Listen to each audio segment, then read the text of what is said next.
Mr. Sherlock Holmes, who was usually very late in the mornings, save upon those not infrequent occasions when he was up all night, was seated at the breakfast table. I stood upon the hearthrug and picked up the stick which our visitor had left behind him the night before. It was a fine, thick piece of wood, bulbous-headed, of the sort which is known as a Penang lawyer. Just under the head was a broad silver band nearly an inch across. To James Mortimer, M.R.C.S., from his friends of the C.C.H., was engraved upon it, with the date 1884. It was just such a stick as the old-fashioned family practitioner used to carry, dignified, solid, and reassuring. "Well, Watson, what do you make of it?" Holmes was sitting with his back to me, and I had given him no sign of my occupation. "How did you know what I was doing? I believe you have eyes in the back of your head." "I have at least a well-polished, silver-plated coffee-pot in front of me," said he. "But tell me, Watson, what do you make of our visitor's stick? Since we have been so unfortunate as to miss him, and have no notion of his errand, this accidental souvenir becomes of importance. Let me hear you reconstruct the man by an examination of it." "I think," said I, following as far as I could the methods of my companion, "that Dr. Mortimer is a successful, elderly medical man, well esteemed, since those who know him give him this mark of their appreciation." "Good," said Holmes. "Excellent. I think also that the probability is in favor of his being a country practitioner who does a great deal of his visiting on foot." "Why so?" "Because this stick, though originally a very handsome one, has been so knocked about that I can hardly imagine a town practitioner carrying it. The thick iron ferrule is worn down, so it is evident that he has done a great amount of walking with it." "Perfectly sound," said Holmes. "And then again, there is the Friends of the C.C.H. I should guess that to be the something hunt, the local hunt to whose members he has possibly given some surgical assistance, and which has made him a small presentation in return." "Really, Watson, you excel yourself," said Holmes, pushing back his chair and lighting a cigarette. "I am bound to say that in all the accounts which you have been so good as to give of my own small achievements, you have habitually underrated your own abilities. It may be that you are not yourself luminous, but you are a conductor of light. Some people without possessing genius have a remarkable power of stimulating it. I confess, my dear fellow, that I am very much in your debt." He had never said as much before, and I must admit that his words gave me keen pleasure, for I had often been piqued by his indifference to my admiration and to the attempts which I had made to give publicity to his methods. I was proud, too, to think that I had so far mastered his system as to apply it in a way which earned his approval. He now took the stick from my hands and examined it for a few minutes with his naked eyes. Then, with an expression of interest, he laid down his cigarette, and carrying the cane to the window, he looked over it again with a convex lens. "Interesting, though elementary," said he as he returned to his favorite corner of the settee. "There are certainly one or two indications upon the stick. It gives us the basis for several deductions." "Has anything escaped me?" I asked with some self-importance. "I trust that there is nothing of consequence which I have overlooked. I am afraid, my dear Watson, that most of your conclusions were erroneous. When I said that you stimulated me, I meant, to be frank, that in noting your fallacies I was occasionally guided towards the truth. Not that you are entirely wrong in this instance. The man is certainly a country practitioner, and he walks a good deal. Then I was right, to that extent. But that was all. No, no, my dear Watson, not all. By no means all. I would suggest, for example, that a presentation to a doctor is more likely to come from a hospital than from a hunt, and that when the initials C.C. are placed before that hospital, the words Charing Cross very naturally suggest themselves. You may be right. The probability lies in that direction, and if we take this as a working hypothesis, we have a fresh basis from which to start our construction of this unknown visitor. Well then, supposing that C.C.H. does stand for Charing Cross Hospital, what further inferences may we draw? Do none suggest themselves? You know my methods. Apply them. I can only think of the obvious conclusion that the man has practiced in town before going to the country. I think that we might venture a little farther than this. Look at it in this light. On what occasion would it be most probable that such a presentation would be made? When would his friends unite to give him a pledge of their goodwill? obviously at the moment when Dr. Mortimer withdrew from the service of the hospital in order to start a practice for himself. We know there has been a presentation. We believe there has been a change from a town hospital to a country practice. Is it then stretching our inference too far to say that the presentation was on the occasion of the change? It certainly seems probable. Now, you will observe that he could not have been on the staff of the hospital, since only a man well established in a London practice could hold such a position, and such a one would not drift into the country. What was he then? If he was in the hospital and yet not on the staff, he could only have been a house surgeon or a house physician, little more than a senior student, and he left 5 years ago. The date is on the stick. So your grave, middle-aged family practitioner vanishes into thin air, my dear Watson, and there emerges a young fellow under 30, amiable, unambitious, absent-minded, and the possessor of a favorite dog, which I should describe roughly as being larger than a terrier and smaller than a mastiff. I laughed incredulously as Sherlock Holmes leaned back in his settee and blew little wavering rings of smoke up to the ceiling. As to the latter part, I have no means of checking you, said I, but at least it is not difficult to find out a few particulars about the man's age and professional career. From my small medical shelf, I took down the medical directory and turned up the name. There were several Mortimers, but only one who could be our visitor. I read his record aloud. Mortimer James, MRCS, 1882, Grimpen, Dartmoor, Devon. House surgeon from 1882 to 1884 at Charing Cross Hospital. Winner of the Jackson Prize for Comparative Pathology with essay entitled Is Disease a Reversion? Corresponding member of the Swedish Pathological Society, author of Some Freaks of Atavism, Lancet, 1882. Do We Progress? Journal of Psychology, March 1883. Medical officer for the parishes of Grimpen, Thorsley, and High Barrow. No mention of that local hunt, Watson, said Holmes with a mischievous smile, but a country doctor, as you very astutely observed. I think that I am fairly justified in my inferences. As to the adjectives, I said, if I remember right, amiable, unambitious, and absent-minded. It is my experience that it is only an amiable man in this world who receives testimonials, only an unambitious one who abandons a London career for the country, and only an absent-minded one who leaves his stick and not his visiting card after waiting an hour in your room. And the dog? Has been in the habit of carrying this stick behind his master. Being a heavy stick, the dog has held it tightly by the middle, and the marks of his teeth are very plainly visible. The dog's jaw, as shown in the space between these marks, is too broad in my opinion for a terrier and not broad enough for a mastiff. It may have been, yes, by Jove, it is a curly-haired spaniel. He had risen and paced the room as he spoke. Now he halted in the recess of the window. There was such a ring of conviction in his voice that I glanced up in surprise. My dear fellow, how can you possibly be so sure of that? For the very simple reason that I see the dog himself on our very doorstep, and there is the ring of its owner. Don't move, I beg you, Watson. He is a professional brother of yours, and your presence may be of assistance to me. Now is the dramatic moment of fate, Watson, when you hear a step upon the stair which is walking into your life, and you know not whether for good or ill.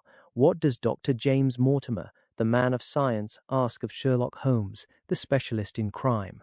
Come in. the appearance of our visitor was a surprise to me, since I had expected a typical country practitioner. He was a very tall, thin man, with a long nose like a beak, which jutted out between two keen grey eyes, set closely together and sparkling brightly from behind a pair of gold-rimmed glasses. He was clad in a professional, but rather slovenly fashion, for his frock-coat was dingy and his trousers frayed. Though young, his long back was already bowed, and he walked with a forward thrust of his head and a general air of peering benevolence. As he entered, his eyes fell upon the stick in Holmes's hand, and he ran towards it with an exclamation of joy. "I am so very glad," said he.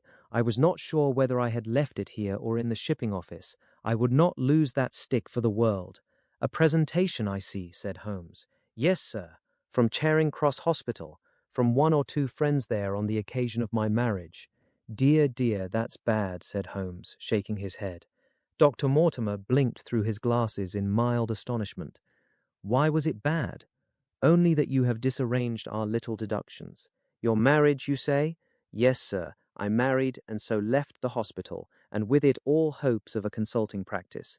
It was necessary to make a home of my own. Come, come, we are not so far wrong after all, said Holmes.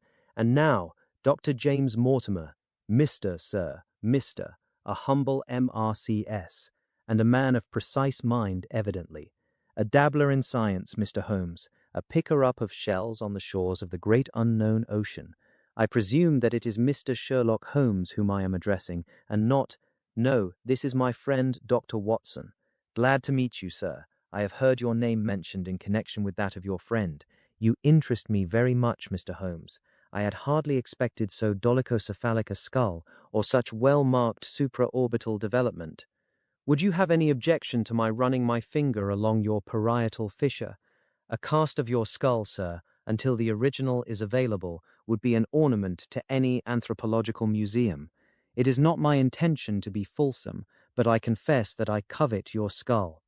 Sherlock Holmes waved our strange visitor into a chair. You are an enthusiast in your line of thought, I perceive, sir, as I am in mine, said he. I observe from your forefinger that you make your own cigarettes. Have no hesitation in lighting one. The man drew out paper and tobacco and twirled the one up in the other with surprising dexterity. He had long, quivering fingers as agile and restless as the antennae of an insect. Holmes was silent, but his little darting glances showed me the interest which he took in our curious companion.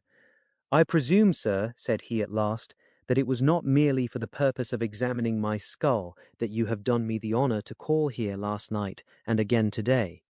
No, sir, no, though I am happy to have had the opportunity of doing that as well. I came to you, Mr. Holmes, because I recognize that I am myself an unpractical man, and because I am suddenly confronted with a most serious and extraordinary problem. Recognizing as I do that you are the second highest expert in Europe. Indeed, sir. May I inquire who has the honor to be the first? Asked Holmes with some asperity. To the man of precisely scientific mind, the work of Monsieur Bertillon must always appeal strongly. Then had you not better consult him? I said, sir, to the precisely scientific mind, but as a practical man of affairs, it is acknowledged that you stand alone. I trust, sir, that I have not inadvertently. Just a little, said Holmes. I think, Dr. Mortimer, you would do wisely if without more ado you would kindly tell me plainly what the exact nature of the problem is in which you demand my assistance. The Curse of the Baskervilles. I have in my pocket a manuscript, said Dr. James Mortimer. I observed it as you entered the room, said Holmes. It is an old manuscript, early 18th century, unless it is a forgery. How can you say that, sir? You have presented an inch or two of it to my examination all the time that you have been talking. It would be a poor expert who could not give the date of a document within a decade or so. You may possibly have read my little monograph upon the subject. I put that at 1730. The exact date is 1742. Dr. Mortimer drew it from his breast pocket. This family paper was committed to my care by Sir Charles Baskerville, whose sudden and tragic death some 3 months ago created so much excitement in Devonshire. I may say that I was his personal friend as well as his medical attendant. He was a strong-minded man, sir, shrewd, practical, and as unimaginative as I am myself. Yet he took this document very seriously, and his mind was prepared for just such an end as did eventually overtake him. Holmes stretched out his hand for the manuscript and flattened it upon his knee. You will observe, Watson, the alternative use of the long S and the short. It is one of several indications which enabled me to fix the date. I looked over his shoulder at the yellow paper and the faded script. At the head was written Baskerville Hall, and below in large, scrawling figures, 1742. It appears to be a statement of some sort. Yes, it is a statement of a certain legend which runs in the Baskerville family, but I understand that it is something more modern and practical, upon which you wish to consult me. Most modern, a most practical, pressing matter, which must be decided within 24 hours, but the manuscript is short and is intimately connected with the affair. With your permission, I will read it to you. Holmes leaned back in his chair, placed his fingertips together, and closed his eyes, with an air of resignation. Dr. Mortimer turned the manuscript to the light and read in a high, cracking voice the following curious old-world narrative. Of the origin of the Hound of the Baskervilles, there have been many statements, yet as I come in a direct line from Hugo Baskerville, and as I had the story from my father, who also had it from his, I have set it down with all belief that it occurred even as is here set forth. And I would have you believe, my sons, that the same justice which punishes sin may also most graciously forgive it, and that no ban is so heavy but that by prayer and repentance it may be removed. Learn then from this story not to fear the fruits of the past, but rather to be circumspect in the future, that those foul passions whereby our family has suffered so grievously may not again be loosed to our undoing. Know then that in the time of the great rebellion, the history of which by the learned Lord Clarendon I most earnestly commend to your attention, this manor of Baskerville was held by Hugo of that name, nor can it be gainsaid that he was a most wild, profane, and godless man. This, in truth, his neighbours might have pardoned, seeing that saints have never flourished in those parts, but there was in him a certain wanton and cruel humour which made his name a byword through the West. It chanced that this Hugo came to love, if indeed so dark a passion may be known under so bright a name, the daughter of a yeoman who held lands near the Baskerville estate. But the young maiden, being discreet and of good repute, would ever avoid him, for she feared his evil name. So it came to pass that one Michaelmas this Hugo, with 5 or 6 of his idle and wicked companions, stole down upon the farm and carried off the maiden, her father and brothers being from home, as he well knew. When they had brought her to the hall, the maiden was placed in an upper chamber, while Hugo and his friends sat down to a long carouse, as was their nightly custom. Now, the poor lass upstairs was like to have her wits turned at the singing and shouting and terrible oaths which came up to her from below. For they say that the words used by Hugo Baskerville when he was in wine were such as might blast the man who said them.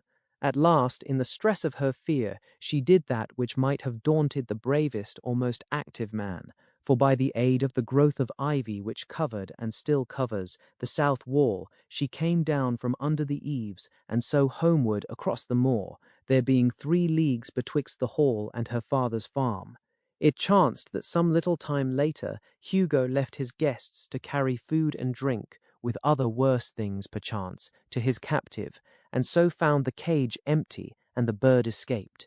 Then, as it would seem, he became as one that hath a devil, for, rushing down the stairs into the dining hall, he sprang upon the great table, flagons and trenchers flying before him, and he cried aloud before all the company that he would that very night render his body and soul to the powers of evil if he might but overtake the wench. And while the revellers stood aghast at the fury of the man, one more wicked, or, it may be, more drunken than the rest, cried out that they should put the hounds upon her, whereat Hugo ran from the house, crying to his grooms that they should saddle his mare and unkennel the pack, and giving the hounds a kerchief of the maid's, he swung them to the line, and so off, full cry in the moonlight over the moor. Now, for some space the revellers stood agape, unable to understand all that had been done in such haste. But anon their bemused wits awoke to the nature of the deed which was like to be done upon the moorlands. Everything was now in an uproar, some calling for their pistols, some for their horses, and some for another flask of wine. But at length some sense came back to their crazed minds, and the whole of them, 13 in number, took horse and started in pursuit. The moon shone clear above them, and they rode swiftly abreast, taking that course which the maid must needs have taken if she were to reach her own home. They had gone a mile or 2 when they passed one of the night shepherds upon the moorlands, and they cried to him to know if he had seen the hunt. And the man, as the story goes, was so crazed with fear that he could scarce speak, but at last he said that he had indeed seen the unhappy maiden, with the hounds upon her track. But I have seen more than that, said he, for Hugo Baskerville passed me upon his black mare, and there ran mute behind him such a hound of hell as God forbid should ever be at my heels. So the drunken squires cursed the shepherd and rode onward, but soon their skins turned cold, for there came a galloping across the moor, and the black mare, dabbled with white froth, went past with trailing bridle and empty saddle. Then the revellers rode close together, for a great fear was on them, but they still followed over the moor, though each, had he been alone, would have been right glad to have turned his horse's head. Riding slowly in this fashion, they came at last upon the hounds. These, though known for their valour and their breed, were whimpering in a cluster at the head of a deep dip or goyle, as we call it, upon the moor, some slinking away, and some with starting hackles and staring eyes, gazing down the narrow valley before them. The company had come to a halt, more sober men, as you may guess, than when they started. The most of them would by no means advance, but three of them, the boldest, or it may be the most drunken, rode forward down the goyle. Now, it opened into a broad space in which stood two of those great stones, still to be seen there, which were set by certain forgotten peoples in the days of old. The moon was shining bright upon the clearing, and there in the centre lay the unhappy maid where she had fallen, dead of fear and of fatigue.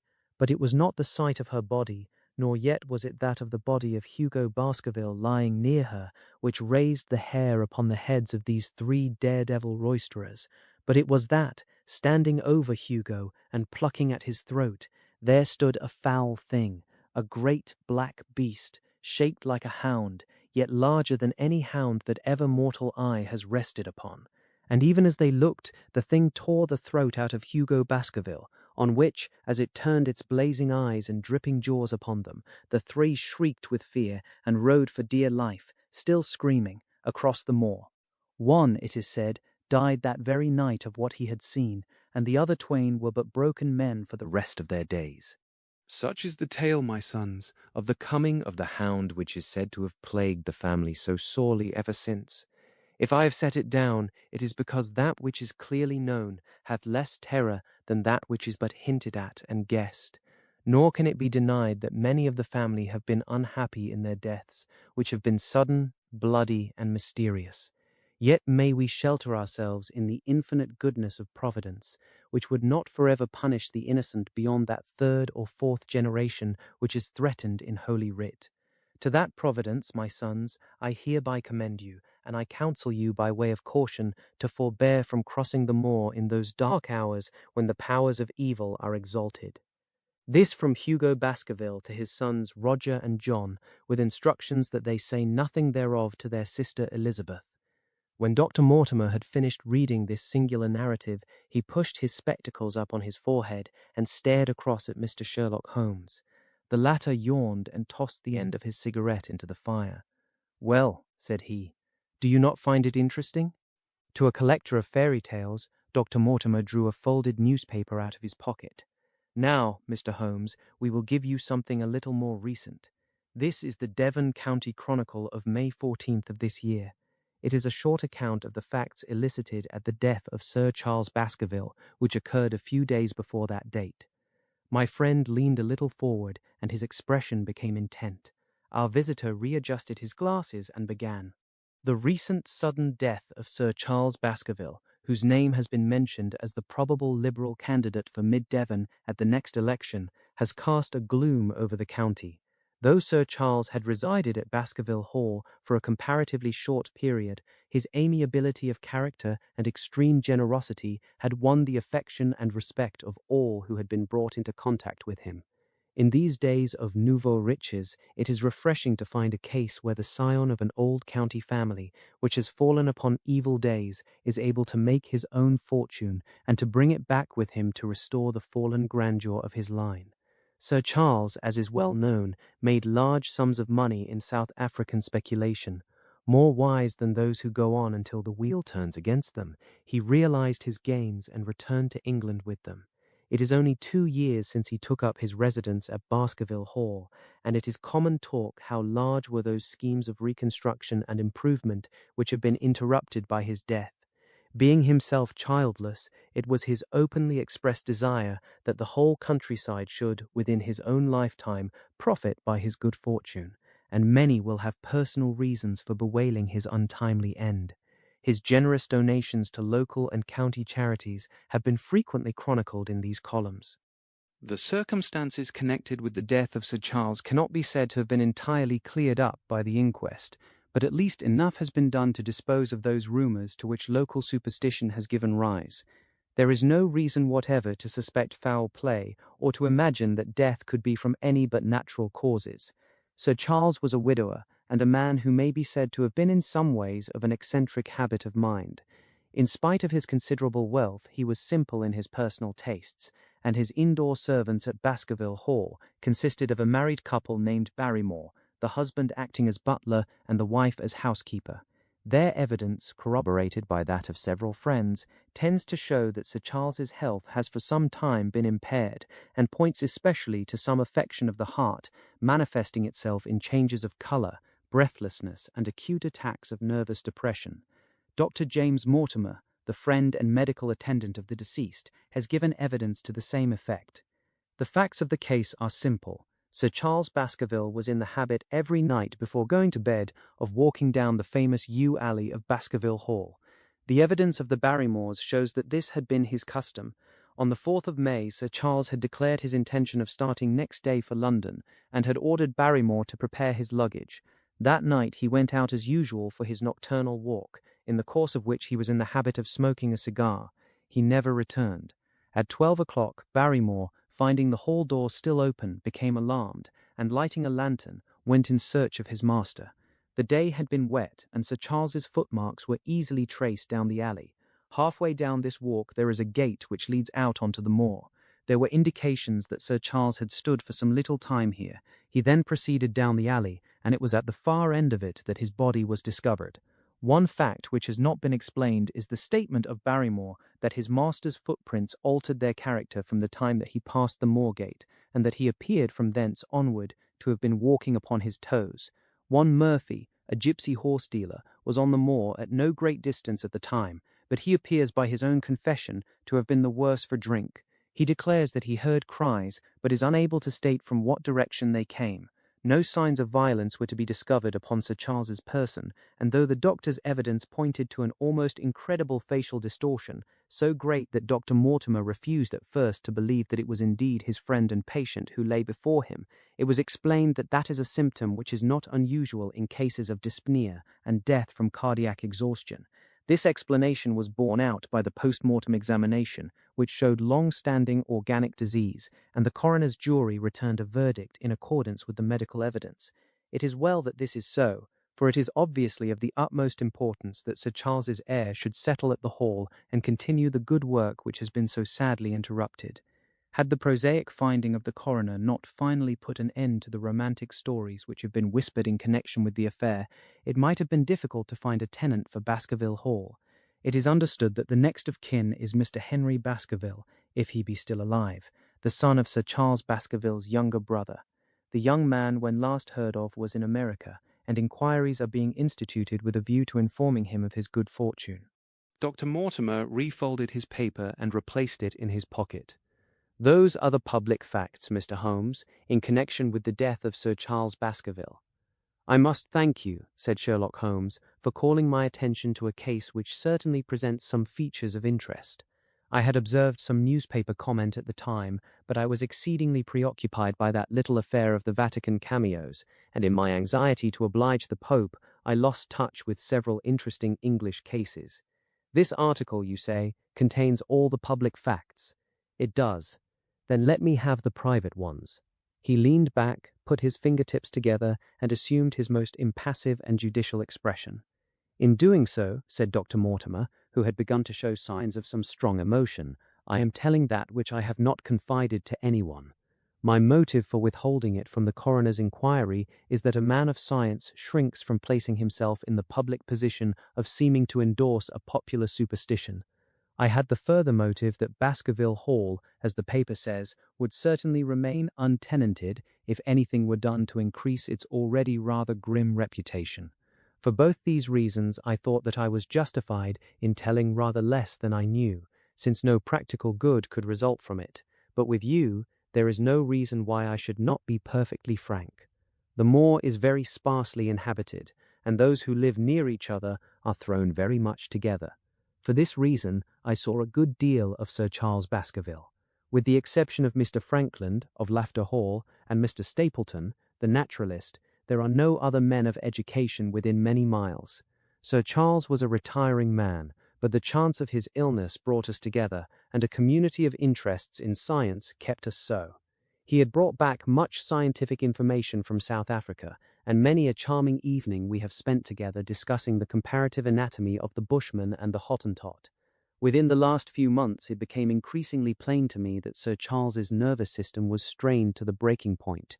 He had taken this legend which I have read you exceedingly to heart, so much so that although he would walk in his own grounds, nothing would induce him to go out upon the moor at night. Incredible as it may appear to you, Mr. Holmes, he was honestly convinced that a dreadful fate overhung his family, and certainly the records which he was able to give of his ancestors were not encouraging. The idea of some ghastly presence constantly haunted him, and on more than one occasion he has asked me whether I had on my medical journeys at night ever seen any strange creature or heard the baying of a hound. The latter question he put to me several times, and always with a voice which vibrated with excitement. I can well remember driving up to his house in the evening, some 3 weeks before the fatal event. He chanced to be at his hall door. I had descended from my gig and was standing in front of him, when I saw his eyes fix themselves over my shoulder and stare past me with an expression of the most dreadful horror. I whisked round and had just time to catch a glimpse of something which I took to be a large black calf passing at the head of the drive. So excited and alarmed was he that I was compelled to go down to the spot where the animal had been and look around for it. It was gone, however, and the incident appeared to make the worst impression upon his mind. I stayed with him all the evening, and it was on that occasion, to explain the emotion which he had shown, that he confided to my keeping that narrative which I read to you when first I came. I mention this small episode because it assumes some importance in view of the tragedy which followed, but I was convinced at the time that the matter was entirely trivial, and that his excitement had no justification. It was at my advice that Sir Charles was about to go to London. His heart was, I knew, affected, and the constant anxiety in which he lived, however chimerical the cause of it might be, was evidently having a serious effect upon his health. I thought that a few months among the distractions of town would send him back a new man. Mr. Stapleton, a mutual friend who was much concerned at his state of health, was of the same opinion. At the last instant came this terrible catastrophe. On the night of Sir Charles's death, Barrymore, the butler, who made the discovery, sent Perkins, the groom, on horseback to me, and as I was sitting up late, I was able to reach Baskerville Hall within an hour of the event. I checked and corroborated all the facts which were mentioned at the inquest. I followed the footsteps down the yew alley. I saw the spot at the moor gate where he seemed to have waited. I remarked the change in the shape of the prints after that point. I noted that there were no other footsteps save those of Barrymore on the soft gravel, and finally I carefully examined the body, which had not been touched until my arrival. Sir Charles lay on his face, his arms out, his fingers dug into the ground, and his features convulsed with some strong emotion, to such an extent that I could hardly have sworn to his identity. There was certainly no physical injury of any kind, but one false statement was made by Barrymore at the inquest. He said that there were no traces upon the ground round the body. He did not observe any, but I did, some little distance off, but fresh and clear. Footprints? Footprints, a man's or a woman's. Dr. Mortimer looked strangely at us for an instant, and his voice sank almost to a whisper as he answered, "Mr. Holmes, they were the footprints of a gigantic hound." The problem, I confess, at these words a shudder passed through me. There was a thrill in the doctor's voice which showed that he was himself deeply moved by that which he told us. Holmes leaned forward in his excitement, and his eyes had the hard, dry glitter which shot from them when he was keenly interested. "You saw this? As clearly as I see you, and you said nothing. What was the use? How was it that no one else saw it? The marks were some 20 yards from the body, and no one gave them a thought. I don't suppose I should have done so had I not known this legend. There are many sheepdogs on the moor, no doubt, but this was no sheepdog. You say it was large? Enormous. But it had not approached the body. No.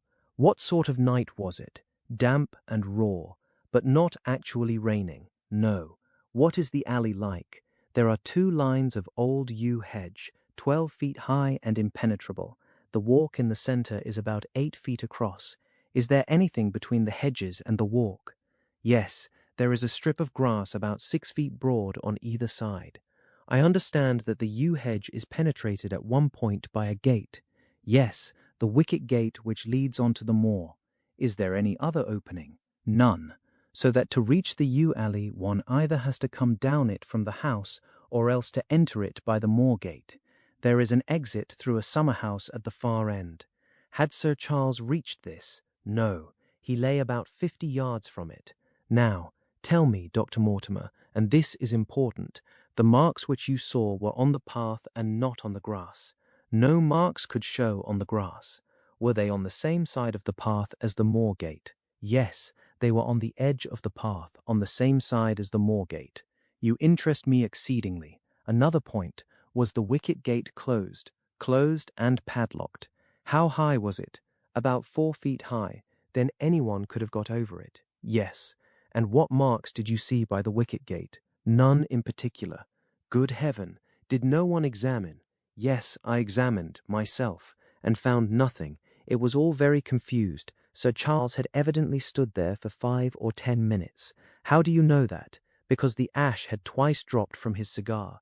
Excellent. This is a colleague, Watson, after our own heart. But the marks, he had left his own marks all over that small patch of gravel. I could discern no others. Sherlock Holmes struck his hand against his knee with an impatient gesture. If I had only been there, he cried. It is evidently a case of extraordinary interest, and one which presented immense opportunities to the scientific expert. That gravel page upon which I might have read so much has been long ere this smudged by the rain and defaced by the clogs of curious peasants. Oh, Dr. Mortimer, to think that you should not have called me in. You have indeed much to answer for. I could not call you in, Mr. Holmes, without disclosing these facts to the world, and I have already given my reasons for not wishing to do so. Besides, why do you hesitate? There is a realm in which the most acute and most experienced of detectives is helpless. You mean that the thing is supernatural? I did not positively say so. No, but you evidently think it. Since the tragedy, Mr. Holmes, there have come to my ears several incidents which are hard to reconcile with the settled order of nature. For example, I find that before the terrible event occurred, several people had seen a creature upon the moor which corresponds with this Baskerville demon, and which could not possibly be any animal known to science. They all agreed that it was a huge creature, luminous, ghastly, and spectral.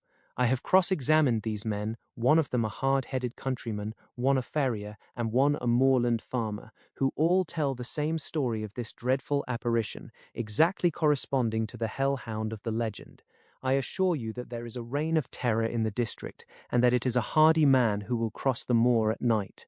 And you, a trained man of science, believe it to be supernatural? I do not know what to believe. Holmes shrugged his shoulders. I have hitherto confined my investigations to this world, said he. In a modest way I have combated evil, but to take on the father of evil himself would, perhaps, be too ambitious a task. Yet you must admit that the footmark is material. The original hound was material enough to tug a man's throat out, and yet he was diabolical as well. I see that you have quite gone over to the supernaturalists, but now, Dr. Mortimer, tell me this. If you hold these views, why have you come to consult me at all? You tell me in the same breath that it is useless to investigate Sir Charles's death, and that you desire me to do it. I did not say that I desired you to do it. Then how can I assist you? By advising me as to what I should do with Sir Henry Baskerville, who arrives at Waterloo Station. Dr. Mortimer looked at his watch, in exactly 1 hour and a quarter, he being the heir. Yes. On the death of Sir Charles, we inquired for this young gentleman, and found that he had been farming in Canada. From the accounts which have reached us, he is an excellent fellow in every way. I speak now not as a medical man, but as a trustee and executor of Sir Charles's will. There is no other claimant, I presume. None. The only other kinsman whom we have been able to trace was Roger Baskerville, the youngest of 3 brothers, of whom poor Sir Charles was the elder. The second brother, who died young, is the father of this lad Henry. The third, Roger, was the black sheep of the family. He came of the old masterful Baskerville strain, and was the very image, they tell me, of the family picture of old Hugo. He made England too hot to hold him, fled to Central America, and died there in 1876 of yellow fever. Henry is the last of the Baskervilles. In 1 hour and 5 minutes I meet him at Waterloo Station. I have had a wire that he arrived at Southampton this morning. Now, Mr. Holmes, what would you advise me to do with him? Why should he not go to the home of his fathers? It seems natural, does it not? And yet consider that every Baskerville who goes there meets with an evil fate. I feel sure that if Sir Charles could have spoken with me before his death, he would have warned me against bringing this, the last of the old race and the heir to great wealth, to that deadly place. And yet it cannot be denied that the prosperity of the whole poor, bleak countryside depends upon his presence. All the good work which has been done by Sir Charles will crash to the ground if there is no tenant of the hall. I fear lest I should be swayed too much by my own obvious interest in the matter, and that is why I bring the case before you and ask for your advice. Holmes considered for a little time. Put into plain words, the matter is this, said he. In your opinion, there is a diabolical agency which makes Dartmoor an unsafe abode for a Baskerville. That is your opinion. At least I might go the length of saying that there is some evidence that this may be so. Exactly. But surely, if your supernatural theory be correct, it could work the young man evil in London as easily as in Devonshire. A devil with merely local powers like a parish vestry would be too inconceivable a thing. You put the matter more flippantly, Mr. Holmes, than you would probably do if you were brought into personal contact with these things. Your advice, then, as I understand it, is that the young man will be as safe in Devonshire as in London. He comes in 50 minutes. What would you recommend? I recommend, sir, that you take a cab, call off your spaniel who is scratching at my front door, and proceed to Waterloo to meet Sir Henry Baskerville. And then you will say nothing to him at all until I have made up my mind about the matter. How long will it take you to make up your mind? 24 hours. At 10 o'clock tomorrow, Dr. Mortimer, I will be much obliged to you if you will call upon me here, and it will be of help to me in my plans for the future if you will bring Sir Henry Baskerville with you. I will do so, Mr. Holmes. He scribbled the appointment on his shirt cuff and hurried off in his strange, peering, absent-minded fashion. Holmes stopped him at the head of the stair. Only one more question, Dr. Mortimer. You say that before Sir Charles Baskerville's death, several people saw this apparition upon the moor. 3 people did. Did any see it after?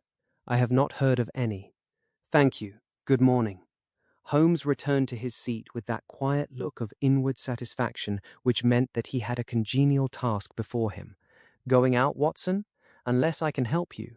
No, my dear fellow, it is at the hour of action that I turn to you for aid. But this is splendid, really unique from some points of view. When you pass Bradley's, would you ask him to send up a pound of the strongest shag tobacco? Thank you. It would be as well if you could make it convenient not to return before evening. Then I should be very glad to compare impressions as to this most interesting problem which has been submitted to us this morning. I knew that seclusion and solitude were very necessary for my friend in those hours of intense mental concentration during which he weighed every particle of evidence, constructed alternative theories, balanced one against the other, and made up his mind as to which points were essential and which immaterial. I therefore spent the day at my club and did not return to Baker Street until evening. It was nearly 9 o'clock when I found myself in the sitting-room once more. My first impression as I opened the door was that a fire had broken out, for the room was so filled with smoke that the light of the lamp upon the table was blurred by it. As I entered, however, my fears were set at rest, for it was the acrid fumes of strong, coarse tobacco which took me by the throat and set me coughing. Through the haze I had a vague vision of Holmes in his dressing-gown, coiled up in an armchair with his black clay pipe between his lips. Several rolls of paper lay around him. "Caught cold, Watson," said he. "No, it's this poisonous atmosphere. I suppose it is pretty thick, now that you mention it. Thick! It is intolerable.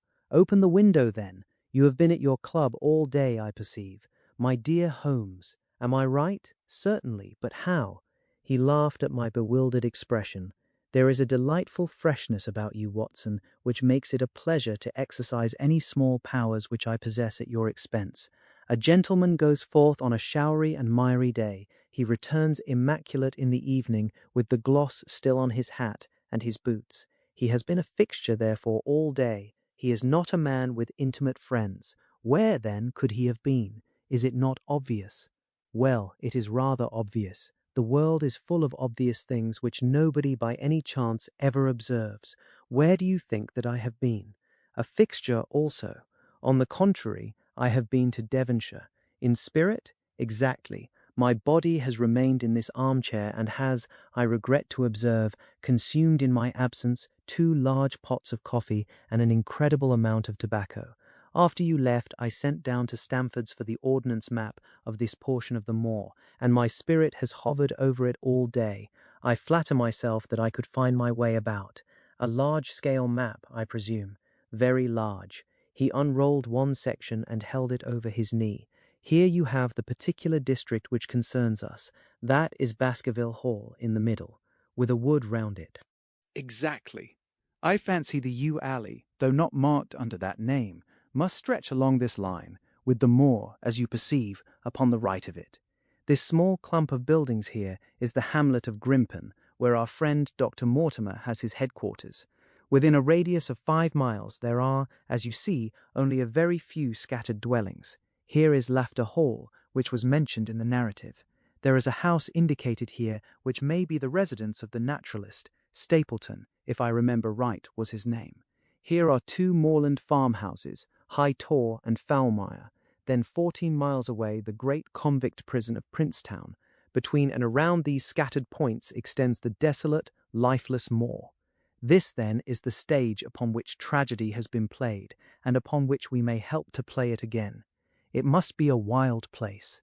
Yes, the setting is a worthy one.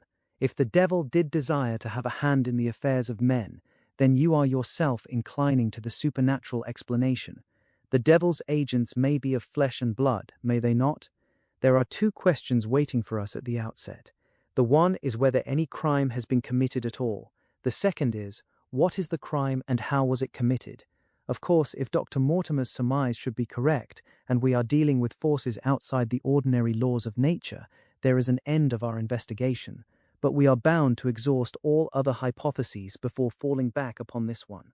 I think we'll shut that window again, if you don't mind. It is a singular thing, but I find that a concentrated atmosphere helps a concentration of thought.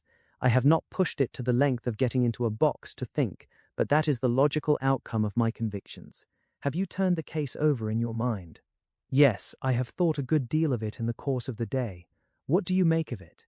It is very bewildering. It has certainly a character of its own. There are points of distinction about it. That change in the footprints, for example. What do you make of that? Mortimer said that the man had walked on tiptoe down that portion of the alley. He only repeated what some fool had said at the inquest. Why should a man walk on tiptoe down the alley? What then? He was running, Watson, running desperately, running for his life, running until he burst his heart and fell dead upon his face. Running from what? There lies our problem. There are indications that the man was crazed with fear before ever he began to run. How can you say that? I am presuming that the cause of his fears came to him across the moor. If that was so, and it seems most probable, only a man who had lost his wits would have run from the house instead of towards it. If the gypsy's evidence may be taken as true, he ran with cries for help in the direction where help was least likely to be. Then, again, whom was he waiting for that night, and why was he waiting for him in the yew alley rather than in his own house? You think that he was waiting for someone?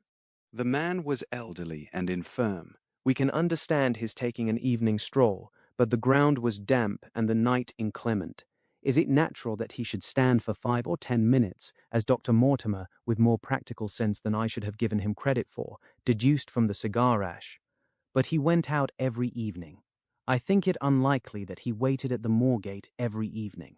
On the contrary, the evidence is that he avoided the moor. That night he waited there. It was the night before he made his departure for London.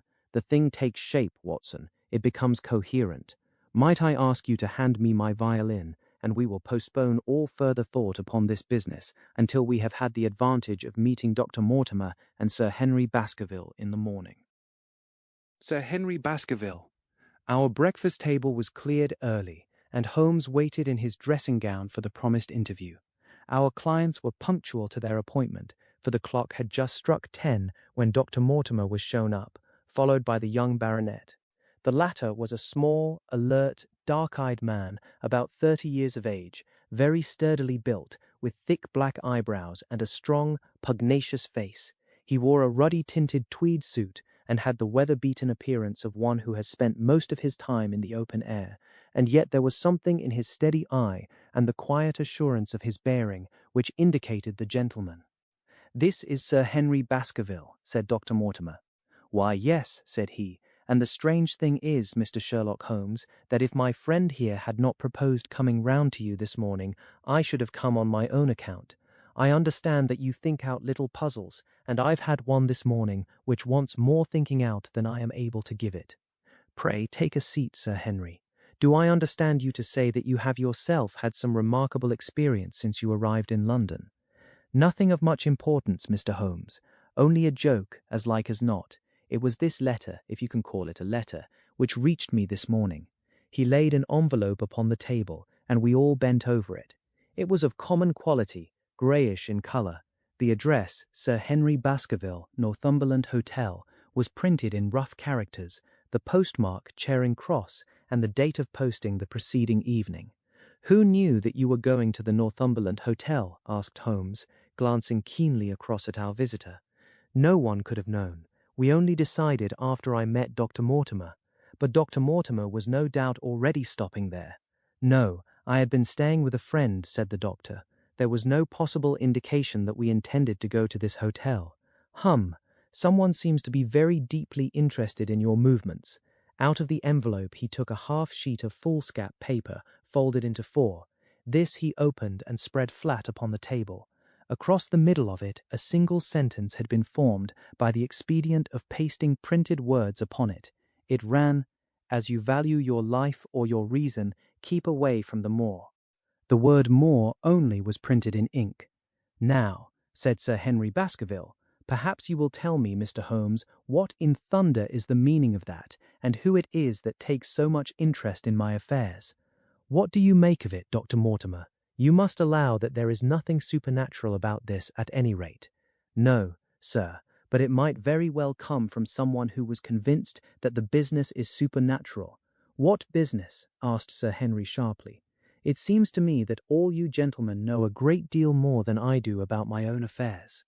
"You shall share our knowledge before you leave this room, Sir Henry. I promise you that," said Sherlock Holmes. "We will confine ourselves for the present, with your permission, to this very interesting document, which must have been put together and posted yesterday evening. Have you yesterday's Times, Watson? It is here in the corner. Might I trouble you for it? The inside page, please, with the leading articles." He glanced swiftly over it, running his eyes up and down the columns. "Capital article this on free trade. Permit me to give you an extract from it. You may be cajoled into imagining that your own special trade or your own industry will be encouraged by a protective tariff, but it stands to reason that such legislation must, in the long run, keep away wealth from the country, diminish the value of our imports, and lower the general conditions of life in this island. What do you think of that, Watson?" cried Holmes in high glee, rubbing his hands together with satisfaction. "Don't you think that is an admirable sentiment?" Dr. Mortimer looked at Holmes with an air of professional interest, and Sir Henry Baskerville turned a pair of puzzled dark eyes upon me. "I don't know much about the tariff and things of that kind," said he, "but it seems to me we've got a bit off the trail so far as that note is concerned. On the contrary, I think we are particularly hot upon the trail, Sir Henry. Watson here knows more about my methods than you do, but I fear that even he has not quite grasped the significance of this sentence. No, I confess that I see no connection. And yet, my dear Watson, there is so very close a connection that the one is extracted out of the other. You, your, life, reason, value, keep away from the. Don't you see now whence these words have been taken? By thunder, you're right. Well, if that isn't smart," cried Sir Henry. "If any possible doubt remained, it is settled by the fact that keep away and from thee are cut out in one piece." "Well now, so it is. Really, Mr. Holmes, this exceeds anything which I could have imagined," said Dr. Mortimer, gazing at my friend in amazement. "I could understand anyone saying that the words were from a newspaper, but that you should name which, and add that it came from the leading article, is really one of the most remarkable things which I have ever known. How did you do it?" I presume, Doctor, that you could tell the skull of a Negro from that of an Esquimau. Most certainly. But how? Because that is my special hobby. The differences are obvious. The supraorbital crest, the facial angle, the maxillary curve, the... But this is my special hobby, and the differences are equally obvious. There is as much difference to my eyes between the leaded bourgeois type of a Times article and the slovenly print of an evening halfpenny paper as there could be between your Negro and your Esquimau. The detection of types is one of the most elementary branches of knowledge to the special expert in crime, though I confess that once, when I was very young, I confused the Leeds Mercury with the Western Morning News. But a Times leader is entirely distinctive, and these words could have been taken from nothing else. As it was done yesterday, the strong probability was that we should find the words in yesterday's issue. "So far as I can follow you, then, Mr. Holmes," said Sir Henry Baskerville, "someone cut out this message with a scissors." "Nail scissors," said Holmes. "You can see that it was a very short-bladed scissors, since the cutter had to take 2 snips over 'keep away.'" "That is so. Someone, then, cut out the message with a pair of short-bladed scissors, pasted it with paste." "Gum," said Holmes. "With gum onto the paper. But I want to know why the word 'more' should have been written. Because he could not find it in print. The other words were all simple and might be found in any issue, but 'more' would be less common. Why, of course, that would explain it. Have you read anything else in this message, Mr. Holmes? There are 1 or 2 indications, and yet the utmost pains have been taken to remove all clues. The address, you observe, is printed in rough characters, but the Times is a paper which is seldom found in any hands but those of the highly educated. We may take it, therefore, that the letter was composed by an educated man who wished to pose as an uneducated one, and his effort to conceal his own writing suggests that that writing might be known, or come to be known, by you. Again, you will observe that the words are not gummed on in an accurate line, but that some are much higher than others. Life, for example, is quite out of its proper place. That may point to carelessness, or it may point to agitation and hurry upon the part of the cutter. On the whole, I incline to the latter view, since the matter was evidently important, and it is unlikely that the composer of such a letter would be careless. If he were in a hurry, it opens up the interesting question why he should be in a hurry, since any letter posted up to early morning would reach Sir Henry before he would leave his hotel. Did the composer fear an interruption, and from whom? "We are coming now rather into the region of guesswork," said Dr. Mortimer. "Say, rather into the region where we balance probabilities and choose the most likely. It is the scientific use of the imagination, but we have always some material basis on which to start our speculation. Now, you would call it a guess, no doubt, but I am almost certain that this address has been written in a hotel." "How in the world can you say that?" "If you examine it carefully, you will see that both the pen and the ink have given the writer trouble. The pen has spluttered twice in a single word, and has run dry 3 times in a short address, showing that there was very little ink in the bottle. Now, a private pen or ink bottle is seldom allowed to be in such a state, and the combination of the 2 must be quite rare. But you know the hotel ink and the hotel pen, where it is rare to get anything else. Yes, I have very little hesitation in saying that could we examine the waste-paper baskets of the hotels around Charing Cross until we found the remains of the mutilated Times leader, we could lay our hands straight upon the person who sent this singular message. Halloa! Halloa! What's this?" He was carefully examining the foolscap, upon which the words were pasted, holding it only an inch or 2 from his eyes. "Well?" "Nothing," said he, throwing it down. "It is a blank half-sheet of paper, without even a watermark upon it. I think we have drawn as much as we can from this curious letter, and now, Sir Henry, has anything else of interest happened to you since you have been in London?" "Why, no, Mr. Holmes, I think not. You have not observed anyone follow or watch you." "I seem to have walked right into the thick of a dime novel," said our visitor. "Why in thunder should anyone follow or watch me?" "We are coming to that. You have nothing else to report to us before we go into this matter." "Well, it depends upon what you think worth reporting. I think anything out of the ordinary routine of life well worth reporting."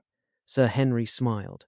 "I don't know much of British life yet, for I have spent nearly all my time in the States and in Canada, but I hope that to lose one of your boots is not part of the ordinary routine of life over here. You have lost one of your boots. My dear sir, cried Dr. Mortimer, it is only mislaid. You will find it when you return to the hotel. What is the use of troubling Mr. Holmes with trifles of this kind? Well, he asked me for anything outside the ordinary routine.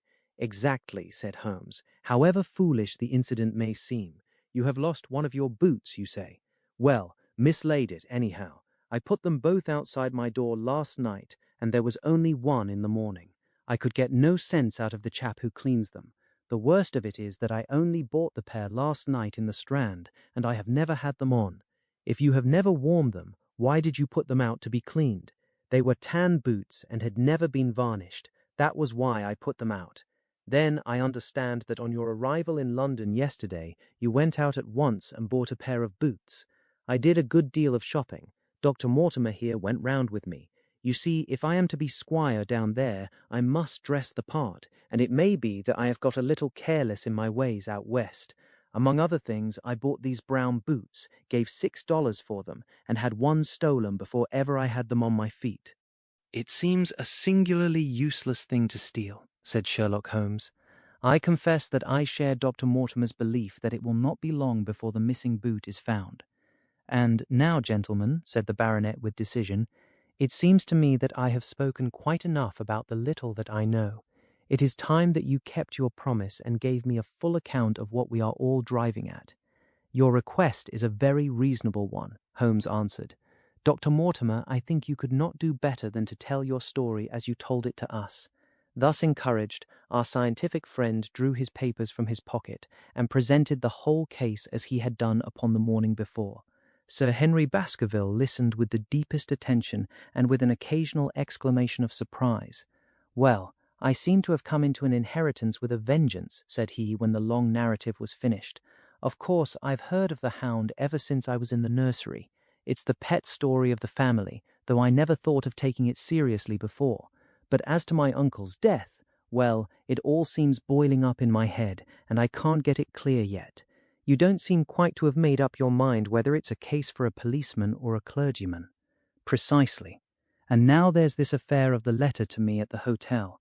I suppose that fits into its place. It seems to show that someone knows more than we do about what goes on upon the moor, said Dr. Mortimer, and also, said Holmes, that someone is not ill-disposed towards you, since they warn you of danger. Or it may be that they wish, for their own purposes, to scare me away. Well, of course that is possible also. I am very much indebted to you, Dr. Mortimer, for introducing me to a problem which presents several interesting alternatives. But the practical point which we now have to decide, Sir Henry, is whether it is or is not advisable for you to go to Baskerville Hall. Why should I not go? There seems to be danger. Do you mean danger from this family fiend, or do you mean danger from human beings? Well, that is what we have to find out. Whichever it is, my answer is fixed. There is no devil in hell, Mr. Holmes, and there is no man upon earth who can prevent me from going to the home of my own people, and you may take that to be my final answer. His dark brows knitted, and his face flushed to a dusky red as he spoke. It was evident that the fiery temper of the Baskervilles was not extinct in this their last representative.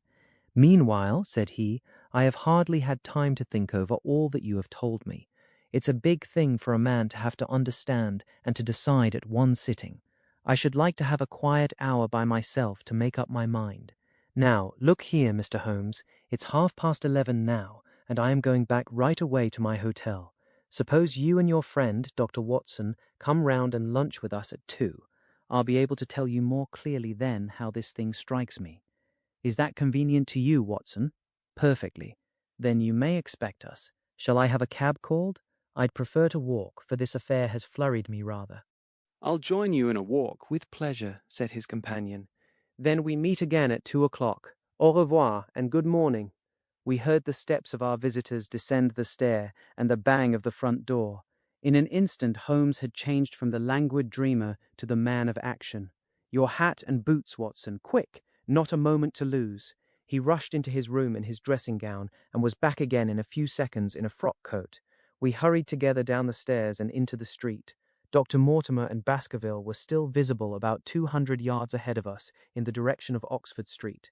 Shall I run on and stop them? Not for the world, my dear Watson. I am perfectly satisfied with your company if you will tolerate mine. Our friends are wise, for it is certainly a very fine morning for a walk. He quickened his pace until we had decreased the distance which divided us by about half. Then, still keeping 100 yards behind, we followed into Oxford Street and so down Regent Street. Once our friends stopped and stared into a shop window, upon which Holmes did the same. An instant afterwards he gave a little cry of satisfaction, and, following the direction of his eager eyes, I saw that a hansom cab with a man inside, which had halted on the other side of the street, was now proceeding slowly onward again. "There's our man, Watson. Come along. We'll have a good look at him, if we can do no more." At that instant I was aware of a bushy black beard and a pair of piercing eyes turned upon us through the side window of the cab. Instantly the trap-door at the top flew up, something was screamed to the driver, and the cab flew madly off down Regent Street. Holmes looked eagerly round for another, but no empty one was in sight. Then he dashed in wild pursuit amid the stream of the traffic, but the start was too great, and already the cab was out of sight. "There now," said Holmes bitterly as he emerged panting and white with vexation from the tide of vehicles. "Was ever such bad luck, and such bad management too? Watson, Watson, if you are an honest man, you will record this also, and set it against my successes. Who was the man? I have not an idea. A spy? Well, it was evident from what we have heard that Baskerville has been very closely shadowed by someone since he has been in town. How else could it be known so quickly that it was the Northumberland Hotel which he had chosen? If they had followed him the first day, I argued that they would follow him also the second. You may have observed that I twice strolled over to the window while Dr. Mortimer was reading his legend. Yes, I remember. I was looking out for loiterers in the street, but I saw none. We are dealing with a clever man, Watson. This matter cuts very deep, and though I have not finally made up my mind whether it is a benevolent or a malevolent agency which is in touch with us, I am conscious always of power and design. When our friends left, I at once followed them in the hopes of marking down their invisible attendant. So wily was he that he had not trusted himself upon foot, but he had availed himself of a cab so that he could loiter behind or dash past them and so escape their notice. His method had the additional advantage that if they were to take a cab, he was all ready to follow them. It has, however, one obvious disadvantage. It puts him in the power of the cabman. Exactly. What a pity we did not get the number. My dear Watson, clumsy as I have been, you surely do not seriously imagine that I neglected to get the number. No, 2704 is our man, but that is no use to us for the moment. I fail to see how you could have done more. On observing the cab, I should have instantly turned and walked in the other direction. I should then, at my leisure, have hired a second cab and followed the first at a respectful distance, or, better still, have driven to the Northumberland Hotel and waited there. When our unknown had followed Baskerville home, we should have had the opportunity of playing his own game upon himself and seeing where he made for. As it is, by an indiscreet eagerness, which was taken advantage of with extraordinary quickness and energy by our opponent, we have betrayed ourselves and lost our man. We had been sauntering slowly down Regent Street during this conversation, and Dr. Mortimer, with his companion, had long vanished in front of us. "There is no object in our following them," said Holmes. "The shadow has departed and will not return. We must see what further cards we have in our hands and play them with decision. Could you swear to that man's face within the cab?" I could swear only to the beard, and so could I, from which I gather that in all probability it was a false one. A clever man upon so delicate an errand has no use for a beard save to conceal his features. Come in here, Watson.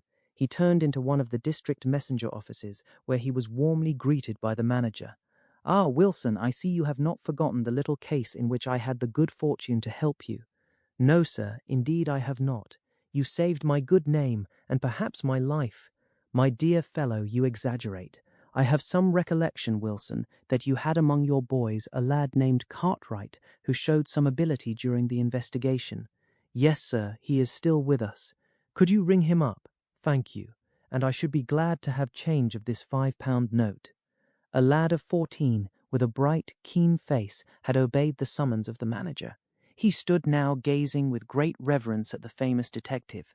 "Let me have the hotel directory," said Holmes. "Thank you.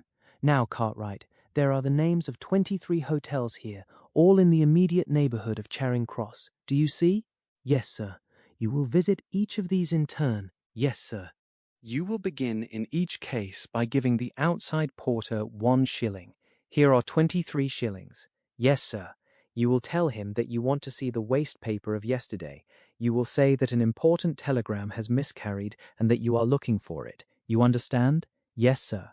But what you are really looking for is the center page of the Times with some holes cut in it with scissors. Here is a copy of the Times. It is this page. You could easily recognize it, could you not?" "Yes, sir."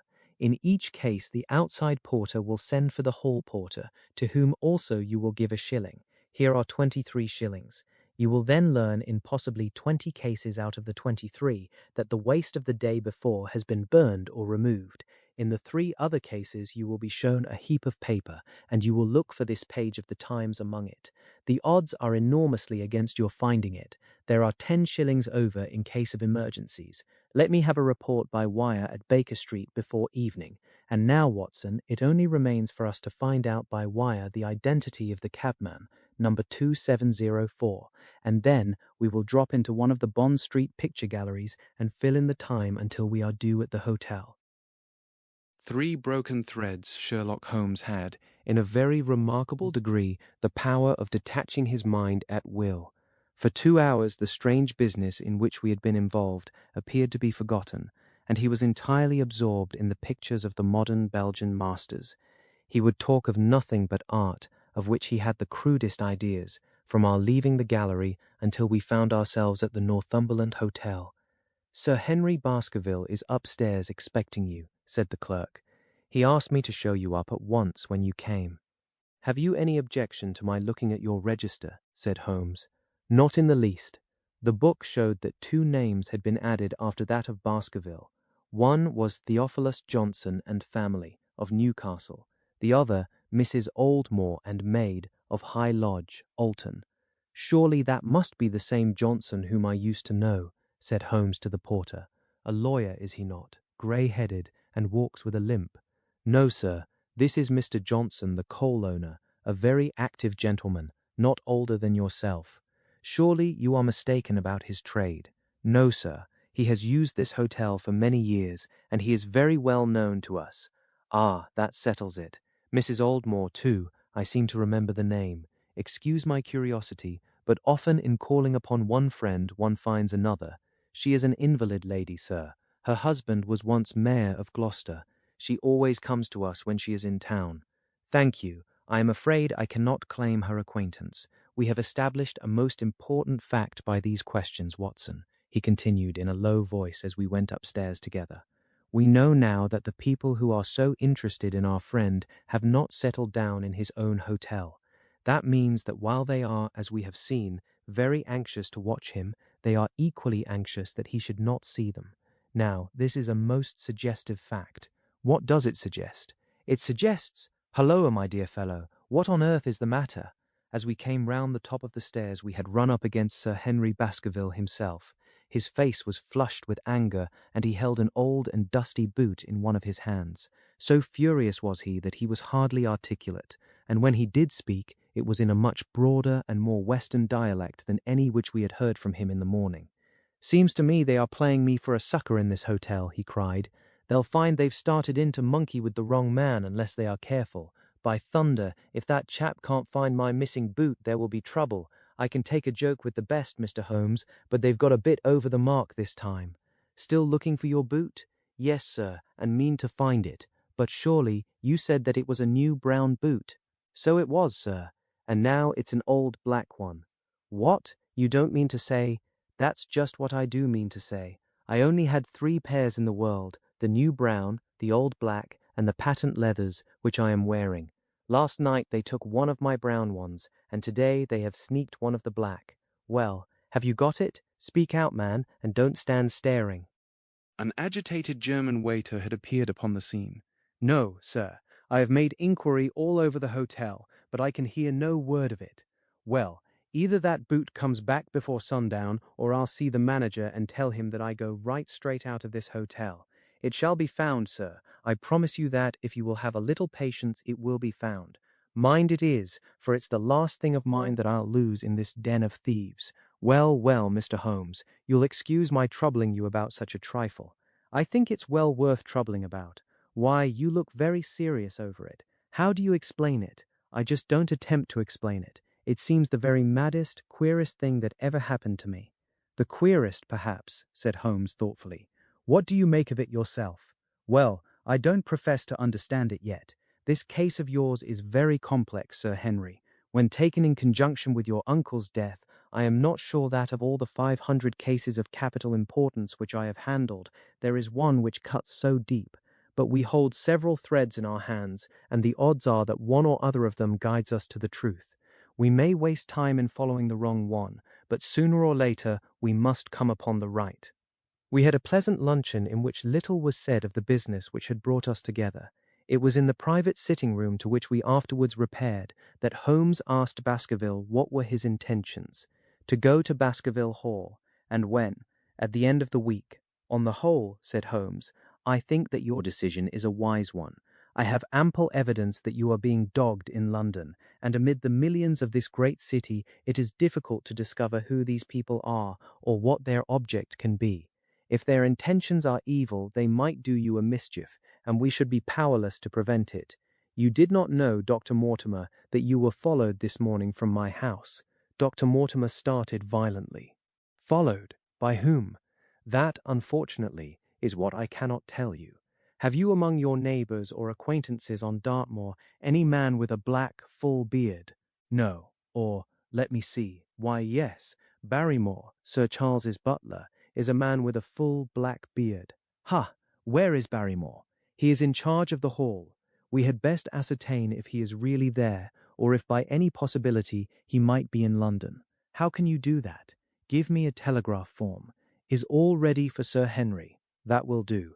Address to Mr. Barrymore, Baskerville Hall. What is the nearest telegraph office? Grimpen. Very good. We will send a second wire to the postmaster Grimpen. Telegram to Mr. Barrymore to be delivered into his own hand. If absent, please return wire to Sir Henry Baskerville, Northumberland Hotel.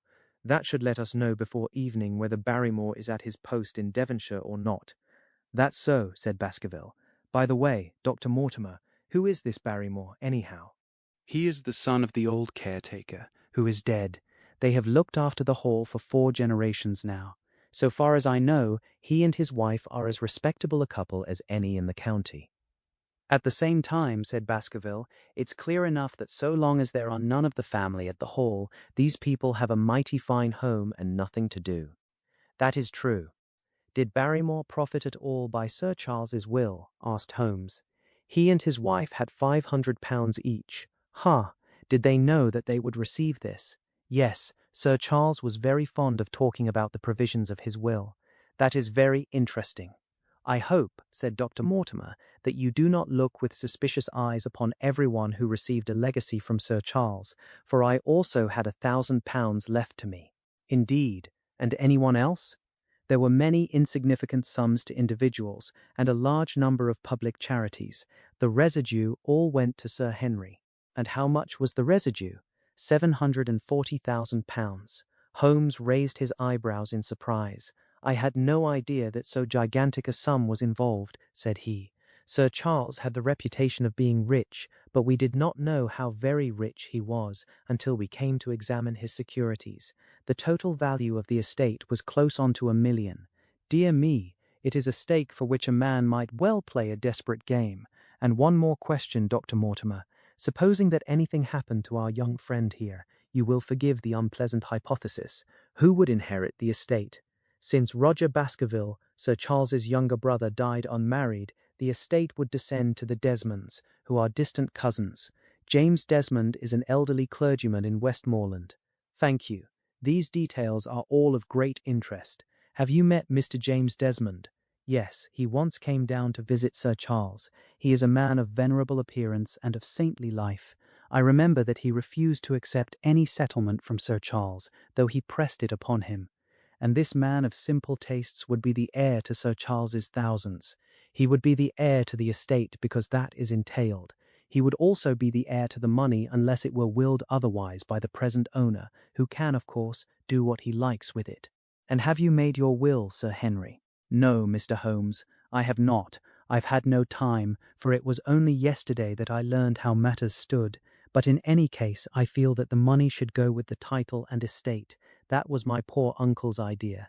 How is the owner going to restore the glories of the Baskervilles if he has not money enough to keep up the property? House, land, and dollars must go together.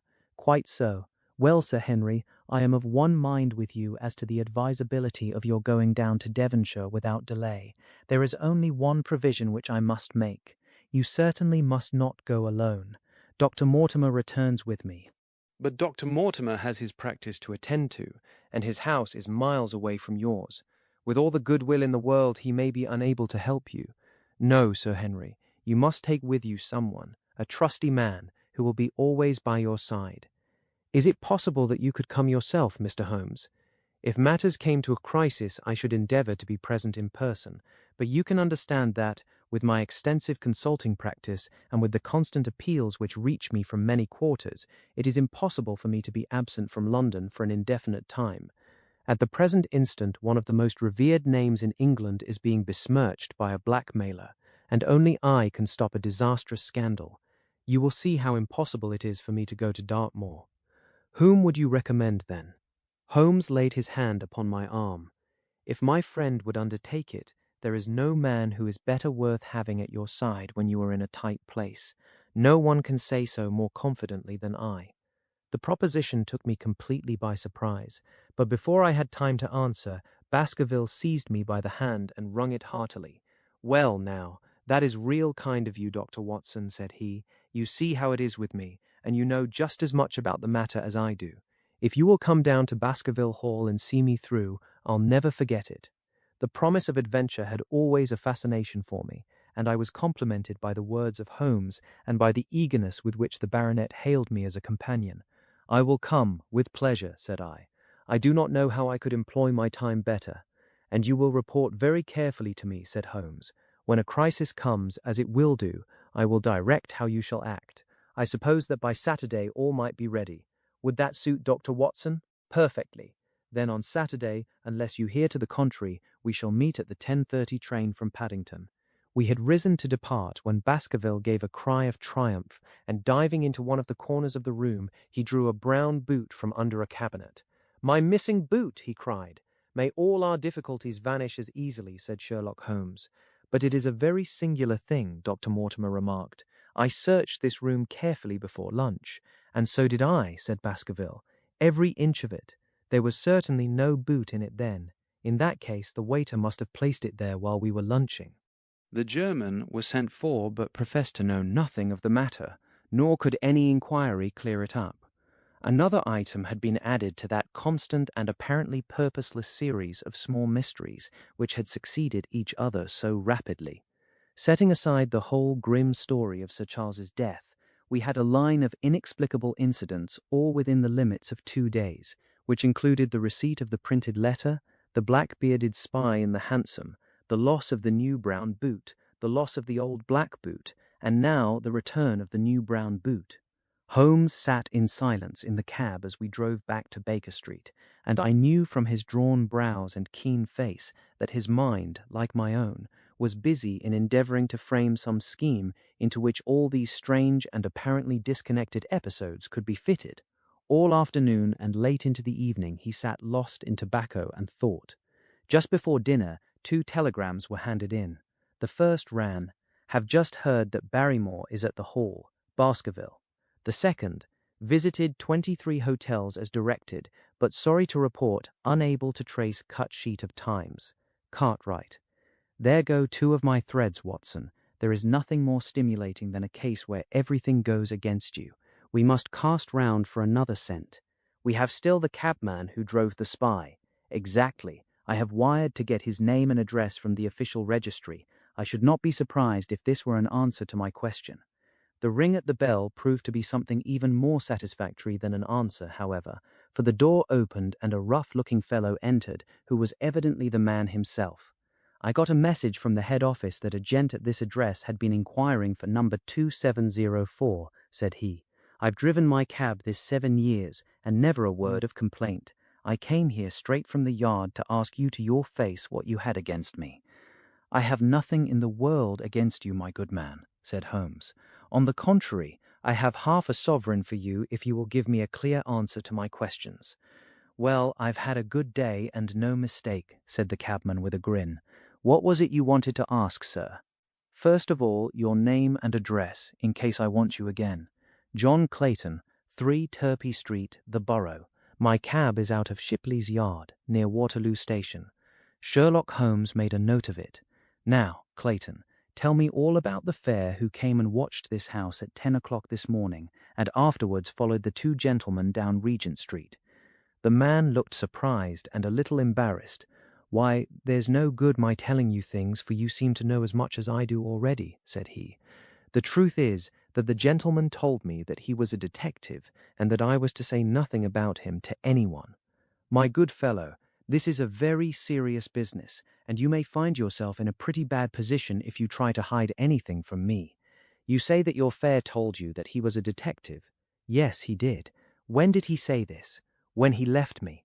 Did he say anything more? He mentioned his name. Holmes cast a swift glance of triumph at me. Oh, he mentioned his name, did he? That was imprudent. What was the name that he mentioned? His name, said the cabman, was Mr. Sherlock Holmes. Never have I seen my friend more completely taken aback than by the cabman's reply. For an instant he sat in silent amazement. Then he burst into a hearty laugh. A touch, Watson, an undeniable touch, said he. I feel a foil as quick and supple as my own. He got home upon me very prettily that time. So his name was Sherlock Holmes, was it? Yes, sir, that was the gentleman's name. Excellent. Tell me where you picked him up and all that occurred. He hailed me at 9:30 in Trafalgar Square. He said that he was a detective, and he offered me 2 guineas if I would do exactly what he wanted all day and ask no questions. I was glad enough to agree. First we drove down to the Northumberland Hotel and waited there until 2 gentlemen came out and took a cab from the rank. We followed their cab until it pulled up somewhere near here. This very door, said Holmes. Well, I couldn't be sure of that, but I dare say my fare knew all about it. We pulled up halfway down the street and waited an hour and a half. Then the 2 gentlemen passed us, walking, and we followed down Baker Street and along. I know, said Holmes, until we got 3/4 down Regent Street. Then my gentleman threw up the trap, and he cried that I should drive right away to Waterloo Station as hard as I could go. I whipped up the mare, and we were there under the 10 minutes. Then he paid up his 2 guineas like a good one, and away he went into the station. Only just as he was leaving, he turned round and he said, "It might interest you to know that you have been driving Mr. Sherlock Holmes. That's how I come to know the name." I see. And you saw no more of him, not after he went into the station. And how would you describe Mr. Sherlock Holmes? The cabman scratched his head. Well, he wasn't altogether such an easy gentleman to describe. I'd put him at 40 years of age, and he was of a middle height, 2 or 3 inches shorter than you, sir. He was dressed like a toff, and he had a black beard, cut square at the end, and a pale face. I don't know as I could say more than that. Colour of his eyes? No, I can't say that. Nothing more that you can remember? No, sir, nothing. Well then, here is your half-sovereign. There's another one waiting for you if you can bring any more information. Good night. Good night, sir, and thank you. John Clayton departed chuckling, and Holmes turned to me with a shrug of his shoulders and a rueful smile. Snap goes our 3rd thread, and we end where we began, said he. The cunning rascal. He knew our number, knew that Sir Henry Baskerville had consulted me, spotted who I was in Regent Street, conjectured that I had got the number of the cab and would lay my hands on the driver, and so sent back this audacious message. I tell you, Watson, this time we have got a foeman who is worthy of our steel. I've been checkmated in London. I can only wish you better luck in Devonshire, but I'm not easy in my mind about it. About what? About sending you. It's an ugly business, Watson, an ugly, dangerous business, and the more I see of it, the less I like it. Yes, my dear fellow, you may laugh, but I give you my word that I shall be very glad to have you back safe and sound in Baker Street once more. Baskerville Hall, Sir Henry Baskerville and Dr. Mortimer were ready upon the appointed day, and we started as arranged for Devonshire. Mr. Sherlock Holmes drove with me to the station and gave me his last parting injunctions and advice. "I will not bias your mind by suggesting theories or suspicions, Watson," said he. "I wish you simply to report facts in the fullest possible manner to me, and you can leave me to do the theorizing." "What sort of facts?" I asked. "Anything which may seem to have a bearing, however indirect, upon the case, and especially the relations between young Baskerville and his neighbours, or any fresh particulars concerning the death of Sir Charles. I have made some inquiries myself in the last few days, but the results have, I fear, been negative. One thing only appears to be certain, and that is that Mr. James Desmond, who is the next heir, is an elderly gentleman of a very amiable disposition, so that this persecution does not arise from him. I really think that we may eliminate him entirely from our calculations. There remain the people who will actually surround Sir Henry Baskerville upon the moor. Would it not be well in the first place to get rid of this Barrymore couple? By no means. You could not make a greater mistake. If they are innocent, it would be a cruel injustice, and if they are guilty, we should be giving up all chance of bringing it home to them. No, no, we will preserve them upon our list of suspects. Then there is a groom at the Hall, if I remember right. There are 2 moorland farmers. There is our friend Dr. Mortimer, whom I believe to be entirely honest, and there is his wife, of whom we know nothing. There is this naturalist, Stapleton, and there is his sister, who is said to be a young lady of attractions. There is Mr. Frankland of Laughter Hall, who is also an unknown factor, and there are 1 or 2 other neighbours. These are the folk who must be your very special study.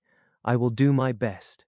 You have arms, I suppose? Yes, I thought it as well to take them. Most certainly. Keep your revolver near you night and day, and never relax your precautions. Our friends had already secured a first-class carriage and were waiting for us upon the platform. "No, we have no news of any kind," said Dr. Mortimer, in answer to my friend's questions. "I can swear to one thing, and that is that we have not been shadowed during the last 2 days. We have never gone out without keeping a sharp watch, and no one could have escaped our notice. You have always kept together, I presume, except yesterday afternoon. I usually give up 1 day to pure amusement when I come to town, so I spent it at the Museum of the College of Surgeons, and I went to look at the folk in the park," said Baskerville. "But we had no trouble of any kind. It was imprudent, all the same," said Holmes, shaking his head and looking very grave.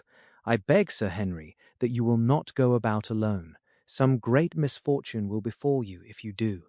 Did you get your other boot?" "No, sir. It is gone forever." Indeed, that is very interesting. Well, goodbye, he added as the train began to glide down the platform. "Bear in mind, Sir Henry, one of the phrases in that queer old legend which Dr. Mortimer has read to us, and avoid the moor in those hours of darkness when the powers of evil are exalted." I looked back at the platform when we had left it far behind, and saw the tall, austere figure of Holmes standing motionless and gazing after us. The journey was a swift and pleasant one, and I spent it in making the more intimate acquaintance of my 2 companions, and in playing with Dr. Mortimer's spaniel. In a very few hours the brown earth had become ruddy, the brick had changed to granite, and red cows grazed in well-hedged fields, where the lush grasses and more luxuriant vegetation spoke of a richer, if a damper, climate. Young Baskerville stared eagerly out of the window, and cried aloud with delight as he recognized the familiar features of the Devon scenery. "I've been over a good part of the world since I left it, Dr. Watson," said he, "but I have never seen a place to compare with it." "I never saw a Devonshire man who did not swear by his county," I remarked. "It depends upon the breed of men quite as much as on the county," said Dr. Mortimer. "A glance at our friend here reveals the rounded head of the Celt, which carries inside it the Celtic enthusiasm and power of attachment. Poor Sir Charles's head was of a very rare type, half Gaelic, half Ivernian in its characteristics. But you were very young when you last saw Baskerville Hall, were you not?" "I was a boy in my teens at the time of my father's death, and had never seen the Hall, for he lived in a little cottage on the south coast. Thence I went straight to a friend in America. I tell you, it is all as new to me as it is to Dr. Watson, and I am as keen as possible to see the moor." "Are you? Then your wish is easily granted, for there is your first sight of the moor," said Dr. Mortimer, pointing out of the carriage window. Over the green squares of the fields and the low curve of a wood, there rose in the distance a grey, melancholy hill, with a strange jagged summit, dim and vague in the distance, like some fantastic landscape in a dream. Baskerville sat for a long time, his eyes fixed upon it, and I read upon his eager face how much it meant to him, this first sight of that strange spot where the men of his blood had held sway so long and left their mark so deep. There he sat, with his tweed suit and his American accent, in the corner of a prosaic railway carriage, and yet as I looked at his dark and expressive face, I felt more than ever how true a descendant he was of that long line of high-blooded, fiery, and masterful men. There were pride, valor, and strength in his thick brows, his sensitive nostrils, and his large hazel eyes. If on that forbidding moor a difficult and dangerous quest should lie before us, this was at least a comrade for whom one might venture to take a risk with the certainty that he would bravely share it. The train pulled up at a small wayside station, and we all descended. Outside, beyond the low, white fence, a wagonette with a pair of cobs was waiting. Our coming was evidently a great event, for station master and porters clustered round us to carry out our luggage. It was a sweet, simple country spot, but I was surprised to observe that by the gate there stood two soldierly men in dark uniforms, who leaned upon their short rifles and glanced keenly at us as we passed. The coachman, a hard-faced, gnarled little fellow, saluted Sir Henry Baskerville, and in a few minutes we were flying swiftly down the broad, white road. Rolling pasture lands curved upward on either side of us, and old gabled houses peeped out from amid the thick green foliage, but behind the peaceful and sunlit countryside there rose ever, dark against the evening sky, the long, gloomy curve of the moor, broken by the jagged and sinister hills. The wagonette swung round into a side road, and we curved upward through deep lanes worn by centuries of wheels, high banks on either side, heavy with dripping moss and fleshy hart's-tongue ferns. Bronzing bracken and mottled bramble gleamed in the light of the sinking sun. Still steadily rising, we passed over a narrow granite bridge and skirted a noisy stream which gushed swiftly down, foaming and roaring amid the grey boulders. Both road and stream wound up through a valley dense with scrub oak and fir. At every turn Baskerville gave an exclamation of delight, looking eagerly about him and asking countless questions. To his eyes all seemed beautiful, but to me a tinge of melancholy lay upon the countryside, which bore so clearly the mark of the waning year. Yellow leaves carpeted the lanes and fluttered down upon us as we passed. The rattle of our wheels died away as we drove through drifts of rotting vegetation, sad gifts, as it seemed to me, for nature to throw before the carriage of the returning heir of the Baskervilles. "Hulloa!" cried Dr. Mortimer. "What is this?" A steep curve of heath-clad land, an outlying spur of the moor, lay in front of us. On the summit, hard and clear like an equestrian statue upon its pedestal, was a mounted soldier, dark and stern, his rifle poised ready over his forearm. He was watching the road along which we travelled. "What is this, Perkins?" asked Dr. Mortimer. Our driver half turned in his seat. "There's a convict escaped from Princetown, sir. He's been out 3 days now, and the warders watch every road and every station, but they've had no sight of him yet. The farmers about here don't like it, sir, and that's a fact. Well, I understand that they get £5 if they can give information. Yes, sir, but the chance of £5 is but a poor thing compared to the chance of having your throat cut. You see, it isn't like any ordinary convict. This is a man that would stick at nothing. Who is he, then? It is Selden, the Notting Hill murderer." I remembered the case well, for it was one in which Holmes had taken an interest on account of the peculiar ferocity of the crime and the wanton brutality which had marked all the actions of the assassin. The commutation of his death sentence had been due to some doubts as to his complete sanity, so atrocious was his conduct. Our wagonette had topped a rise, and in front of us rose the huge expanse of the moor, mottled with gnarled and craggy cairns and tors. A cold wind swept down from it and set us shivering. Somewhere there, on that desolate plain, was lurking this fiendish man, hiding in a burrow like a wild beast, his heart full of malignancy against the whole race which had cast him out. It needed but this to complete the grim suggestiveness of the barren waste, the chilling wind, and the darkling sky. Even Baskerville fell silent and pulled his overcoat more closely around him. We had left the fertile country behind and beneath us. We looked back on it now, the slanting rays of a low sun turning the streams to threads of gold and glowing on the red earth, new turned by the plough, and the broad tangle of the woodlands. The road in front of us grew bleaker and wilder over huge russet and olive slopes sprinkled with giant boulders. Now and then we passed a moorland cottage, walled and roofed with stone, with no creeper to break its harsh outline. Suddenly we looked down into a cup-like depression, patched with stunted oaks and firs, which had been twisted and bent by the fury of years of storm. Two high, narrow towers rose over the trees. The driver pointed with his whip. "Baskerville Hall," said he. Its master had risen and was staring with flushed cheeks and shining eyes. A few minutes later we had reached the lodge gates, a maze of fantastic tracery in wrought iron, with weather-bitten pillars on either side, blotched with lichens and surmounted by the boar's heads of the Baskervilles. The lodge was a ruin of black granite and bared ribs of rafters, but facing it was a new building, half constructed, the first fruit of Sir Charles's South African gold. Through the gateway we passed into the avenue, where the wheels were again hushed amid the leaves, and the old trees shot their branches in a sombre tunnel over our heads. Baskerville shuddered as he looked up the long, dark drive to where the house glimmered like a ghost at the farther end. "Was it here?" he asked in a low voice. "No, no, the yew alley is on the other side." The young heir glanced round with a gloomy face. "It's no wonder my uncle felt as if trouble were coming on him in such a place as this," said he. "It's enough to scare any man. I'll have a row of electric lamps up here inside of 6 months, and you won't know it again, with 1,000 candle-power Swan and Edison right here in front of the hall door." The avenue opened into a broad expanse of turf, and the house lay before us. In the fading light, I could see that the center was a heavy block of building from which a porch projected. The whole front was draped in ivy, with a patch clipped bare here and there where a window or a coat of arms broke through the dark veil. From this central block rose the twin towers, ancient, crenellated, and pierced with many loopholes. To right and left of the turrets were more modern wings of black granite. A dull light shone through heavy mullioned windows, and from the high chimneys which rose from the steep, high-angled roof, there sprang a single black column of smoke. "Welcome, Sir Henry. Welcome to Baskerville Hall."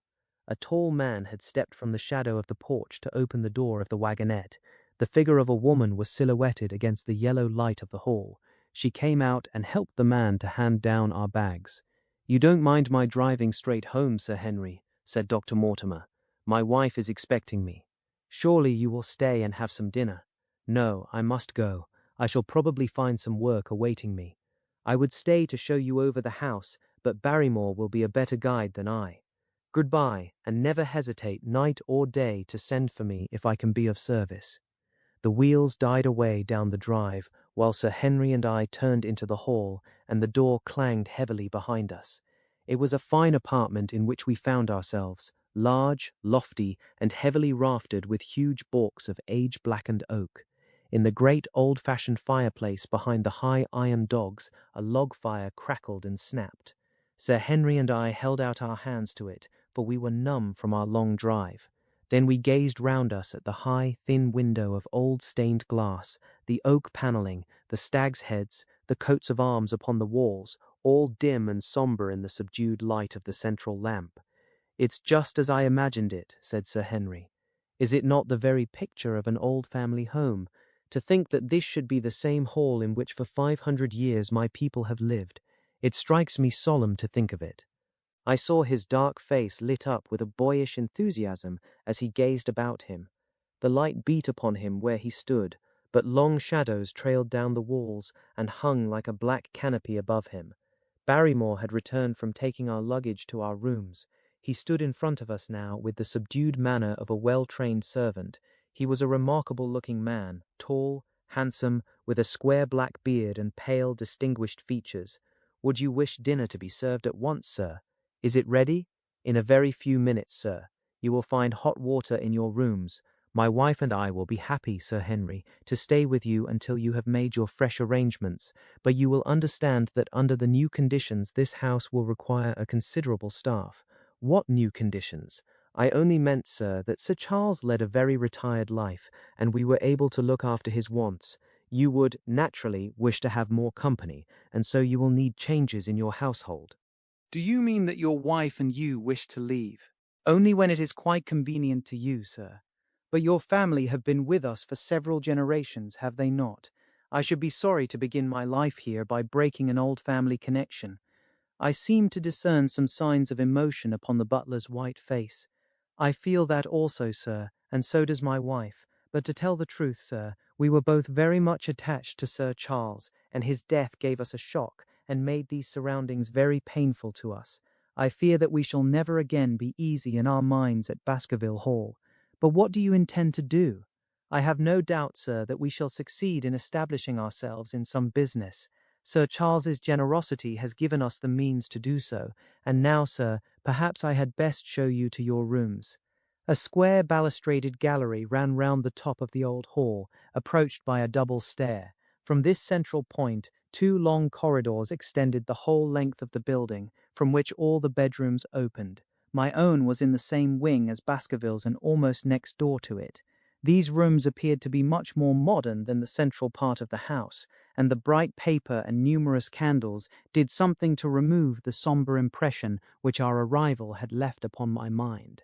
But the dining room, which opened out of the hall, was a place of shadow and gloom.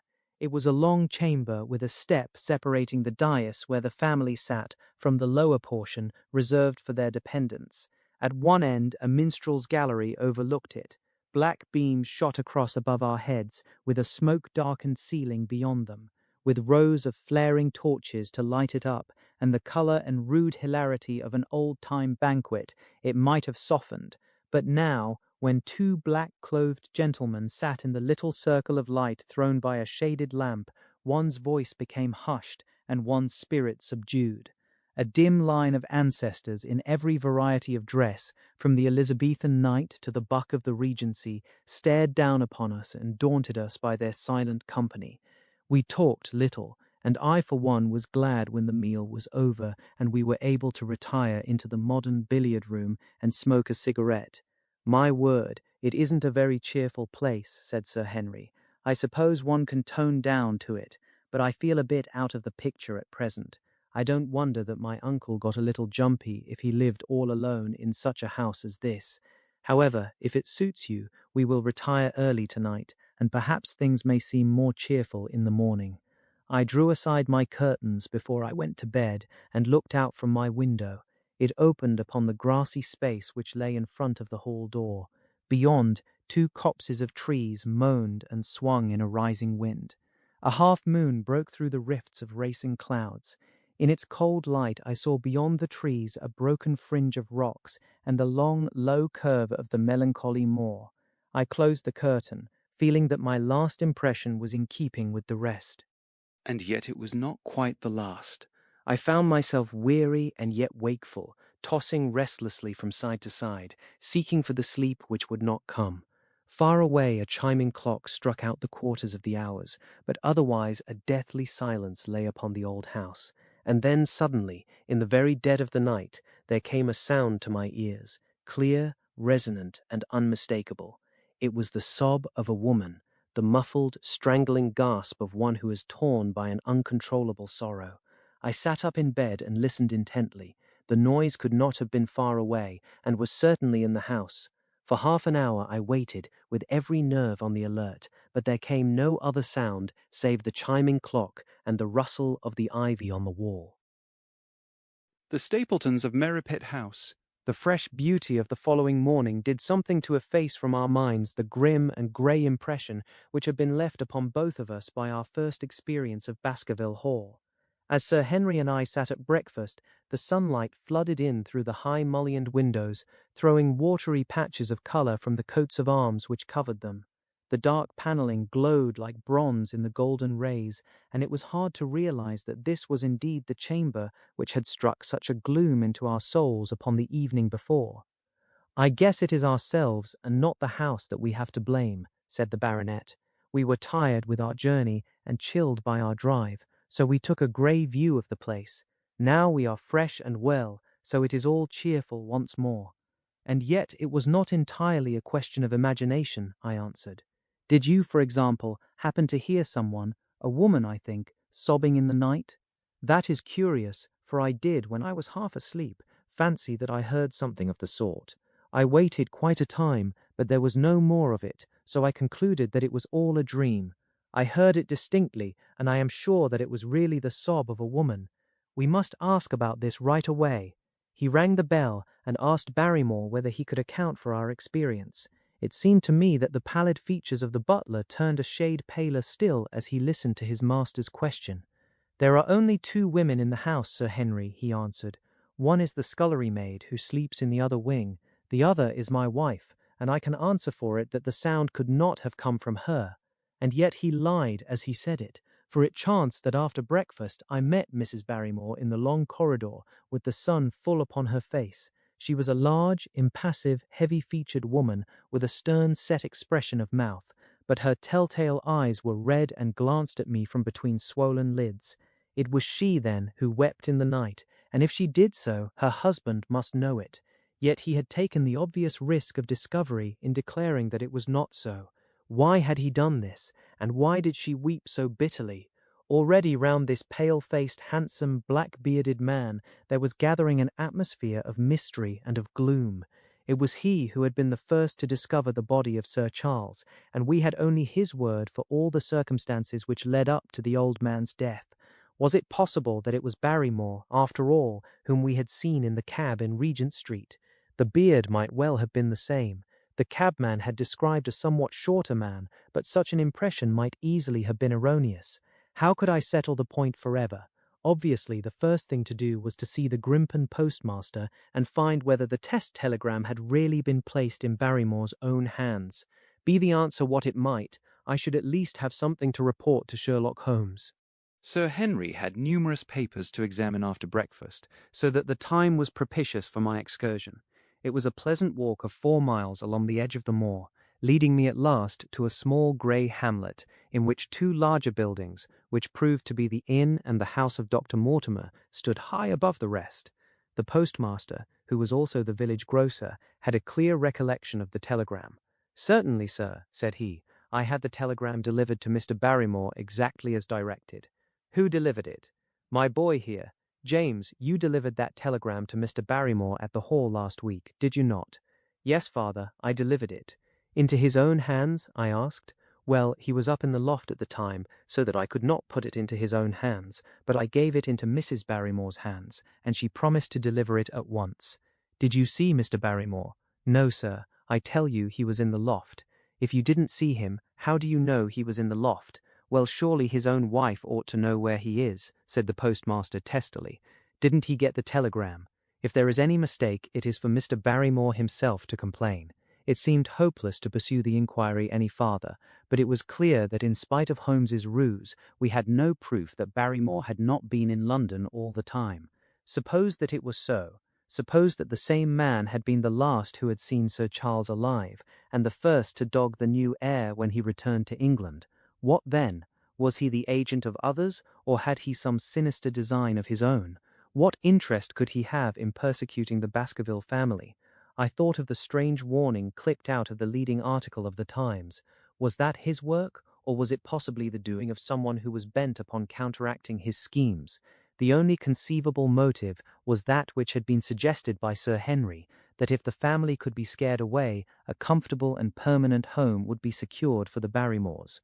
But surely such an explanation as that would be quite inadequate to account for the deep and subtle scheming which seemed to be weaving an invisible net round the young baronet. Holmes himself had said that no more complex case had come to him in all the long series of his sensational investigations. I prayed as I walked back along the grey, lonely road that my friend might soon be freed from his preoccupations and able to come down to take this heavy burden of responsibility from my shoulders. Suddenly, my thoughts were interrupted by the sound of running feet behind me and by a voice which called me by name. I turned, expecting to see Dr. Mortimer, but to my surprise it was a stranger who was pursuing me.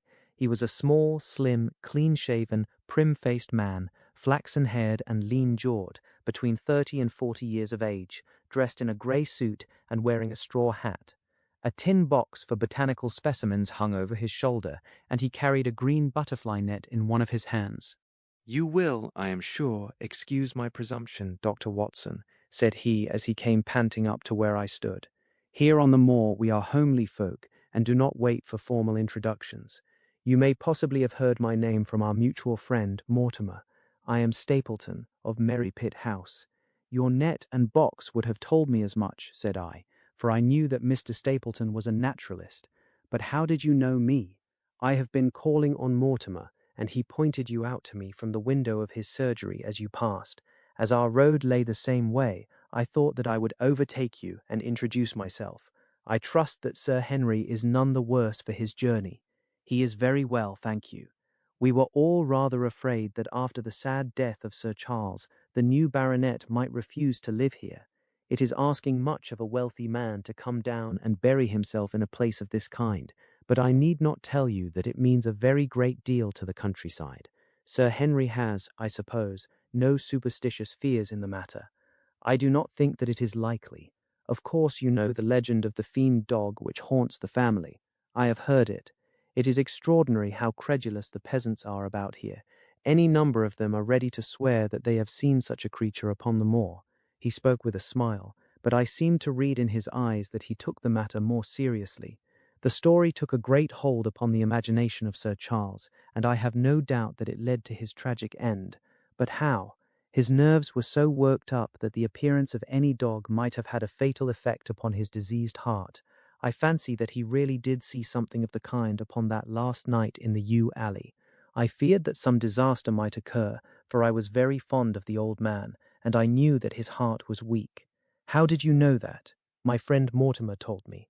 "You think, then, that some dog pursued Sir Charles, and that he died of fright in consequence? Have you any better explanation?" "I have not come to any conclusion. Has Mr. Sherlock Holmes—" The words took away my breath for an instant, but a glance at the placid face and steadfast eyes of my companion showed that no surprise was intended. "It is useless for us to pretend that we do not know you, Dr. Watson," said he.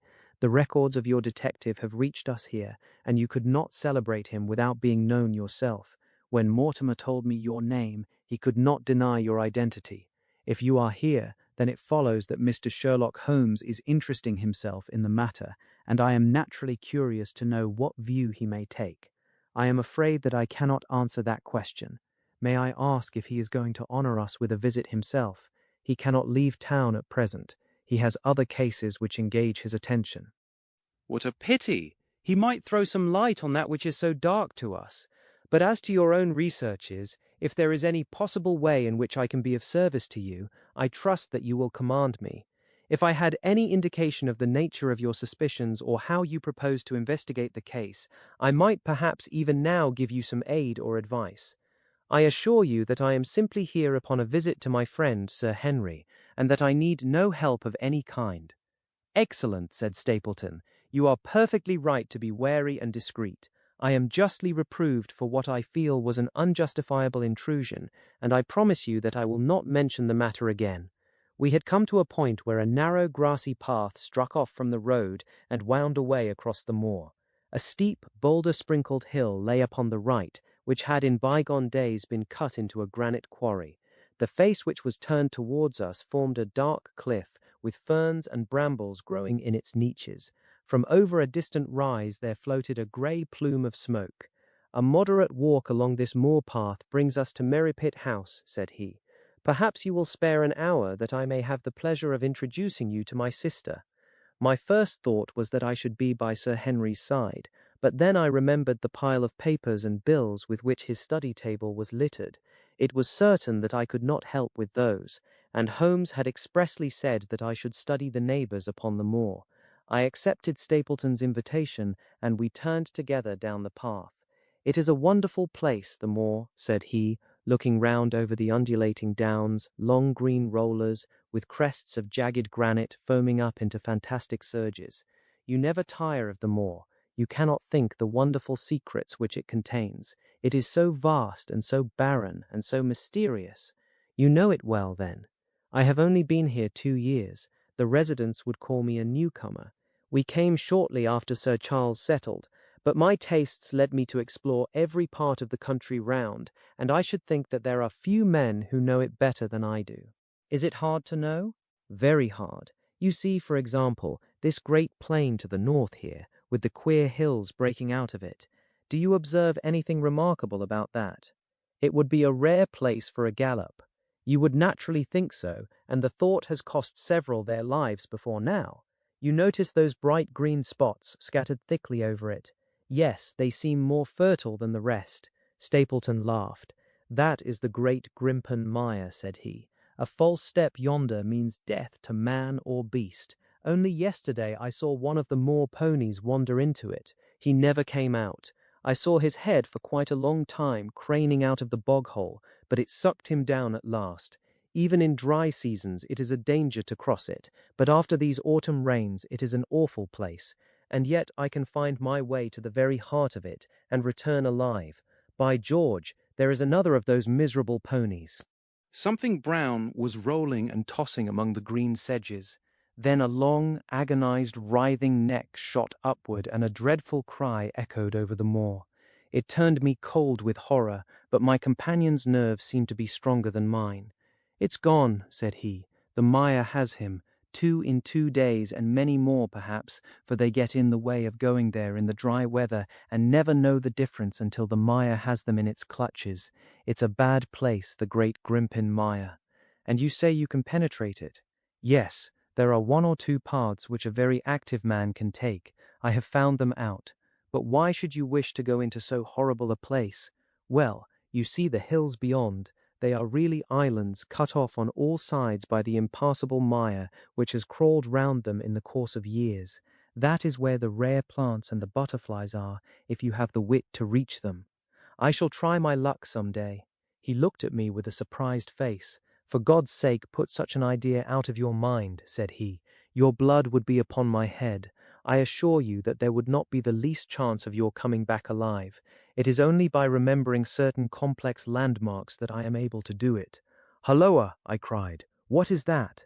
A long, low moan, indescribably sad, swept over the moor.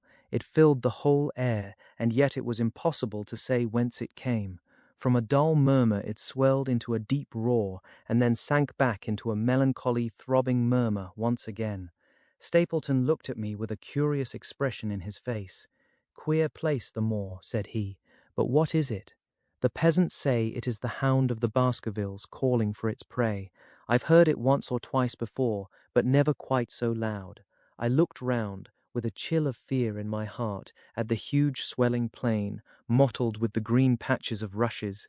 Nothing stirred over the vast expanse save a pair of ravens, which croaked loudly from a tor behind us. "You are an educated man. You don't believe such nonsense as that," said I. "What do you think is the cause of so strange a sound? Bogs make queer noises sometimes. It's the mud settling, or the water rising, or something." "No, no, that was a living voice." "Well, perhaps it was. Did you ever hear a bittern booming?" "No, I never did. It's a very rare bird, practically extinct in England now, but all things are possible upon the moor. Yes, I should not be surprised to learn that what we have heard is the cry of the last of the bitterns. It's the weirdest, strangest thing that ever I heard in my life. Yes, it's rather an uncanny place altogether. Look at the hillside yonder. What do you make of those? The whole steep slope was covered with grey circular rings of stone, a score of them at least. What are they? Sheep pens? No, they are the homes of our worthy ancestors. Prehistoric man lived thickly on the moor, and as no one in particular has lived there since, we find all his little arrangements exactly as he left them. These are his wigwams with the roofs off. You can even see his hearth and his couch if you have the curiosity to go inside. But it is quite a town. When was it inhabited? Neolithic man, no date. What did he do? He grazed his cattle on these slopes, and he learned to dig for tin when the bronze sword began to supersede the stone axe. Look at the great trench in the opposite hill. That is his mark. Yes, you will find some very singular points about the moor, Dr. Watson. Oh, excuse me an instant. It is surely Cyclopedes. A small fly or moth had fluttered across our path, and in an instant Stapleton was rushing with extraordinary energy and speed in pursuit of it. To my dismay, the creature flew straight for the great mire, and my acquaintance never paused for an instant, bounding from tuft to tuft behind it, his green net waving in the air. His grey clothes and jerky, zigzag, irregular progress made him not unlike some huge moth himself. I was standing watching his pursuit with a mixture of admiration for his extraordinary activity and fear lest he should lose his footing in the treacherous mire, when I heard the sound of steps and, turning round, found a woman near me upon the path. She had come from the direction in which the plume of smoke indicated the position of Merripit House, but the dip of the moor had hid her until she was quite close. I could not doubt that this was the Miss Stapleton of whom I had been told, since ladies of any sort must be few upon the moor, and I remembered that I had heard someone describe her as being a beauty. The woman who approached me was certainly that, and of a most uncommon type.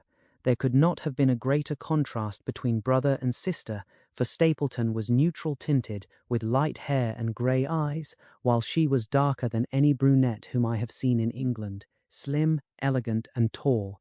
She had a proud, finely cut face, so regular that it might have seemed impassive were it not for the sensitive mouth and the beautiful dark, eager eyes.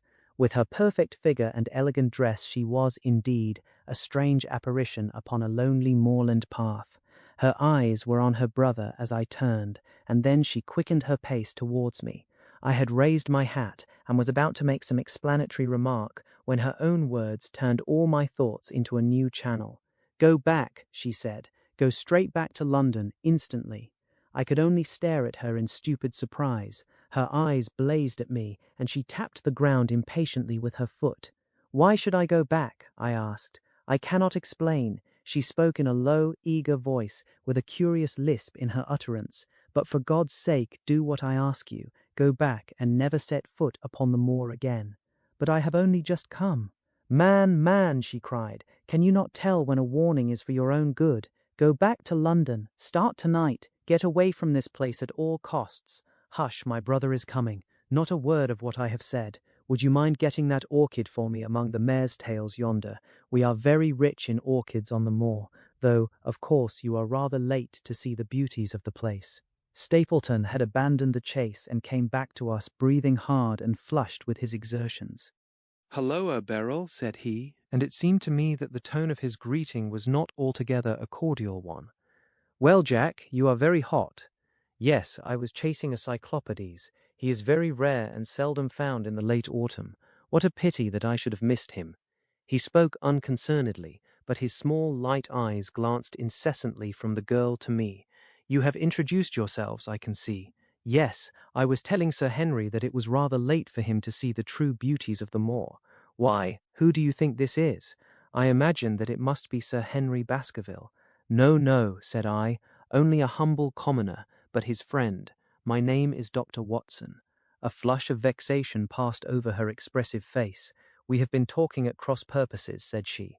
"Why, you had not very much time for talk," her brother remarked with the same questioning eyes. "I talked as if Dr. Watson were a resident instead of being merely a visitor," said she. "It cannot much matter to him whether it is early or late for the orchids. But you will come on, will you not, and see Merripit House?" A short walk brought us to it, a bleak moorland house, once the farm of some grazier in the old prosperous days, but now put into repair and turned into a modern dwelling. An orchard surrounded it, but the trees, as is usual upon the moor, were stunted and nipped, and the effect of the whole place was mean and melancholy. We were admitted by a strange, wizened, rusty-coated old manservant, who seemed in keeping with the house. Inside, however, there were large rooms furnished with an elegance in which I seemed to recognize the taste of the lady.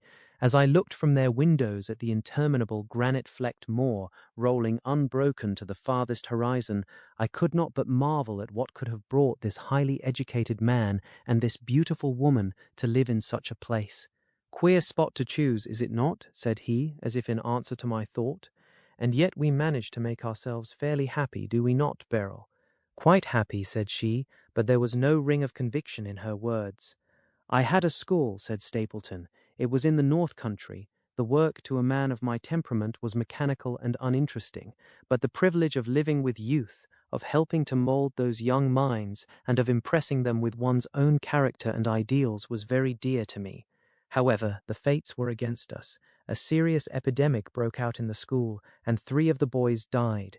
It never recovered from the blow, and much of my capital was irretrievably swallowed up.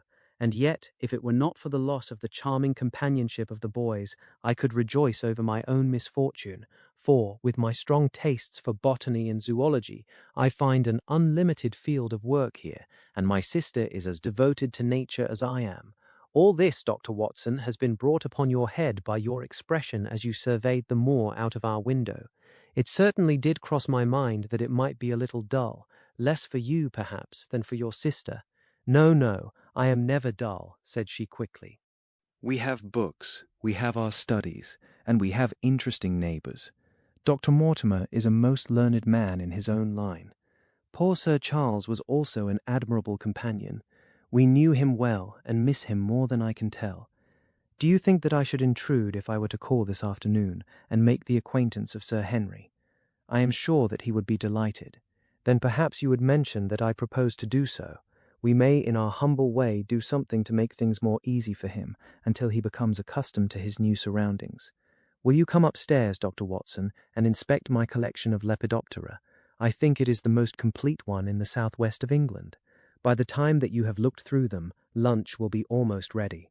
But I was eager to get back to my charge. The melancholy of the moor, the death of the unfortunate pony, the weird sound which had been associated with the grim legend of the Baskervilles, all these things tinged my thoughts with sadness. Then, on the top of these more or less vague impressions, there had come the definite and distinct warning of Miss Stapleton, delivered with such intense earnestness that I could not doubt that some grave and deep reason lay behind it. I resisted all pressure to stay for lunch, and I set off at once upon my return journey, taking the grass-grown path by which we had come. It seems, however, that there must have been some short-cut for those who knew it, for before I had reached the road I was astounded to see Miss Stapleton sitting upon a rock by the side of the track. Her face was beautifully flushed with her exertions, and she held her hand to her side. "I have run all the way in order to cut you off, Dr. Watson," said she. "I had not even time to put on my hat. I must not stop, or my brother may miss me. I wanted to say to you how sorry I am about the stupid mistake I made in thinking that you were Sir Henry. Please forget the words I said, which have no application whatever to you." "But I can't forget them, Miss Stapleton," said I. "I am Sir Henry's friend, and his welfare is a very close concern of mine. Tell me why it was that you were so eager that Sir Henry should return to London." "A woman's whim, Dr. Watson. When you know me better, you will understand that I cannot always give reasons for what I say or do." "No, no. I remember the thrill in your voice. I remember the look in your eyes. Please, please, be frank with me, Miss Stapleton, for ever since I have been here, I have been conscious of shadows all round me. Life has become like that great Grimpen mire, with little green patches everywhere into which one may sink, and with no guide to point the track. Tell me, then, what it was that you meant, and I will promise to convey your warning to Sir Henry." An expression of irresolution passed for an instant over her face, but her eyes had hardened again when she answered me. "You make too much of it, Dr. Watson," said she. "My brother and I were very much shocked by the death of Sir Charles. We knew him very intimately, for his favourite walk was over the moor to our house. He was deeply impressed with the curse which hung over the family, and when this tragedy came, I naturally felt that there must be some grounds for the fears which he had expressed. I was distressed, therefore, when another member of the family came down to live here, and I felt that he should be warned of the danger which he will run. That was all which I intended to convey." "But what is the danger? You know the story of the Hound? I do not believe in such nonsense, but I do. If you have any influence with Sir Henry, take him away from a place which has always been fatal to his family. The world is wide. Why should he wish to live at the place of danger?" "Because it is the place of danger. That is Sir Henry's nature. I fear that unless you can give me some more definite information than this, it would be impossible to get him to move. I cannot say anything definite, for I do not know anything definite. I would ask you one more question, Miss Stapleton. If you meant no more than this when you first spoke to me, why should you not wish your brother to overhear what you said? There is nothing to which he or anyone else could object. My brother is very anxious to have the hall inhabited, for he thinks it is for the good of the poor folk upon the moor. He would be very angry if he knew that I have said anything which might induce Sir Henry to go away. But I have done my duty now, and I will say no more. I must go back, or he will miss me, and suspect that I have seen you. Goodbye.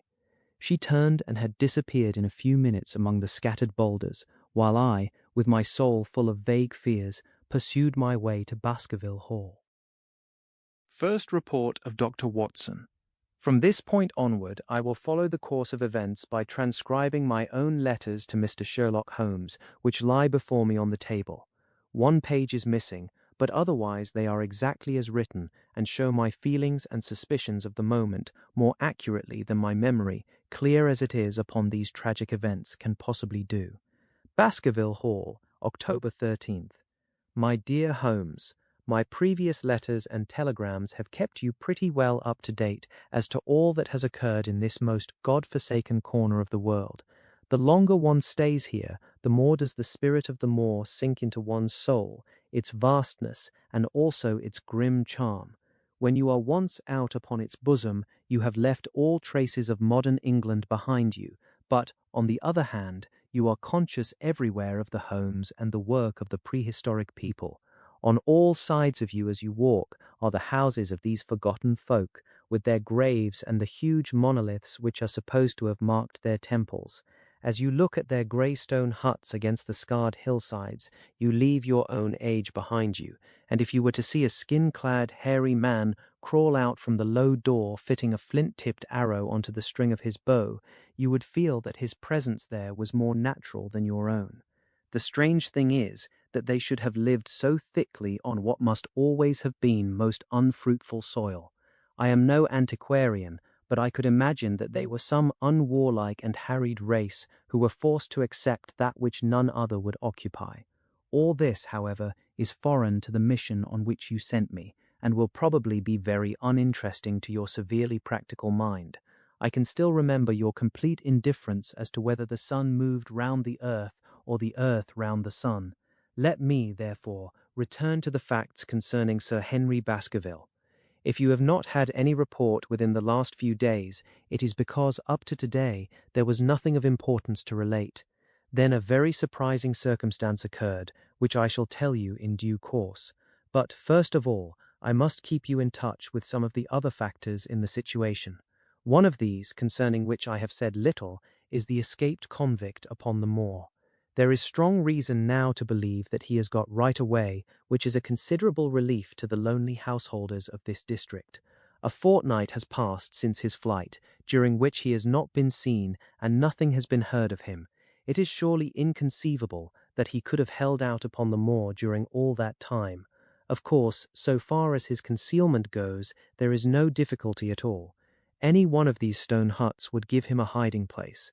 But there is nothing to eat unless he were to catch and slaughter one of the moor sheep. We think, therefore, that he has gone, and the outlying farmers sleep the better in consequence. We are 4 able-bodied men in this household, so that we could take good care of ourselves. But I confess that I have had uneasy moments when I have thought of the Stapletons. They live miles from any help. There are one maid, an old manservant, the sister, and the brother, the latter not a very strong man. They would be helpless in the hands of a desperate fellow like this Notting Hill criminal, if he could once effect an entrance. Both Sir Henry and I were concerned at their situation, and it was suggested that Perkins, the groom, should go over to sleep there, but Stapleton would not hear of it. The fact is that our friend, the baronet, begins to display a considerable interest in our fair neighbour. It is not to be wondered at, for time hangs heavily in this lonely spot to an active man like him, and she is a very fascinating and beautiful woman.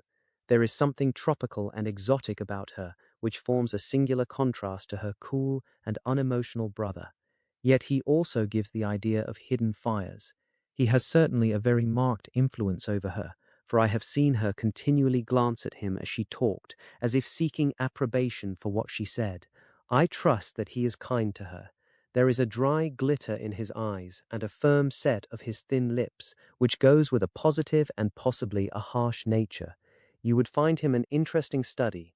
He came over to call upon Baskerville on that first day, and the very next morning he took us both to show us the spot where the legend of the wicked Hugo is supposed to have had its origin. It was an excursion of some miles across the moor to a place which is so dismal that it might have suggested the story.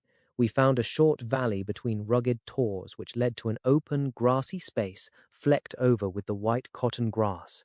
In the middle of it rose two great stones, worn and sharpened at the upper end until they looked like the huge, corroding fangs of some monstrous beast. In every way it corresponded with the scene of the old tragedy. Sir Henry was much interested and asked Stapleton more than once whether he did really believe in the possibility of the interference of the supernatural in the affairs of men. He spoke lightly, but it was evident that he was very much in earnest. Stapleton was guarded in his replies, but it was easy to see that he said less than he might, and that he would not express his whole opinion out of consideration for the feelings of the baronet. He told us of similar cases where families had suffered from some evil influence, and he left us with the impression that he shared the popular view upon the matter. On our way back, we stayed for lunch at Merripit House, and it was there that Sir Henry made the acquaintance of Miss Stapleton. From the first moment that he saw her, he appeared to be strongly attracted by her, and I am much mistaken if the feeling was not mutual. He referred to her again and again on our walk home, and since then hardly a day has passed that we have not seen something of the brother and sister. They dine here tonight, and there is some talk of our going to them next week. One would imagine that such a match would be very welcome to Stapleton, and yet I have more than once caught a look of the strongest disapprobation in his face when Sir Henry has been paying some attention to his sister. He is much attached to her, no doubt, and would lead a lonely life without her, but it would seem the height of selfishness if he were to stand in the way of her making so brilliant a marriage. Yet I am certain that he does not wish their intimacy to ripen into love, and I have several times observed that he has taken pains to prevent them from being tete-a-tete. By the way, your instructions to me never to allow Sir Henry to go out alone will become very much more onerous if a love affair were to be added to our other difficulties. My popularity would soon suffer if I were to carry out your orders to the letter. The other day, Thursday to be more exact, Dr. Mortimer lunched with us. He has been excavating a barrow at Longdown and has got a prehistoric skull which fills him with great joy. Never was there such a single-minded enthusiast as he. The Stapletons came in afterwards, and the good doctor took us all to the yew alley at Sir Henry's request to show us exactly how everything occurred upon that fatal night. It is a long, dismal walk, the yew alley, between two high walls of clipped hedge, with a narrow band of grass upon either side. At the far end is an old, tumble-down summer-house. Halfway down is the moor-gate, where the old gentleman left his cigar-ash. It is a white wooden gate with a latch. Beyond it lies the wide moor. I remembered your theory of the affair, and tried to picture all that had occurred. As the old man stood there, he saw something coming across the moor, something which terrified him so that he lost his wits and ran until he died of sheer horror and exhaustion. There was the long, gloomy tunnel down which he fled, and from what? A sheepdog of the moor, or a spectral hound, black, silent, and monstrous? Was there a human agency in the matter? Did the pale, watchful Barrymore know more than he cared to say? It was all dim and vague, but always there is the dark shadow of crime behind it. One other neighbour I have met since I wrote last.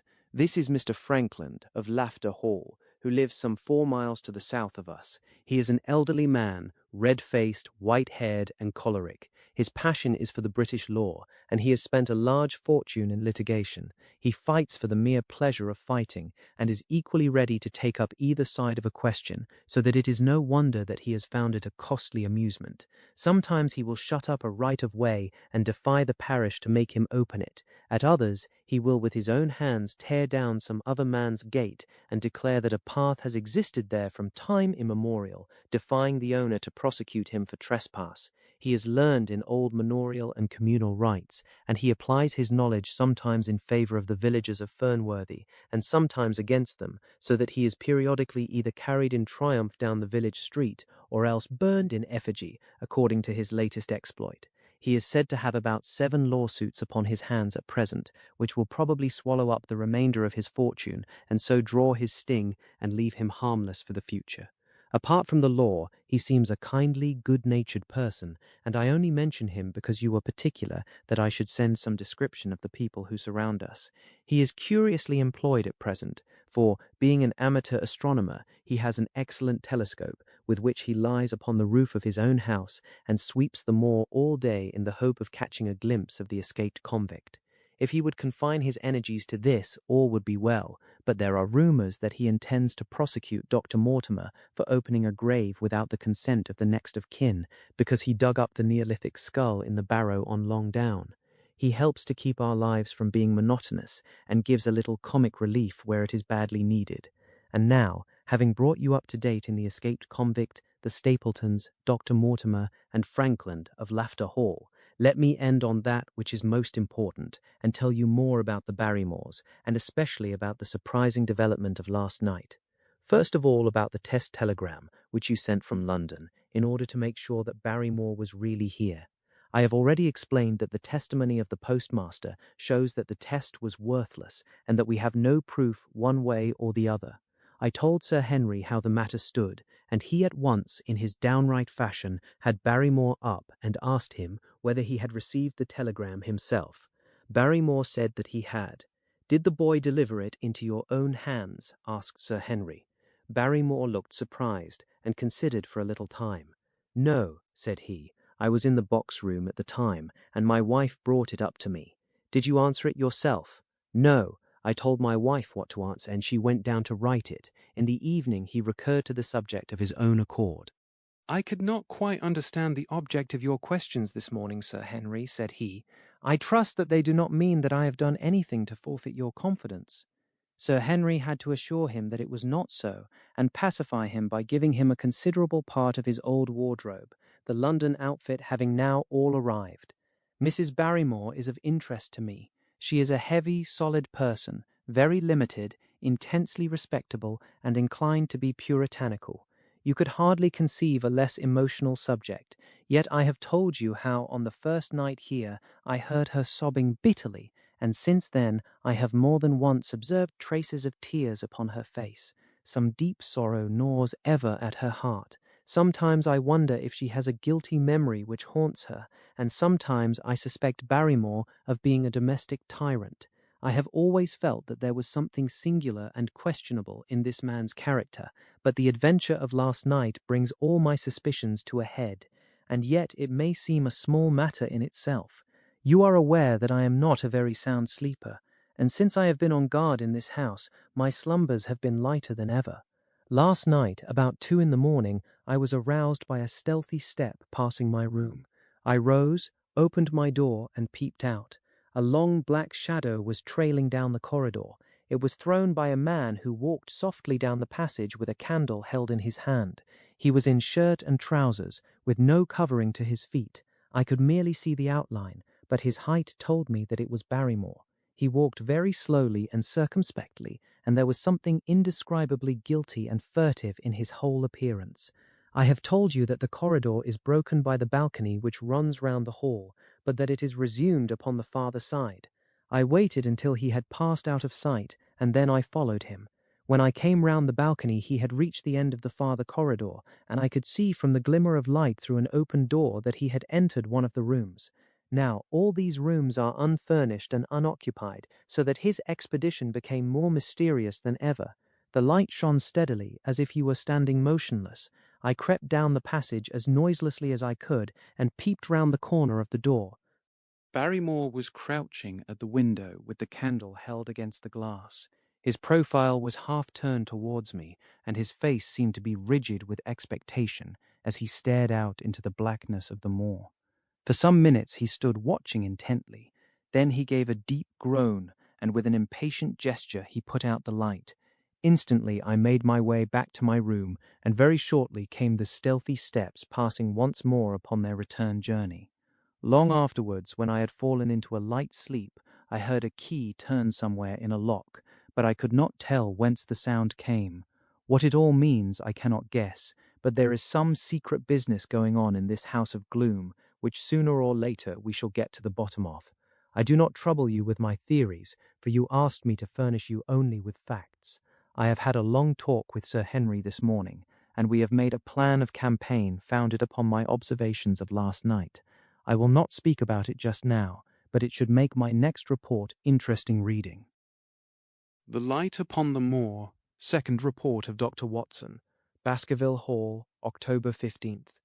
My dear Holmes, if I was compelled to leave you without much news during the early days of my mission, you must acknowledge that I am making up for lost time, and that events are now crowding thick and fast upon us. In my last report, I ended upon my top note with Barrymore at the window, and now I have quite a budget already which will, unless I am much mistaken, considerably surprise you. Things have taken a turn which I could not have anticipated. In some ways they have within the last 48 hours become much clearer, and in some ways they have become more complicated. But I will tell you all, and you shall judge for yourself. Before breakfast on the morning following my adventure, I went down the corridor and examined the room in which Barrymore had been on the night before. The western window through which he had stared so intently has, I noticed, one peculiarity above all other windows in the house. It commands the nearest outlook onto the moor. There is an opening between two trees which enables one from this point of view to look right down upon it, while from all the other windows it is only a distant glimpse which can be obtained. It follows, therefore, that Barrymore, since only this window would serve the purpose, must have been looking out for something or somebody upon the moor. The night was very dark, so that I can hardly imagine how he could have hoped to see anyone. It had struck me that it was possible that some love intrigue was on foot. That would have accounted for his stealthy movements, and also for the uneasiness of his wife. The man is a striking-looking fellow, very well equipped to steal the heart of a country girl, so that this theory seemed to have something to support it.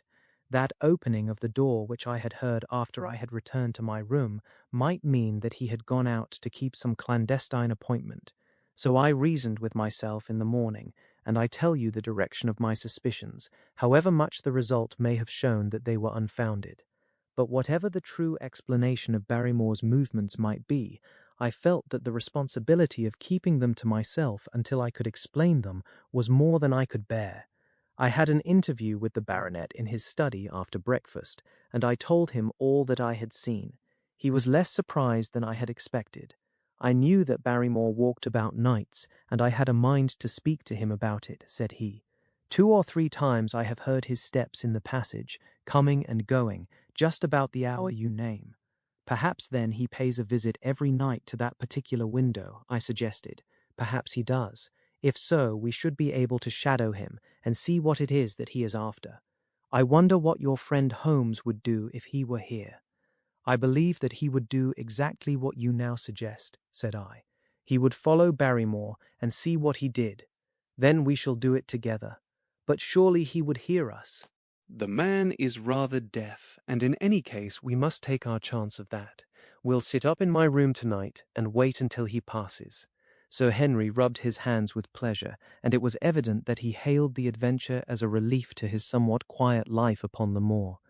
The baronet has been in communication with the architect who prepared the plans for Sir Charles, and with a contractor from London, so that we may expect great changes to begin here soon. There have been decorators and furnishers up from Plymouth, and it is evident that our friend has large ideas and means to spare no pains or expense to restore the grandeur of his family. When the house is renovated and refurnished, all that he will need will be a wife to make it complete. Between ourselves, there are pretty clear signs that this will not be wanting if the lady is willing, for I have seldom seen a man more infatuated with a woman than he is with our beautiful neighbour, Miss Stapleton. And yet the course of true love does not run quite as smoothly as one would under the circumstances expect. Today, for example, its surface was broken by a very unexpected ripple, which has caused our friend considerable perplexity and annoyance. After the conversation which I have quoted about Barrymore, Sir Henry put on his hat and prepared to go out. As a matter of course, I did the same. "What, are you coming, Watson?" he asked, looking at me in a curious way. "That depends on whether you are going on the moor," said I. "Yes, I am." "Well, you know what my instructions are. I am sorry to intrude, but you heard how earnestly Holmes insisted that I should not leave you, and especially that you should not go alone upon the moor. Sir Henry put his hand upon my shoulder with a pleasant smile. My dear fellow, said he, Holmes, with all his wisdom, did not foresee some things which have happened since I have been on the moor. You understand me. I am sure that you are the last man in the world who would wish to be a spoil-sport. I must go out alone. It put me in a most awkward position. I was at a loss what to say or what to do, and before I had made up my mind, he picked up his cane and was gone. But when I came to think the matter over, my conscience reproached me bitterly for having on any pretext allowed him to go out of my sight. I imagined what my feelings would be if I had to return to you and to confess that some misfortune had occurred through my disregard for your instructions. I assure you my cheeks flushed at the very thought. It might not even now be too late to overtake him, so I set off at once in the direction of Merripit House. I hurried along the road at the top of my speed without seeing anything of Sir Henry, until I came to the point where the moor path branches off. There, fearing that perhaps I had come in the wrong direction after all, I mounted a hill from which I could command a view, the same hill which is cut into the dark quarry. Thence I saw him at once. He was on the moor path about a quarter of a mile off, and a lady was by his side, who could only be Miss Stapleton. It was clear that there was already an understanding between them, and that they had met by appointment. They were walking slowly along in deep conversation, and I saw her making quick little movements of her hands as if she were very earnest in what she was saying, while he listened intently and once or twice shook his head in strong dissent. I stood among the rocks watching them, very much puzzled as to what I should do next. To follow them and break into their intimate conversation seemed to be an outrage, and yet my clear duty was never for an instant to let him out of my sight. To act the spy upon a friend was a hateful task. Still, I could see no better course than to observe him from the hill, and to clear my conscience by confessing to him afterwards what I had done. It is true that if any sudden danger had threatened him, I was too far away to be of use, and yet I am sure that you will agree with me that the position was very difficult, and that there was nothing more which I could do. Our friend, Sir Henry, and the lady had halted on the path, and were standing deeply absorbed in their conversation, when I was suddenly aware that I was not the only witness of their interview. A wisp of green floating in the air caught my eye, and another glance showed me that it was carried on a stick by a man who was moving among the broken ground. It was Stapleton with his butterfly net. He was very much closer to the pair than I was, and he appeared to be moving in their direction. At this instant Sir Henry suddenly drew Miss Stapleton to his side. His arm was round her, but it seemed to me that she was straining away from him, with her face averted. He stooped his head to hers, and she raised one hand as if in protest. Next moment I saw them spring apart and turn hurriedly round. Stapleton was the cause of the interruption. He was running wildly towards them, his absurd net dangling behind him. He gesticulated and almost danced with excitement in front of the lovers. What the scene meant I could not imagine, but it seemed to me that Stapleton was abusing Sir Henry, who offered explanations which became more angry as the other refused to accept them. The lady stood by in haughty silence. Finally, Stapleton turned upon his heel and beckoned in a peremptory way to his sister, who, after an irresolute glance at Sir Henry, walked off by the side of her brother. The naturalist's angry gestures showed that the lady was included in his displeasure. The baronet stood for a minute looking after them, and then he walked slowly back the way that he had come, his head hanging, the very picture of dejection. What all this meant I could not imagine, but I was deeply ashamed to have witnessed so intimate a scene without my friend's knowledge. I ran down the hill, therefore, and met the baronet at the bottom. His face was flushed with anger, and his brows were wrinkled, like one who is at his wits' ends what to do. "Halloa, Watson, where have you dropped from?" said he. "You don't mean to say that you came after me in spite of all?" I explained everything to him, how I had found it impossible to remain behind, how I had followed him, and how I had witnessed all that had occurred. For an instant his eyes blazed at me, but my frankness disarmed his anger, and he broke at last into a rather rueful laugh. "You would have thought the middle of that prairie a fairly safe place for a man to be private," said he, "but by thunder, the whole countryside seems to have been out to see me do my wooing, and a mighty poor wooing at that. Where had you engaged a seat? I was on that hill. Quite in the back row, eh? But her brother was well up to the front. Did you see him come out on us?" "Yes, I did." Did he ever strike you as being crazy, this brother of hers? I can't say that he ever did. I dare say not. I always thought him sane enough until today, but you can take it from me that either he or I ought to be in a straitjacket. What's the matter with me anyhow? You've lived near me for some weeks, Watson. Tell me straight now. Is there anything that would prevent me from making a good husband to a woman that I loved? I should say not. He can't object to my worldly position, so it must be myself that he has this down on. What has he against me? I never hurt man or woman in my life that I know of, and yet he would not so much as let me touch the tips of her fingers. Did he say so? That, and a deal more. I tell you, Watson, I've only known her these few weeks, but from the first I just felt that she was made for me, and she too. She was happy when she was with me, and that I'll swear. There's a light in a woman's eyes that speaks louder than words. But he has never let us get together, and it was only today for the first time that I saw a chance of having a few words with her alone. She was glad to meet me, but when she did it was not love that she would talk about, and she wouldn't have let me talk about it either if she could have stopped it. She kept coming back to it that this was a place of danger, and that she would never be happy until I had left it. I told her that since I had seen her, I was in no hurry to leave it, and that if she really wanted me to go, the only way to work it was for her to arrange to go with me. With that, I offered in as many words to marry her, but before she could answer, down came this brother of hers, running at us with a face on him like a madman. He was just white with rage, and those light eyes of his were blazing with fury. What was I doing with the lady? How dared I offer her attentions which were distasteful to her? Did I think that because I was a baronet I could do what I liked? If he had not been her brother, I should have known better how to answer him. As it was, I told him that my feelings towards his sister were such as I was not ashamed of, and that I hoped that she might honor me by becoming my wife. That seemed to make the matter no better, so then I lost my temper too, and I answered him rather more hotly than I should perhaps, considering that she was standing by. So it ended by his going off with her, as you saw, and here am I, as badly puzzled a man as any in this county. Just tell me what it all means, Watson, and I'll owe you more than ever I can hope to pay. I tried one or two explanations, but indeed I was completely puzzled myself. Our friend's title, his fortune, his age, his character, and his appearance are all in his favor, and I know nothing against him unless it be this dark fate which runs in his family. That his advances should be rejected so brusquely, without any reference to the lady's own wishes, and that the lady should accept the situation without protest, is very amazing. However, our conjectures were set at rest by a visit from Stapleton himself that very afternoon.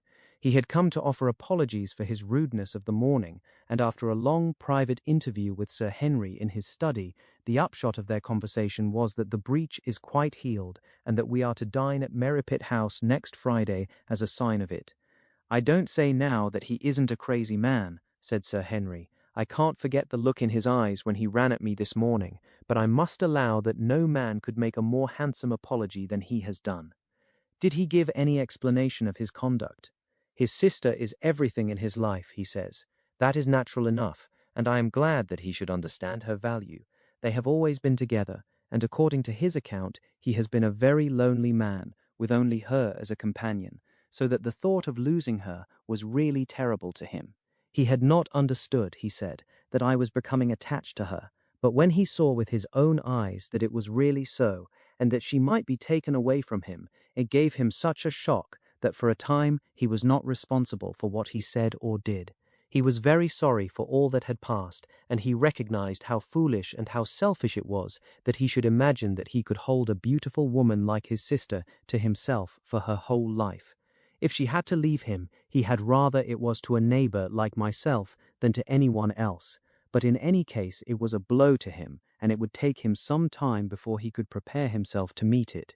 He would withdraw all opposition upon his part if I would promise for 3 months to let the matter rest and to be content with cultivating the lady's friendship during that time without claiming her love. This I promised, and so the matter rests. So there is one of our small mysteries cleared up. It is something to have touched bottom anywhere in this bog in which we are floundering. We know now why Stapleton looked with disfavor upon his sister's suitor, even when that suitor was so eligible a one as Sir Henry. And now I pass on to another thread which I have extricated out of the tangled skein, the mystery of the sobs in the night, of the tear-stained face of Mrs. Barrymore, of the secret journey of the butler to the western lattice window. Congratulate me, my dear Holmes, and tell me that I have not disappointed you as an agent, that you do not regret the confidence which you showed in me when you sent me down. All these things have by one night's work been thoroughly cleared. I have said by one night's work, but, in truth, it was by 2 nights' work, for on the first we drew entirely blank. I sat up with Sir Henry in his rooms until nearly 3 o'clock in the morning, but no sound of any sort did we hear except the chiming clock upon the stairs. It was a most melancholy vigil, and ended by each of us falling asleep in our chairs. Fortunately, we were not discouraged, and we determined to try again. The next night we lowered the lamp and sat smoking cigarettes without making the least sound. It was incredible how slowly the hours crawled by, and yet we were helped through it by the same sort of patient interest which the hunter must feel as he watches the trap into which he hopes the game may wander. 1 struck, and 2, and we had almost for the second time given it up in despair, when in an instant we both sat bolt upright in our chairs, with all our weary senses keenly on the alert once more. We had heard the creak of a step in the passage. Very stealthily we heard it pass along until it died away in the distance. Then the baronet gently opened his door, and we set out in pursuit. Already our man had gone round the gallery, and the corridor was all in darkness. Softly we stole along until we had come into the other wing. We were just in time to catch a glimpse of the tall, black-bearded figure, his shoulders rounded as he tiptoed down the passage. Then he passed through the same door as before, and the light of the candle framed it in the darkness and shot one single yellow beam across the gloom of the corridor. We shuffled cautiously towards it, trying every plank before we dared to put our whole weight upon it. We had taken the precaution of leaving our boots behind us, but even so, the old boards snapped and creaked beneath our tread. Sometimes it seemed impossible that he should fail to hear our approach. However, the man is fortunately rather deaf, and he was entirely preoccupied in that which he was doing. When at last we reached the door and peeped through, we found him crouching at the window, candle in hand, his white, intent face pressed against the pane, exactly as I had seen him 2 nights before. We had arranged no plan of campaign, but the baronet is a man to whom the most direct way is always the most natural. He walked into the room, and as he did so, Barrymore sprang up from the window with a sharp hiss of his breath, and stood, livid and trembling, before us. His dark eyes, glaring out of the white mask of his face, were full of horror and astonishment as he gazed from Sir Henry to me. "What are you doing here, Barrymore?" "Nothing, sir." His agitation was so great that he could hardly speak, and the shadows sprang up and down from the shaking of his candle. "It was the window, sir. I go round at night to see that they are fastened." "On the 2nd floor?" "Yes, sir, all the windows." "Look here, Barrymore," said Sir Henry sternly. "We have made up our minds to have the truth out of you, so it will save you trouble to tell it sooner rather than later. Come now, no lies. What were you doing at that window?" The fellow looked at us in a helpless way, and he wrung his hands together like one who is in the last extremity of doubt and misery. "I was doing no harm, sir. I was holding a candle to the window." "And why were you holding a candle to the window?" "Don't ask me, Sir Henry. Don't ask me. I give you my word, sir, that it is not my secret, and that I cannot tell it. If it concerned no one but myself, I would not try to keep it from you." A sudden idea occurred to me, and I took the candle from the trembling hand of the butler. "He must have been holding it as a signal," said I.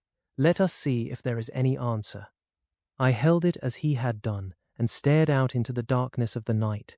Vaguely I could discern the black bank of the trees and the lighter expanse of the moor, for the moon was behind the clouds. And then I gave a cry of exultation, for a tiny pinpoint of yellow light had suddenly transfixed the dark veil and glowed steadily in the center of the black square framed by the window. "There it is," I cried. "No, no, sir, it is nothing, nothing at all." The butler broke in. "I assure you, sir." "Move your light across the window, Watson," cried the baronet. "See, the other moves also. Now, you rascal, do you deny that it is a signal? Come, speak up. Who is your confederate out yonder, and what is this conspiracy that is going on?"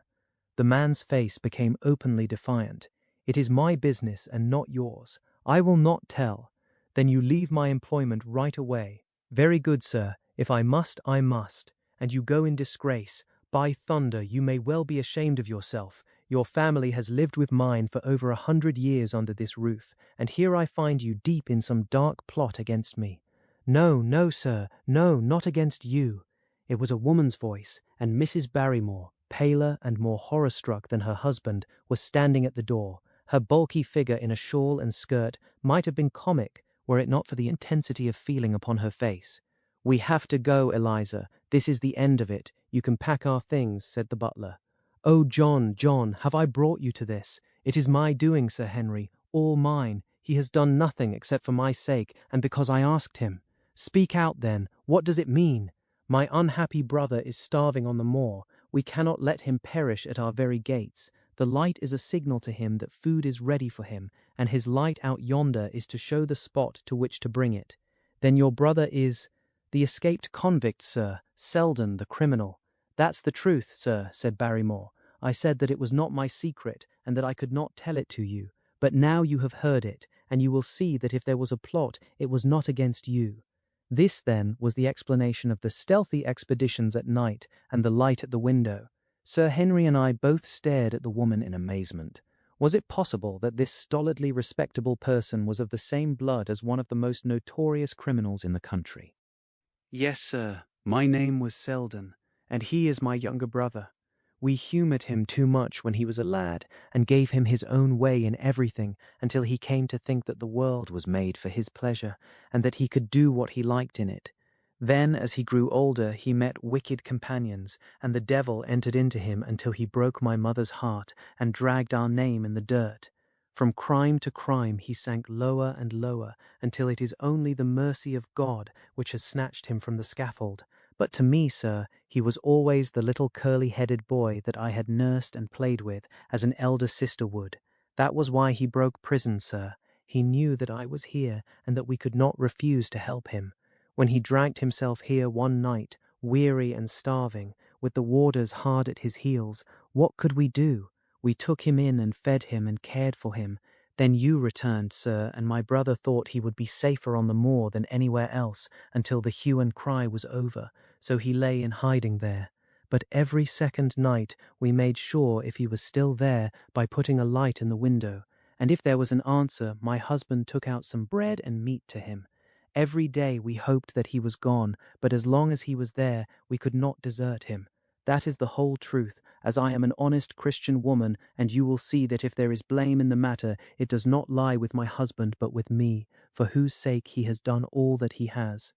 The woman's words came with an intense earnestness which carried conviction with them. "Is this true, Barrymore?" "Yes, Sir Henry, every word of it." "Well, I cannot blame you for standing by your own wife. Forget what I have said. Go to your room, you two, and we shall talk further about this matter in the morning." When they were gone, we looked out of the window again. Sir Henry had flung it open, and the cold night wind beat in upon our faces. Far away in the black distance, there still glowed that one tiny point of yellow light. "I wonder he dares," said Sir Henry. "It may be so placed as to be only visible from here." "Very likely. How far do you think it is?" "Out by the cleft tor, I think." "Not more than a mile or two off." "Hardly that." "Well, it cannot be far if Barrymore had to carry out the food to it, and he is waiting, this villain, beside that candle. By thunder, Watson, I am going out to take that man." The same thought had crossed my own mind. It was not as if the Barrymores had taken us into their confidence. Their secret had been forced from them. The man was a danger to the community, an unmitigated scoundrel for whom there was neither pity nor excuse. We were only doing our duty in taking this chance of putting him back where he could do no harm. With his brutal and violent nature, others would have to pay the price if we held our hands. Any night, for example, our neighbours, the Stapletons, might be attacked by him, and it may have been the thought of this which made Sir Henry so keen upon the adventure. "I will come," said I. "Then get your revolver and put on your boots. The sooner we start the better, as the fellow may put out his light and be off." In 5 minutes we were outside the door, starting upon our expedition. We hurried through the dark shrubbery amid the dull moaning of the autumn wind and the rustle of the falling leaves. The night air was heavy with the smell of damp and decay. Now and again the moon peeped out for an instant, but clouds were driving over the face of the sky, and just as we came out on the moor, a thin rain began to fall. The light still burned steadily in front. "Are you armed?" I asked. "I have a hunting crop. We must close in on him rapidly, for he is said to be a desperate fellow. We shall take him by surprise and have him at our mercy before he can resist." "I say, Watson," said the baronet, "what would Holmes say to this? How about that hour of darkness in which the power of evil is exalted?"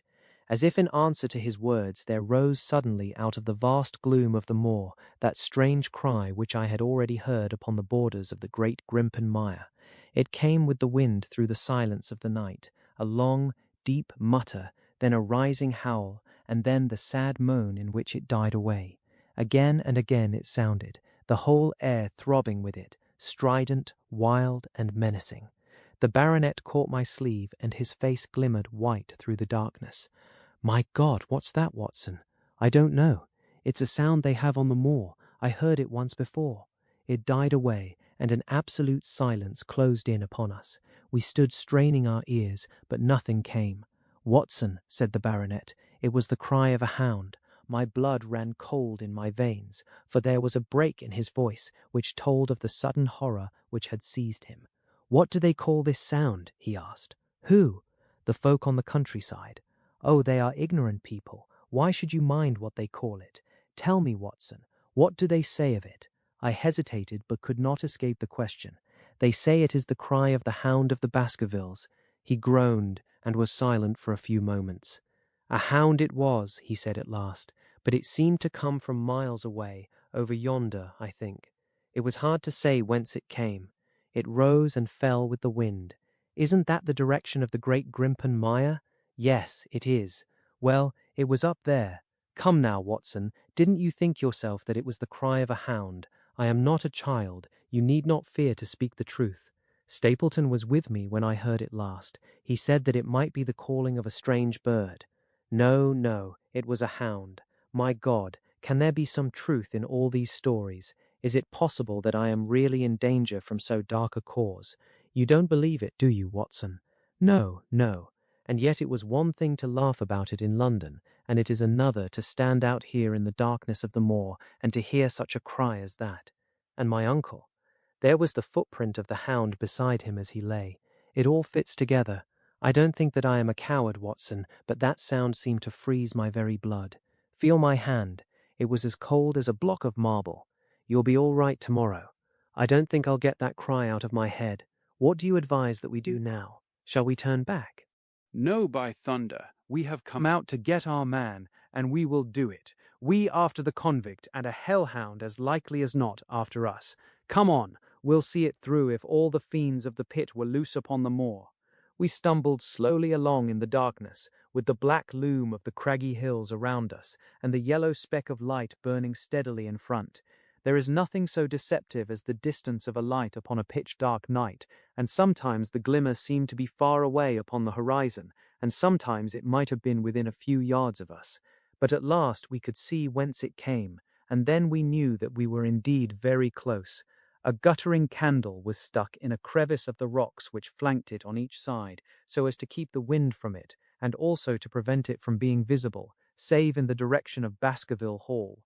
A boulder of granite concealed our approach, and crouching behind it, we gazed over it at the signal light. It was strange to see this single candle burning there in the middle of the moor, with no sign of life near it, just the one straight yellow flame and the gleam of the rock on each side of it. "What shall we do now?" whispered Sir Henry. "Wait here. He must be near his light. Let us see if we can get a glimpse of him." The words were hardly out of my mouth when we both saw him.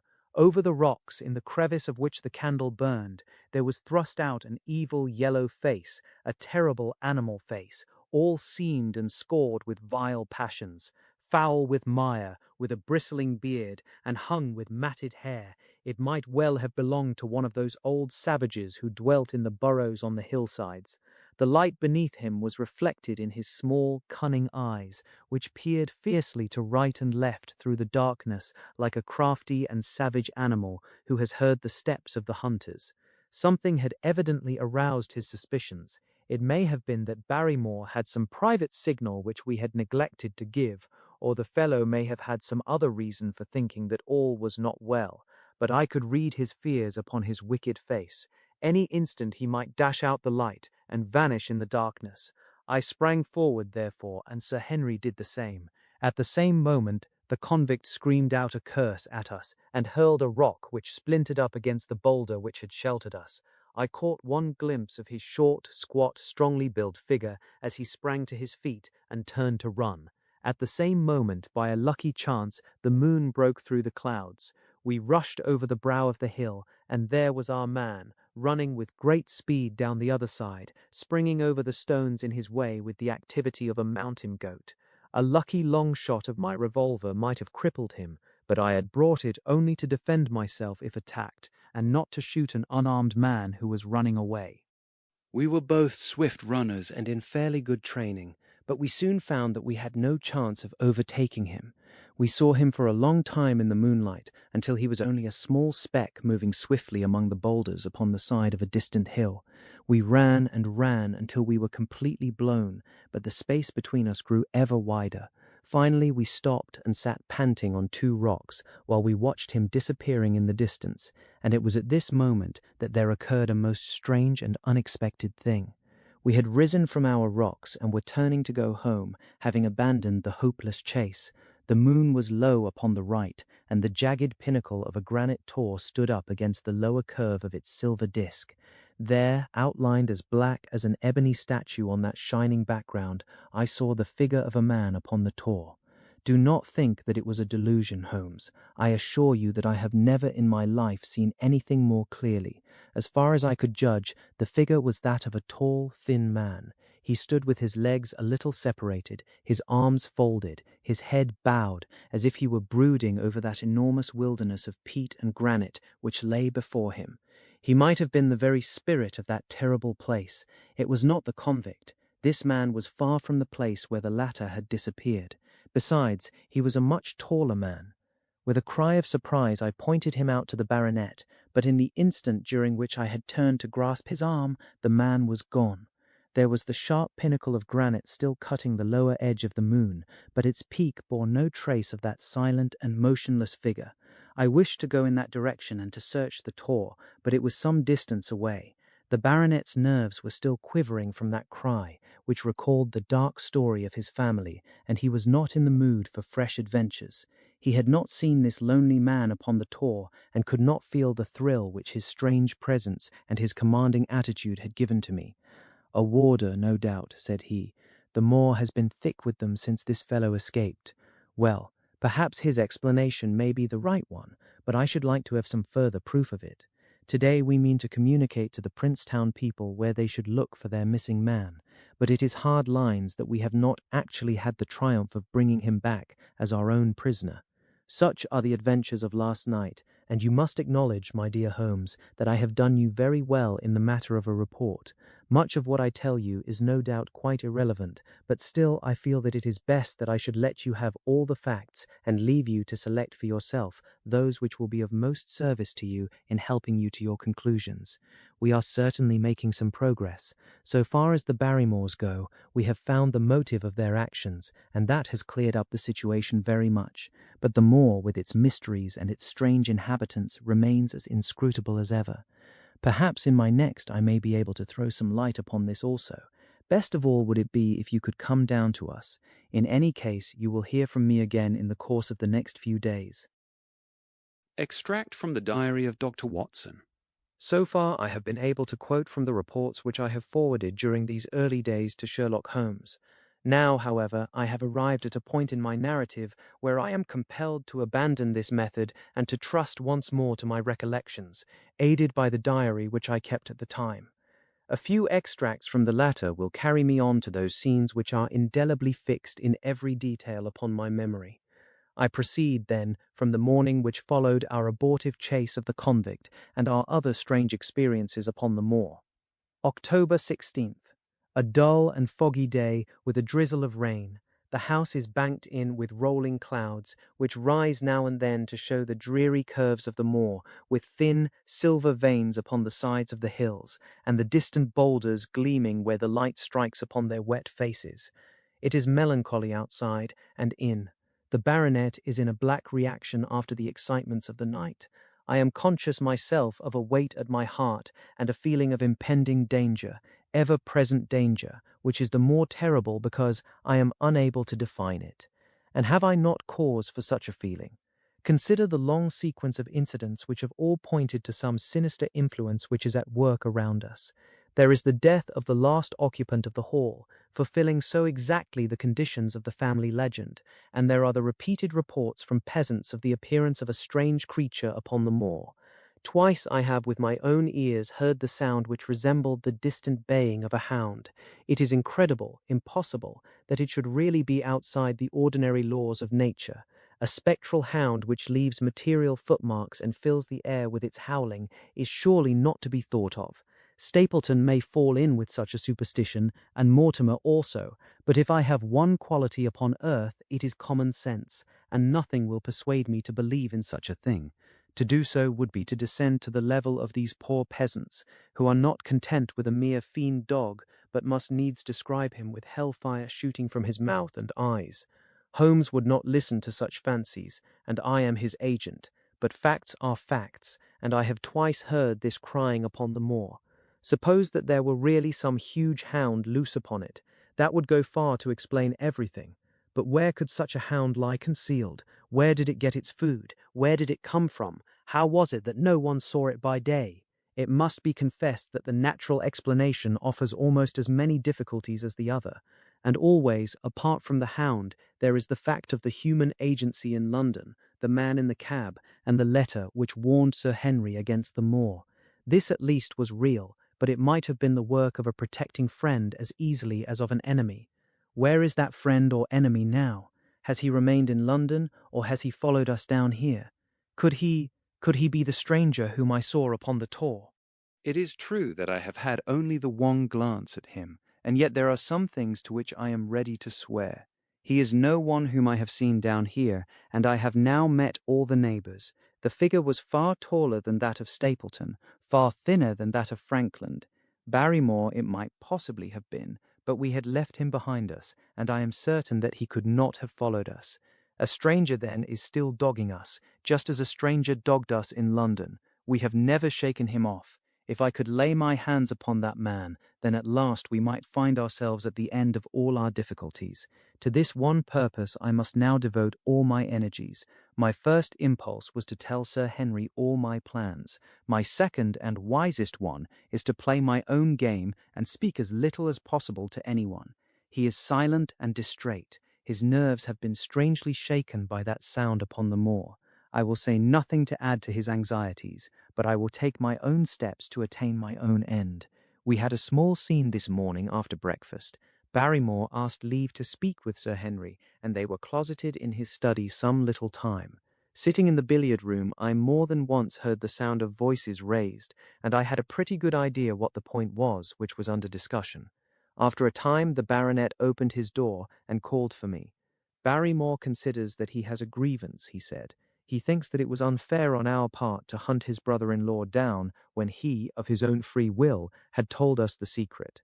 The butler was standing very pale but very collected before us. "I may have spoken too warmly, sir," said he, "and if I have, I am sure that I beg your pardon.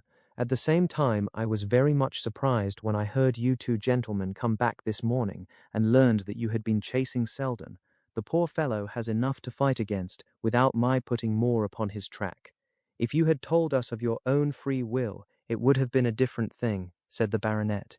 "You only told us, or rather your wife only told us, when it was forced from you, and you could not help yourself. I didn't think you would have taken advantage of it, Sir Henry. Indeed, I didn't. The man is a public danger. There are lonely houses scattered over the moor, and he is a fellow who would stick at nothing. You only want to get a glimpse of his face to see that. Look at Mr. Stapleton's house, for example, with no one but himself to defend it. There's no safety for anyone until he is under lock and key. He'll break into no house, sir. I give you my solemn word upon that.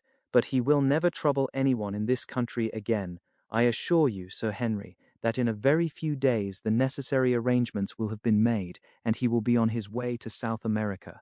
For God's sake, sir, I beg of you not to let the police know that he is still on the moor. They have given up the chase there, and he can lie quiet until the ship is ready for him. You can't tell on him without getting my wife and me into trouble. I beg you, sir, to say nothing to the police.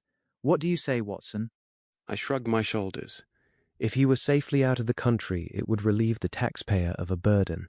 But how about the chance of his holding someone up before he goes?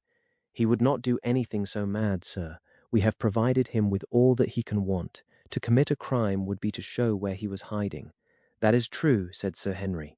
Well, Barrymore, God bless you, sir, and thank you from my heart. It would have killed my poor wife had he been taken again. I guess we are aiding and abetting a felony, Watson, but after what we have heard, I don't feel as if I could give the man up, so there is an end of it. All right, Barrymore, you can go. With a few broken words of gratitude, the man turned, but he hesitated and then came back. You've been so kind to us, sir, that I should like to do the best I can for you in return. I know something, Sir Henry, and perhaps I should have said it before, but it was long after the inquest that I found it out.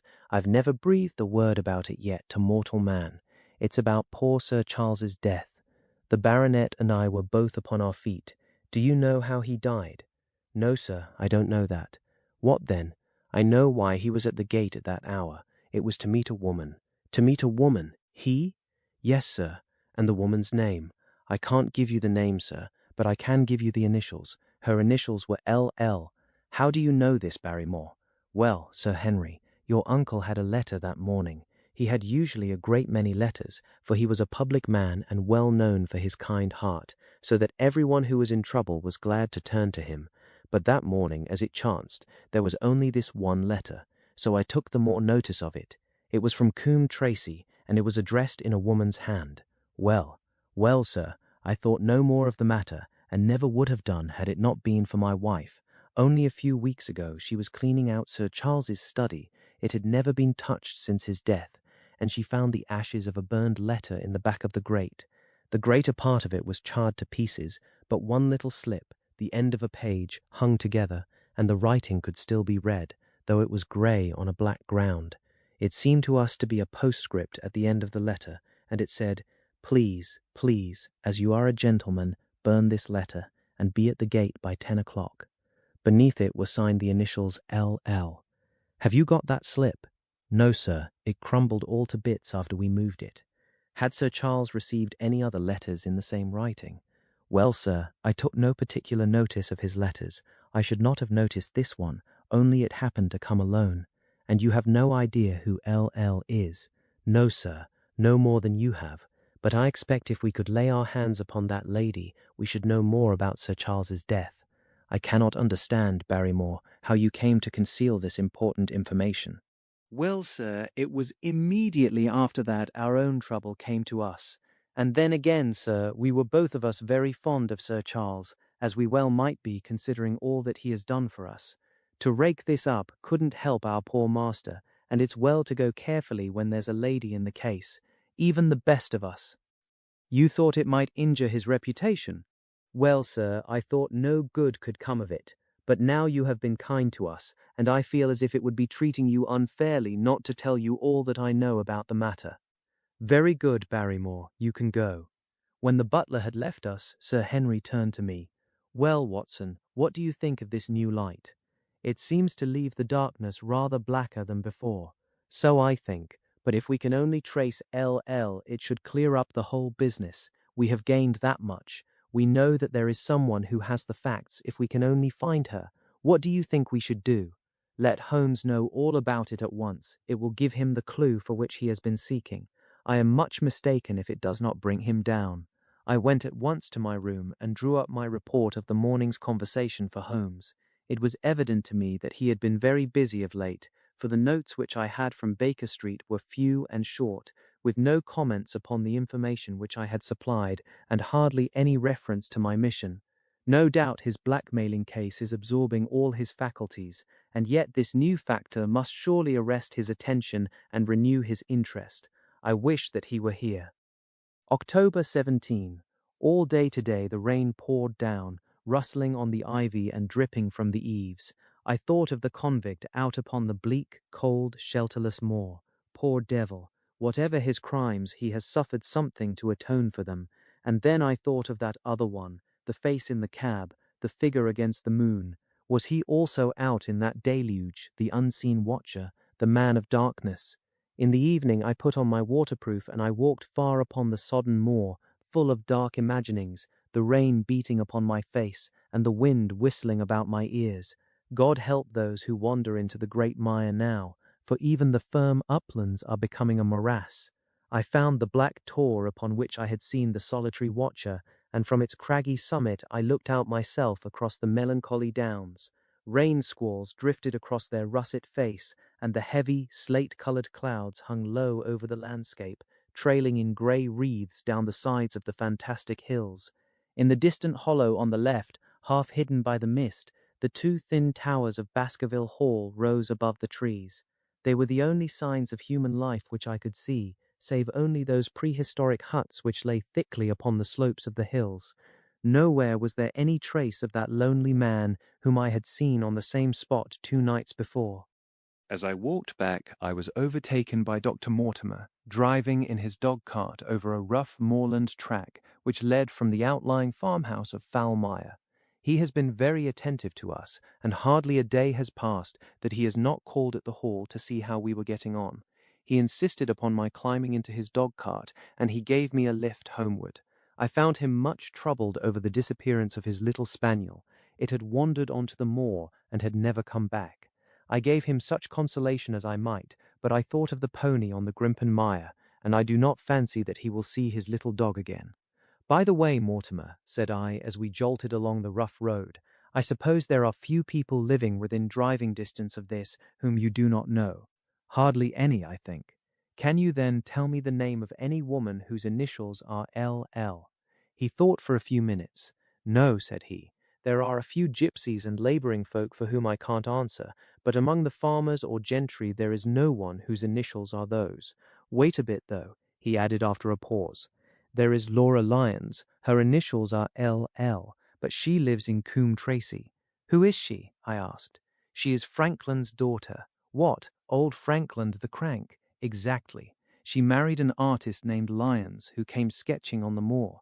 He proved to be a blackguard and deserted her. The fault, from what I hear, may not have been entirely on one side.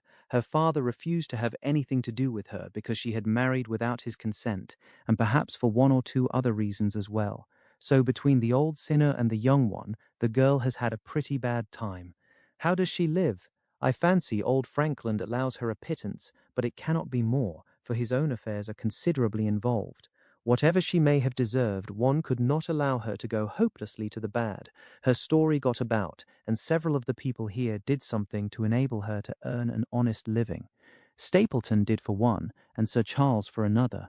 I gave a trifle myself. It was to set her up in a typewriting business. He wanted to know the object of my inquiries, but I managed to satisfy his curiosity without telling him too much, for there is no reason why we should take anyone into our confidence. Tomorrow morning I shall find my way to Coombe Tracy, and if I can see this Mrs. Laura Lyons, of equivocal reputation, a long step will have been made towards clearing one incident in this chain of mysteries. I am certainly developing the wisdom of the serpent, for when Mortimer pressed his questions to an inconvenient extent, I asked him casually to what type Franklin's skull belonged, and so heard nothing but craniology for the rest of our drive. I have not lived for years with Sherlock Holmes for nothing. I have only one other incident to record upon this tempestuous and melancholy day. This was my conversation with Barrymore just now, which gives me one more strong card which I can play in due time. Mortimer had stayed to dinner, and he and the baronet played écarté afterwards. The butler brought me my coffee into the library, and I took the chance to ask him a few questions. Well, said I, has this precious relation of yours departed, or is he still lurking out yonder? I don't know, sir. I hope to heaven that he has gone, for he has brought nothing but trouble here. I've not heard of him since I left out food for him last, and that was 3 days ago. Did you see him then? No, sir, but the food was gone when next I went that way. Then he was certainly there. So you would think, sir, unless it was the other man who took it. I sat with my coffee cup halfway to my lips and stared at Barrymore. You know that there is another man then? Yes, sir, there is another man upon the moor.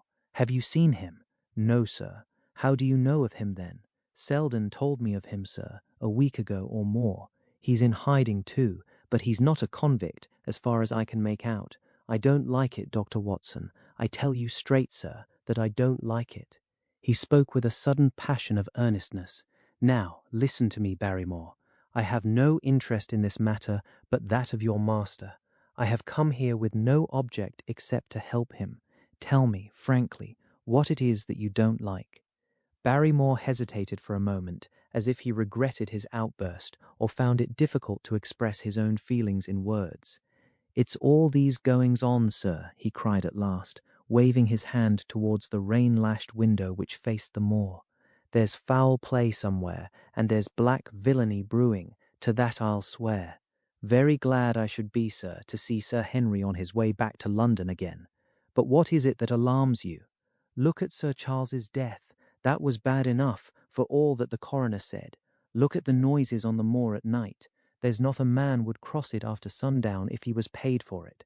Look at this stranger hiding out yonder, and watching and waiting. What's he waiting for? What does it mean?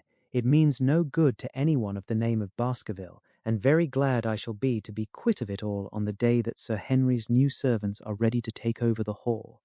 But about this stranger, said I, can you tell me anything about him? What did Selden say? Did he find out where he hid or what he was doing? He saw him once or twice, but he is a deep one and gives nothing away. At first he thought that he was the police, but soon he found that he had some lay of his own. A kind of gentleman he was, as far as he could see, but what he was doing he could not make out. And where did he say that he lived? Among the old houses on the hillside, the stone huts where the old folk used to live. But how about his food? Selden found out that he has got a lad who works for him and brings all he needs. I dare say he goes to Coombe Tracey for what he wants. Very good, Barrymore. We may talk further of this some other time. When the butler had gone, I walked over to the black window, and I looked through a blurred pane at the driving clouds and at the tossing outline of the windswept trees. It is a wild night indoors, and what must it be in a stone hut upon the moor? What passion of hatred can it be which leads a man to lurk in such a place at such a time? And what deep and earnest purpose can he have which calls for such a trial? There, in that hut upon the moor, seems to lie the very centre of that problem which has vexed me so sorely. I swear that another day shall not have passed before I have done all that man can do to reach the heart of the mystery. The Man on the Tour. The extract from my private diary which forms the last chapter has brought my narrative up to the 18th of October, a time when these strange events began to move swiftly towards their terrible conclusion. The incidents of the next few days are indelibly graven upon my recollection, and I can tell them without reference to the notes made at the time. I start them from the day which succeeded that upon which I had established two facts of great importance. The one, that Mrs. Laura Lyons of Coombe Tracey had written to Sir Charles Baskerville and made an appointment with him at the very place and hour that he met his death. The other, that the lurking man upon the moor was to be found among the stone huts upon the hillside. With these two facts in my possession, I felt that either my intelligence or my courage must be deficient if I could not throw some further light upon these dark places. I had no opportunity to tell the baronet what I had learned about Mrs. Lyons upon the evening before, for Dr. Mortimer remained with him at cards until it was very late. At breakfast, however, I informed him about my discovery, and asked him whether he would care to accompany me to Coombe Tracey. At first he was very eager to come, but on second thoughts it seemed to both of us that if I went alone the results might be better. The more formal we made the visit, the less information we might obtain. I left Sir Henry behind, therefore, not without some prickings of conscience, and drove off upon my new quest.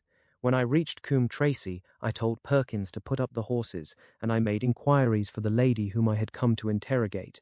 I had no difficulty in finding her rooms, which were central and well appointed. A maid showed me in without ceremony, and as I entered the sitting-room a lady, who was sitting before a Remington typewriter, sprang up with a pleasant smile of welcome. Her face fell, however, when she saw that I was a stranger, and she sat down again and asked me the object of my visit. The first impression left by Mrs. Lyons was one of extreme beauty. Her eyes and hair were of the same rich hazel color, and her cheeks, though considerably freckled, were flushed with the exquisite bloom of the brunette, the dainty pink which lurks at the heart of the sulphur rose. Admiration was, I repeat, the first impression, but the second was criticism. There was something subtly wrong with the face, some coarseness of expression, some hardness, perhaps, of eye, some looseness of lip which marred its perfect beauty. But these, of course, are afterthoughts. At the moment, I was simply conscious that I was in the presence of a very handsome woman, and that she was asking me the reasons for my visit. I had not quite understood until that instant how delicate my mission was. "I have the pleasure," said I, "of knowing your father." It was a clumsy introduction, and the lady made me feel it. "There is nothing in common between my father and me," she said. "I owe him nothing, and his friends are not mine. If it were not for the late Sir Charles Baskerville and some other kind hearts, I might have starved for all that my father cared." It was about the late Sir Charles Baskerville that I have come here to see you. The freckles started out on the lady's face. "What can I tell you about him?" she asked, and her fingers played nervously over the stops of her typewriter. "You knew him, did you not? I have already said that I owe a great deal to his kindness. If I am able to support myself, it is largely due to the interest which he took in my unhappy situation. Did you correspond with him?" The lady looked quickly up with an angry gleam in her hazel eyes. "What is the object of these questions?" she asked sharply. "The object is to avoid a public scandal. It is better that I should ask them here than that the matter should pass outside our control." She was silent, and her face was still very pale. At last she looked up with something reckless and defiant in her manner. "Well, I'll answer," she said. "What are your questions? Did you correspond with Sir Charles?" "I certainly wrote to him once or twice to acknowledge his delicacy and his generosity." "Have you the dates of those letters?" "No." "Have you ever met him?" "Yes, once or twice, when he came into Coombe Tracey. He was a very retiring man, and he preferred to do good by stealth. But if you saw him so seldom and wrote so seldom, how did he know enough about your affairs to be able to help you, as you say that he has done?" She met my difficulty with the utmost readiness. "There were several gentlemen who knew my sad history and united to help me. One was Mr. Stapleton, a neighbour and intimate friend of Sir Charles's. He was exceedingly kind, and it was through him that Sir Charles learned about my affairs. I knew already that Sir Charles Baskerville had made Stapleton his almoner upon several occasions, so the lady's statement bore the impress of truth upon it. "Did you ever write to Sir Charles asking him to meet you?" I continued. Mrs. Lyons flushed with anger again. "Really, sir, this is a very extraordinary question. I am sorry, madam, but I must repeat it." "Then I answer, certainly not. Not on the very day of Sir Charles's death?" The flush had faded in an instant, and a deathly face was before me. Her dry lips could not speak the no which I saw rather than heard. "Surely your memory deceives you," said I. "I could even quote a passage of your letter. It ran, 'Please, please, as you are a gentleman, burn this letter, and be at the gate by 10 o'clock.'" I thought that she had fainted, but she recovered herself by a supreme effort. "Is there no such thing as a gentleman?" she gasped. "You do Sir Charles an injustice. He did burn the letter, but sometimes a letter may be legible even when burned. You acknowledge now that you wrote it." "Yes, I did write it," she cried, pouring out her soul in a torrent of words. "I did write it. Why should I deny it? I have no reason to be ashamed of it. I wished him to help me. I believed that if I had an interview I could gain his help, so I asked him to meet me. But why at such an hour? Because I had only just learned that he was going to London next day and might be away for months.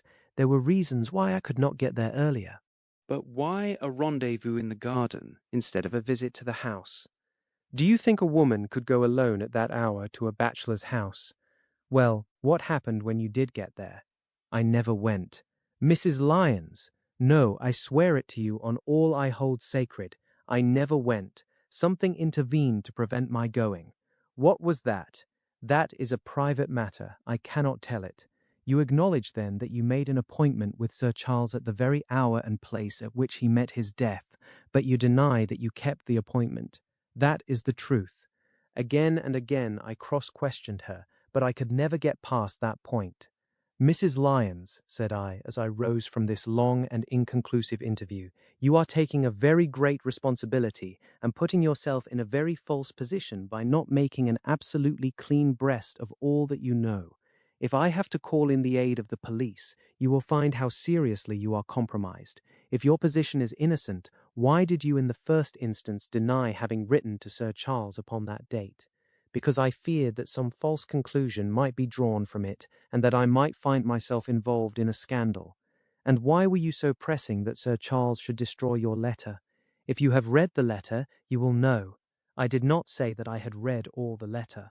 You quoted some of it. I quoted the postscript. The letter had, as I said, been burned, and it was not all legible. I ask you once again why it was that you were so pressing that Sir Charles should destroy this letter which he received on the day of his death. The matter is a very private one. The more reason why you should avoid a public investigation. I will tell you then. If you have heard anything of my unhappy history, you will know that I made a rash marriage and had reason to regret it. I have heard so much. My life has been one incessant persecution from a husband whom I abhor.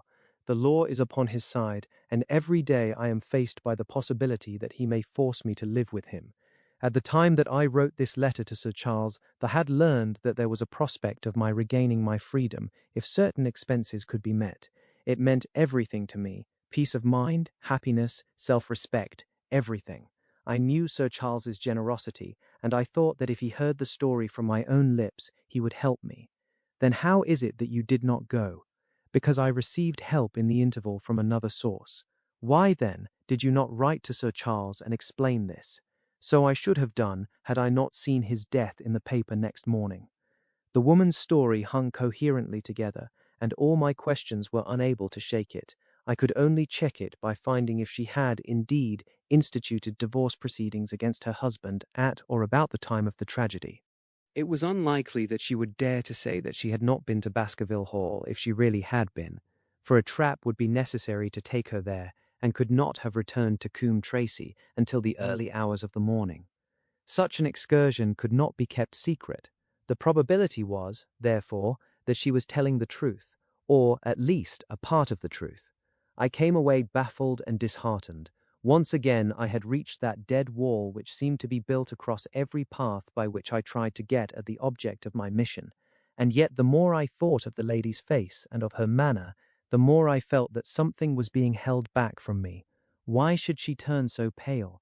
Why should she fight against every admission until it was forced from her? Why should she have been so reticent at the time of the tragedy? Surely the explanation of all this could not be as innocent as she would have me believe. For the moment I could proceed no farther in that direction, but must turn back to that other clue which was to be sought for among the stone huts upon the moor, and that was a most vague direction. I realized it as I drove back and noted how hill after hill showed traces of the ancient people. Barrymore's only indication had been that the stranger lived in one of these abandoned huts, and many hundreds of them are scattered throughout the length and breadth of the moor. But I had my own experience for a guide, since it had shown me the man himself standing upon the summit of the Black Tor. That, then, should be the centre of my search. From there I should explore every hut upon the moor until I lighted upon the right one. If this man were inside it, I should find out from his own lips, at the point of my revolver if necessary, who he was and why he had dogged us so long. He might slip away from us in the crowd of Regent Street, but it would puzzle him to do so upon the lonely moor. On the other hand, if I should find the hut and its tenant should not be within it, I must remain there, however long the vigil, until he returned. Holmes had missed him in London. It would indeed be a triumph for me if I could run him to earth where my master had failed. Luck had been against us again and again in this inquiry, but now at last it came to my aid, and the messenger of good fortune was none other than Mr. Frankland, who was standing, grey-whiskered and red-faced, outside the gate of his garden, which opened onto the high road along which I travelled.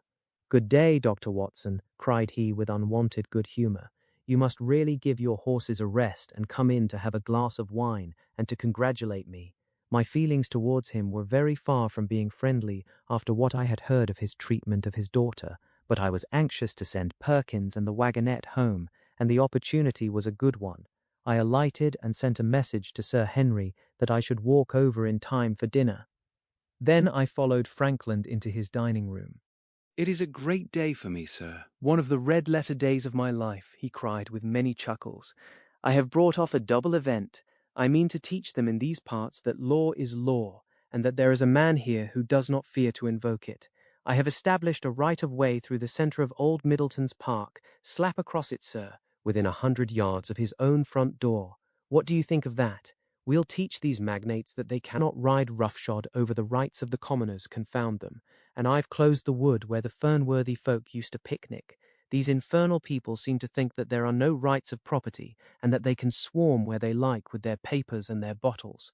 Both cases decided, Dr. Watson, and both in my favour. I haven't had such a day since I had Sir John Morland for trespass because he shot in his own warren. How on earth did you do that? Look it up in the books, sir. It will repay reading. Frankland v. Morland, Court of Queen's Bench. It cost me £200, but I got my verdict. Did it do you any good? None, sir, none. I am proud to say that I had no interest in the matter. I act entirely from a sense of public duty.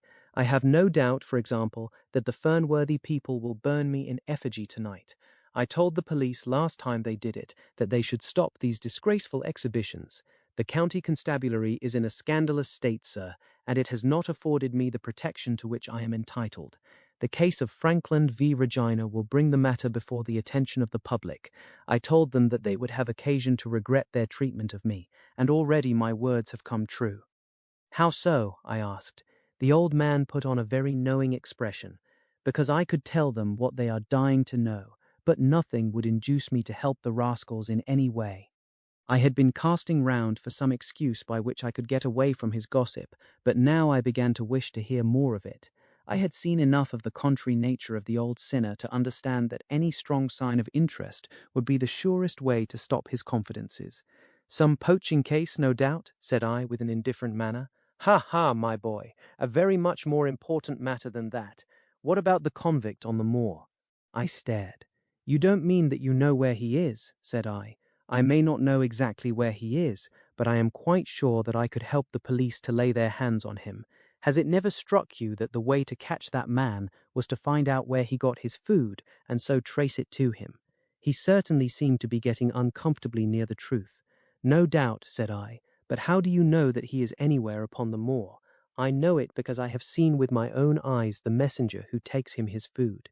My heart sank for Barrymore. It was a serious thing to be in the power of this spiteful old busybody, but his next remark took a weight from my mind. "You'll be surprised to hear that his food is taken to him by a child. I see him every day through my telescope upon the roof. He passes along the same path at the same hour, and to whom should he be going except to the convict?" Here was luck indeed, and yet I suppressed all appearance of interest. A child! Barrymore had said that our unknown was supplied by a boy. It was on his track, and not upon the convict's, that Frankland had stumbled. If I could get his knowledge, it might save me a long and weary hunt, but incredulity and indifference were evidently my strongest cards. I should say that it was much more likely that it was the son of one of the moorland shepherds taking out his father's dinner. The least appearance of opposition struck fire out of the old autocrat. His eyes looked malignantly at me, and his grey whiskers bristled like those of an angry cat. "Indeed, sir," said he, pointing out over the wide sod-stretching moor, "do you see that black tor over yonder? Well, do you see the low hill beyond with the thorn bush upon it? It is the stoniest part of the whole moor. Is that a place where a shepherd would be likely to take his station? Your suggestion, sir, is a most absurd one." I meekly answered that I had spoken without knowing all the facts. My submission pleased him and led him to further confidences. "You may be sure, sir, that I have very good grounds before I come to an opinion. I have seen the boy again and again with his bundle. Every day, and sometimes twice a day, I have been able— But wait a moment, Dr. Watson. Do my eyes deceive me, or is there at the present moment something moving upon that hillside?" It was several miles off, but I could distinctly see a small dark dot against the dull green and grey. "Come, sir, come," cried Frankland, rushing upstairs. "You will see with your own eyes and judge for yourself." The telescope, a formidable instrument mounted upon a tripod, stood upon the flat leads of the house. Frankland clapped his eye to it and gave a cry of satisfaction. "Quick, Dr. Watson, quick, before he passes over the hill." There he was, sure enough, a small urchin with a little bundle upon his shoulder, toiling slowly up the hill. When he reached the crest, I saw the ragged, uncouth figure outlined for an instant against the cold blue sky. He looked round him with a furtive and stealthy air, as one who dreads pursuit. Then he vanished over the hill. Well, am I right? Certainly, there is a boy who seems to have some secret errand, and what the errand is, even a county constable could guess. But not one word shall they have from me, and I bind you to secrecy also, Dr. Watson. Not a word, you understand. Just as you wish. They have treated me shamefully, shamefully. When the facts come out in Frankland version Regina, I venture to think that a thrill of indignation will run through the country. Nothing would induce me to help the police in any way. For all they cared, it might have been me instead of my effigy, which these rascals burned at the stake. Surely you are not going. You will help me to empty the decanter in honor of this great occasion. But I resisted all his solicitations and succeeded in dissuading him from his announced intention of walking home with me. I kept the road as long as his eye was on me, and then I struck off across the moor and made for the stony hill over which the boy had disappeared. Everything was working in my favor, and I swore that it should not be through lack of energy or perseverance that I should miss the chance which fortune had thrown in my way. The sun was already sinking when I reached the summit of the hill, and the long slopes beneath me were all golden green on one side and grey shadow on the other. A haze lay low upon the farthest skyline, out of which jutted the fantastic shapes of Believer and Vixen Tor. Over the wide expanse there was no sound and no movement. One great grey bird, a gull or curlew, soared aloft in the blue heaven. He and I seemed to be the only living things between the huge arch of the sky and the desert beneath it. The barren scene, the sense of loneliness, and the mystery and urgency of my task all struck a chill into my heart. The boy was nowhere to be seen, but down beneath me in a cleft of the hills there was a circle of the old stone huts, and in the middle of them there was one which retained sufficient roof to act as a screen against the weather. My heart leaped within me as I saw it. This must be the burrow where the stranger lurked. At last my foot was on the threshold of his hiding place. His secret was within my grasp. As I approached the hut, walking as warily as Stapleton would do when with poised net he drew near the settled butterfly, I satisfied myself that the place had indeed been used as a habitation. A vague pathway among the boulders led to the dilapidated opening which served as a door. All was silent within. The unknown might be lurking there, or he might be prowling on the moor. My nerves tingled with the sense of adventure. Throwing aside my cigarette, I closed my hand upon the butt of my revolver, and walking swiftly up to the door, I looked in. The place was empty, but there were ample signs that I had not come upon a false scent. This was certainly where the man lived. Some blankets rolled in a waterproof lay upon that very stone slab upon which Neolithic man had once slumbered. The ashes of a fire were heaped in a rude grate. Beside it lay some cooking utensils and a bucket half full of water. A litter of empty tins showed that the place had been occupied for some time, and I saw, as my eyes became accustomed to the checkered light, a pannikin and a half-full bottle of spirits standing in the corner. In the middle of the hut a flat stone served the purpose of a table, and upon this stood a small cloth bundle, the same, no doubt, which I had seen through the telescope upon the shoulder of the boy. It contained a loaf of bread, a tinned tongue, and 2 tins of preserved peaches. As I set it down again, after having examined it, my heart leaped to see that beneath it there lay a sheet of paper with writing upon it. I raised it, and this was what I read, roughly scrawled in pencil. "Dr. Watson has gone to Coombe Tracy." For a minute I stood there with the paper in my hands, thinking out the meaning of this curt message. It was I, then, and not Sir Henry, who was being dogged by this secret man. He had not followed me himself, but he had set an agent, the boy perhaps, upon my track, and this was his report.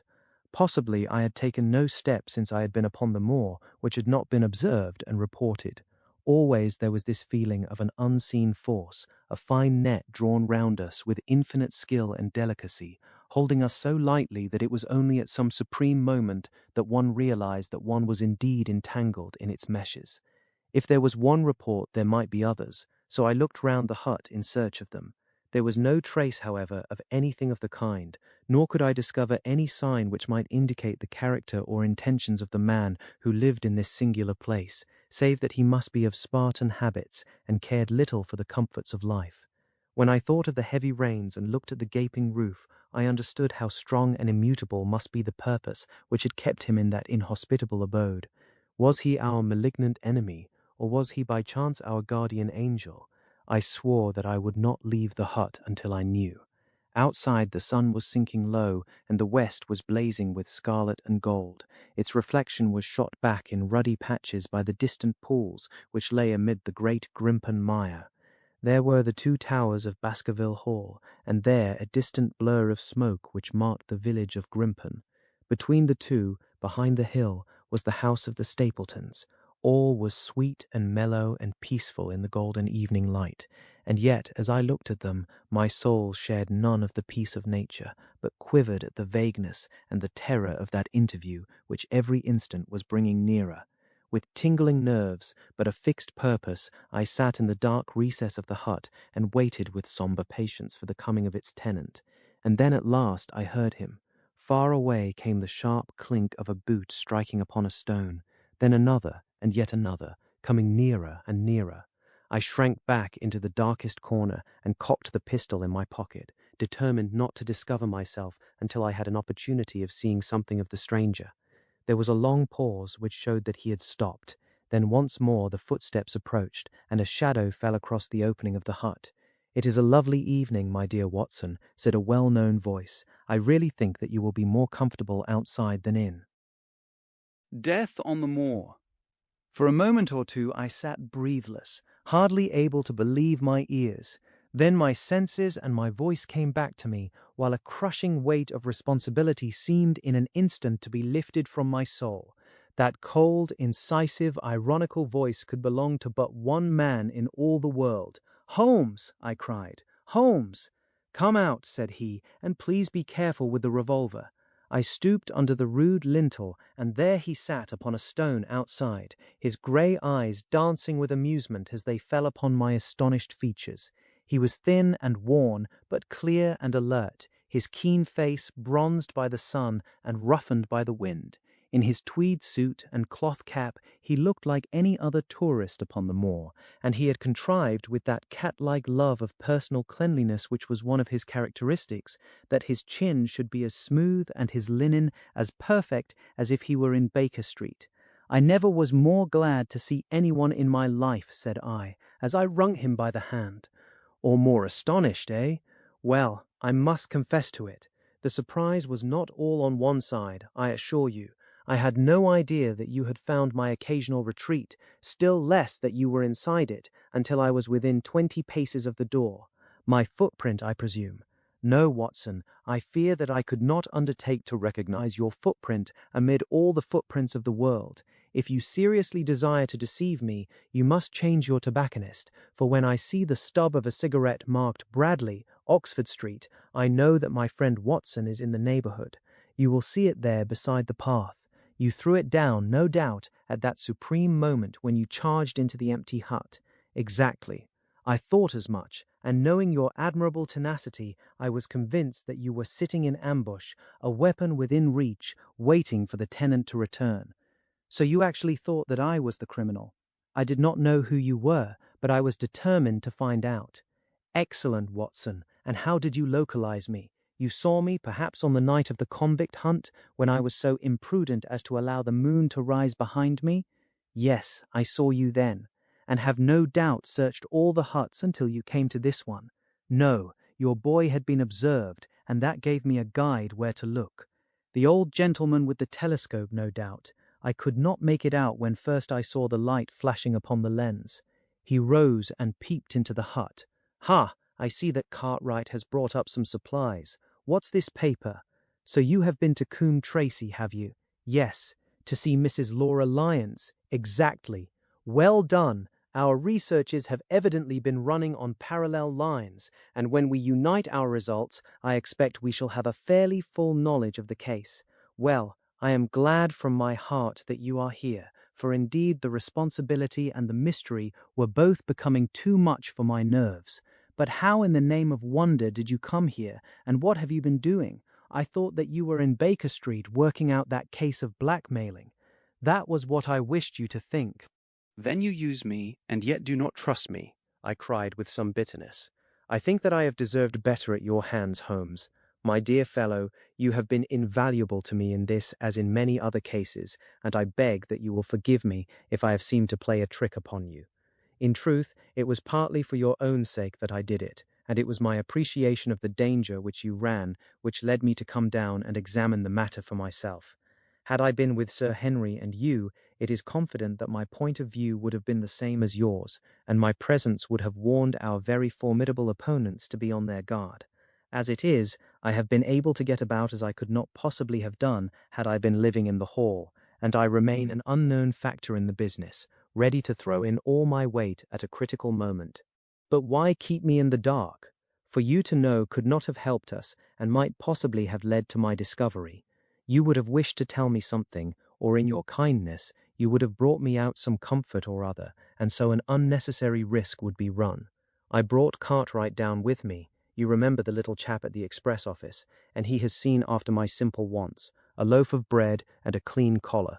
What does man want more? He has given me an extra pair of eyes upon a very active pair of feet, and both have been invaluable. Then my reports have all been wasted. My voice trembled as I recalled the pains and the pride with which I had composed them.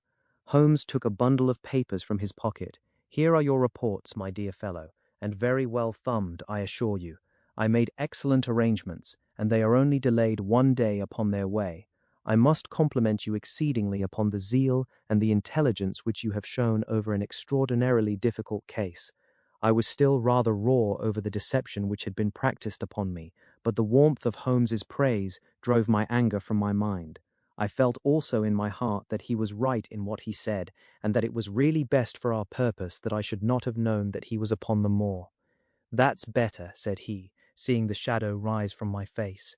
"And now tell me the result of your visit to Mrs. Laura Lyons. It was not difficult for me to guess that it was to see her that you had gone, for I am already aware that she is the one person in Coombe Tracey who might be of service to us in the matter. In fact, if you had not gone today, it is exceedingly probable that I should have gone tomorrow." The sun had set, and dusk was settling over the moor. The air had turned chill, and we withdrew into the hut for warmth.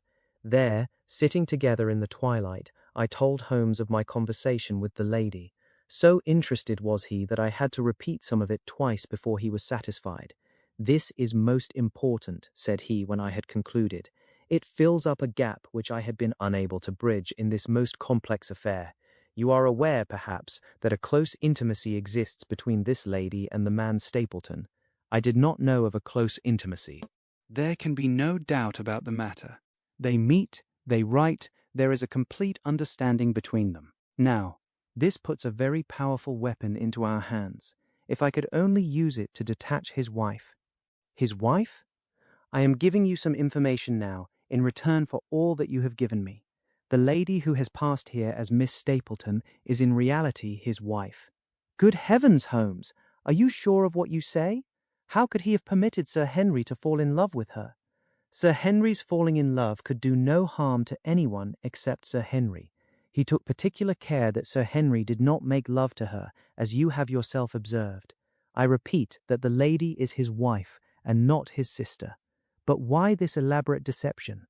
Because he foresaw that she would be very much more useful to him in the character of a free woman. All my unspoken instincts, my vague suspicions, suddenly took shape and centered upon the naturalist.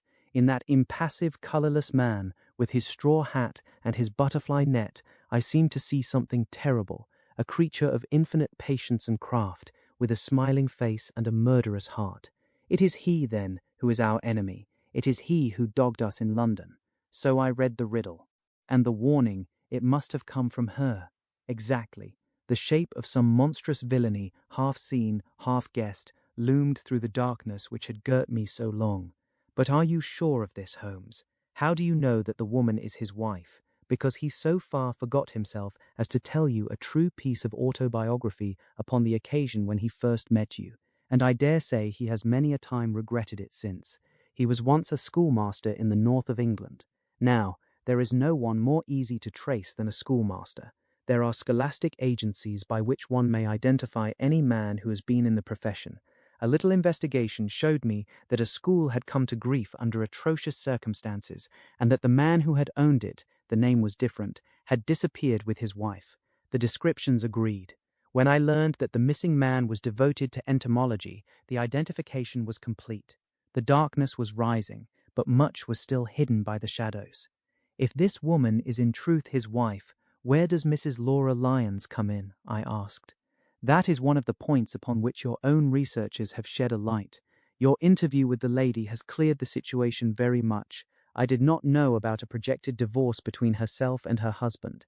In that case, regarding Stapleton as an unmarried man, she counted, no doubt, upon becoming his wife. And when she is undeceived, why, then we may find the lady of service. It must be our first duty to see her, both of us, tomorrow. Don't you think, Watson, that you are away from your charge rather long? Your place should be at Baskerville Hall. The last red streaks had faded away in the west, and night had settled upon the moor. A few faint stars were gleaming in a violet sky. One last question, Holmes, I said as I rose. Surely there is no need of secrecy between you and me. What is the meaning of it all? What is he after? Holmes's voice sank as he answered. It is murder, Watson. Refined, cold-blooded, deliberate murder. Do not ask me for particulars. My nets are closing upon him, even as his are upon Sir Henry, and with your help he is already almost at my mercy. There is but one danger which can threaten us. It is that he should strike before we are ready to do so. Another day, 2 at the most, and I have my case complete. But until then, guard your charge as closely as ever a fond mother watched her ailing child. Your mission today has justified itself, and yet I could almost wish that you had not left his side. Hark! A terrible scream, a prolonged yell of horror and anguish, burst out of the silence of the moor. That frightful cry turned the blood to ice in my veins. "Oh, my God!" I gasped. "What is it? What does it mean?" Holmes had sprung to his feet, and I saw his dark, athletic outline at the door of the hut, his shoulders stooping, his head thrust forward, his face peering into the darkness. "Hush," he whispered, "hush." The cry had been loud on account of its vehemence, but it had pealed out from somewhere far off on the shadowy plain. Now it burst upon our ears, nearer, louder, more urgent than before. "Where is it?" Holmes whispered, and I knew from the thrill of his voice that he, the man of iron, was shaken to the soul. "Where is it, Watson?" "There, I think." I pointed into the darkness. "No, there." Again the agonized cry swept through the silent night, louder and much nearer than ever, and a new sound mingled with it, a deep, muttered rumble, musical and yet menacing, rising and falling like the low, constant murmur of the sea. "The hound!" cried Holmes. "Come, Watson, come! Great heavens, if we are too late!" He had started running swiftly over the moor, and I had followed at his heels. But now, from somewhere among the broken ground immediately in front of us, there came one last despairing yell, and then a dull, heavy thud. We halted and listened. Not another sound broke the heavy silence of the windless night. I saw Holmes put his hand to his forehead, like a man distracted. He stamped his feet upon the ground. "He has beaten us, Watson. We are too late." "No, no, surely not. Fool that I was to hold my hand. And you, Watson, see what comes of abandoning your charge. But by heaven, if the worst has happened, we'll avenge him." Blindly we ran through the gloom, blundering against boulders, forcing our way through gorse bushes, panting up hills, and rushing down slopes, heading always in the direction whence those dreadful sounds had come. At every rise, Holmes looked eagerly round him, but the shadows were thick upon the moor, and nothing moved upon its dreary face. "Can you see anything?" "Nothing. But hark, what is that?" A low moan had fallen upon our ears. There it was again upon our left. On that side, a ridge of rocks ended in a sheer cliff which overlooked a stone-strewn slope. On its jagged face was spread-eagled some dark, irregular object. As we ran towards it, the vague outline hardened into a definite shape. It was a prostrate man, face downward upon the ground, the head doubled under him at a horrible angle, the shoulders rounded and the body hunched together, as if in the act of throwing a somersault. So grotesque was the attitude that I could not for the instant realize that that moan had been the passing of his soul. Not a whisper, not a rustle, rose now from the dark figure over which we stooped. Holmes laid his hand upon him and held it up again with an exclamation of horror. The gleam of the match which he struck shone upon his clotted fingers and upon the ghastly paw which widened slowly from the crushed skull of the victim, and it shone upon something else which turned our hearts sick and faint within us, the body of Sir Henry Baskerville. There was no chance of either of us forgetting that peculiar ruddy tweed suit, the very one which he had worn on the first morning that we had seen him in Baker Street. We caught the one clear glimpse of it, and then the match flickered and went out, even as the hope had gone out of our souls. Holmes groaned, and his face glimmered white through the darkness. "The brute! The brute!" I cried with clenched hands. "Oh, Holmes, I shall never forgive myself for having left him to his fate. I am more to blame than you, Watson. In order to have my case well rounded and complete, I have thrown away the life of my client. It is the greatest blow which has befallen me in my career. But how could I know, that he would risk his life alone upon the moor in the face of all my warnings? That we should have heard his screams, my God, those screams, and yet have been unable to save him? Where is this brute of a hound which drove him to his death? It may be lurking among these rocks at this instant. And Stapleton, where is he? He shall answer for this deed. He shall. I will see to that. Uncle and nephew have been murdered, the one frightened to death by the very sight of a beast which he thought to be supernatural, the other driven to his end in his wild flight to escape from it. But now we have to prove the connection between the man and the beast. Save from what we heard, we cannot even swear to the existence of the latter, since Sir Henry has evidently died from the fall. But by heavens, cunning as he is, the fellow shall be in my power before another day is past." We stood with bitter hearts on either side of the mangled body, overwhelmed by this sudden and irrevocable disaster which had brought all our long and weary labours to so piteous an end. Then, as the moon rose, we climbed to the top of the rocks over which our poor friend had fallen, and from the summit we gazed out over the shadowy moor, half silver and half gloom. Far away, miles off, in the direction of Grimpen, a single steady yellow light was shining. It could only come from the lonely abode of the Stapletons. With a bitter curse, I shook my fist at it as I gazed. Why should we not seize him at once? Our case is not complete. The fellow is wary and cunning to the last degree. It is not what we know, but what we can prove. If we make one false move, the villain may escape us yet. What can we do? There will be plenty for us to do tomorrow. Tonight we can only perform the last offices to our poor friend. Together we made our way down the precipitous slope and approached the body, black and clear against the silvered stones. The agony of those contorted limbs struck me with a spasm of pain and blurred my eyes with tears. "We must send for help, Holmes. We cannot carry him all the way to the hall. Good heavens, are you mad?" He had uttered a cry and bent over the body. Now he was dancing and laughing and wringing my hand. Could this be my stern, self-contained friend? These were hidden fires indeed. A beard, a beard, the man has a beard. A beard? It is not the baronet, it is my neighbour, the convict. With feverish haste we had turned the body over, and that dripping beard was pointing up to the cold, clear moon. There could be no doubt about the beetling forehead, the sunken animal eyes. It was indeed the same face which had glared upon me in the light of the candle from over the rock, the face of Selden, the criminal. Then, in an instant, it was all clear to me. I remembered how the baronet had told me that he had handed his old wardrobe to Barrymore. Barrymore had passed it on in order to help Selden in his escape. Boots, shirt, cap, it was all Sir Henry's.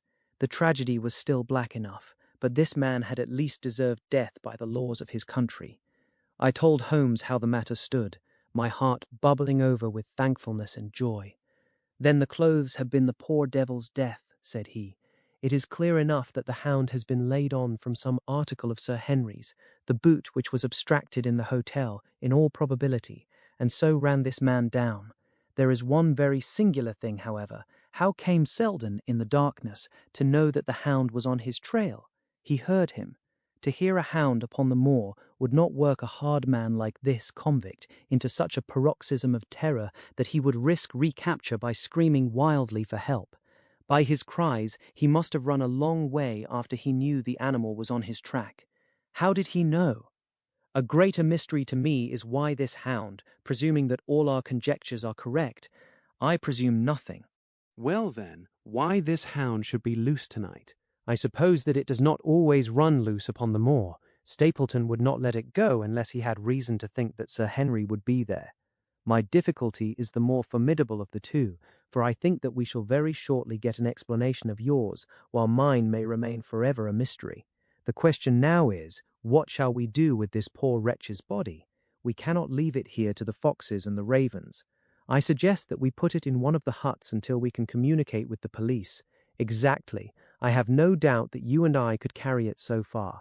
Halloa, Watson, what's this? It's the man himself, by all that's wonderful and audacious. Not a word to show your suspicions, not a word, or my plans crumble to the ground.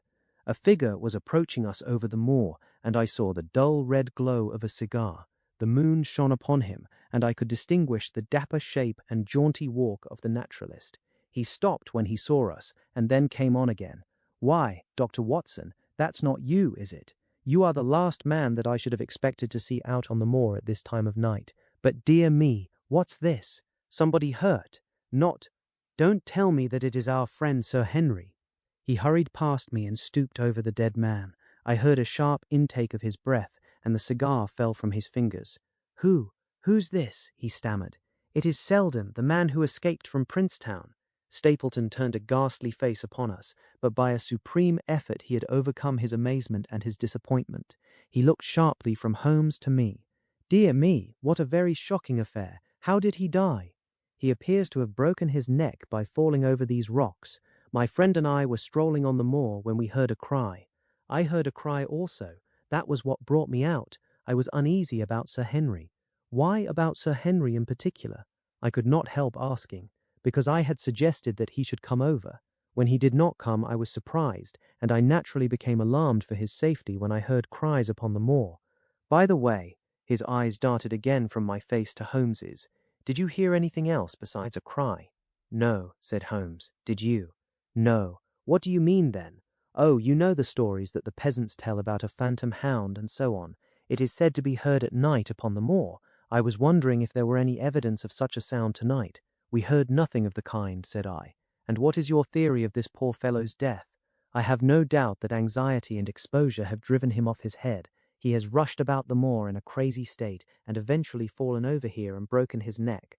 That seems the most reasonable theory, said Stapleton, and he gave a sigh which I took to indicate his relief. What do you think about it, Mr. Sherlock Holmes? My friend bowed his compliments. You are quick at identification, said he. We have been expecting you in these parts since Dr. Watson came down. You are in time to see a tragedy. Yes, indeed. I have no doubt that my friend's explanation will cover the facts. I will take an unpleasant remembrance back to London with me tomorrow. Oh, you return tomorrow? That is my intention. I hope your visit has cast some light upon those occurrences which have puzzled us. Holmes shrugged his shoulders. One cannot always have the success for which one hopes. An investigator needs facts and not legends or rumors. It has not been a satisfactory case. My friend spoke in his frankest and most unconcerned manner. Stapleton still looked hard at him. Then he turned to me. I would suggest carrying this poor fellow to my house, but it would give my sister such a fright that I do not feel justified in doing it. I think that if we put something over his face, he will be safe until morning. And so it was arranged. Resisting Stapleton's offer of hospitality, Holmes and I set off to Baskerville Hall, leaving the naturalist to return alone. Looking back, we saw the figure moving slowly away over the broad moor, and behind him that one black smudge on the silvered slope, which showed where the man was lying, who had come so horribly to his end. We're at close grips at last, said Holmes, as we walked together across the moor. What a nerve the fellow has! How he pulled himself together in the face of what must have been a paralyzing shock when he found that the wrong man had fallen a victim to his plot.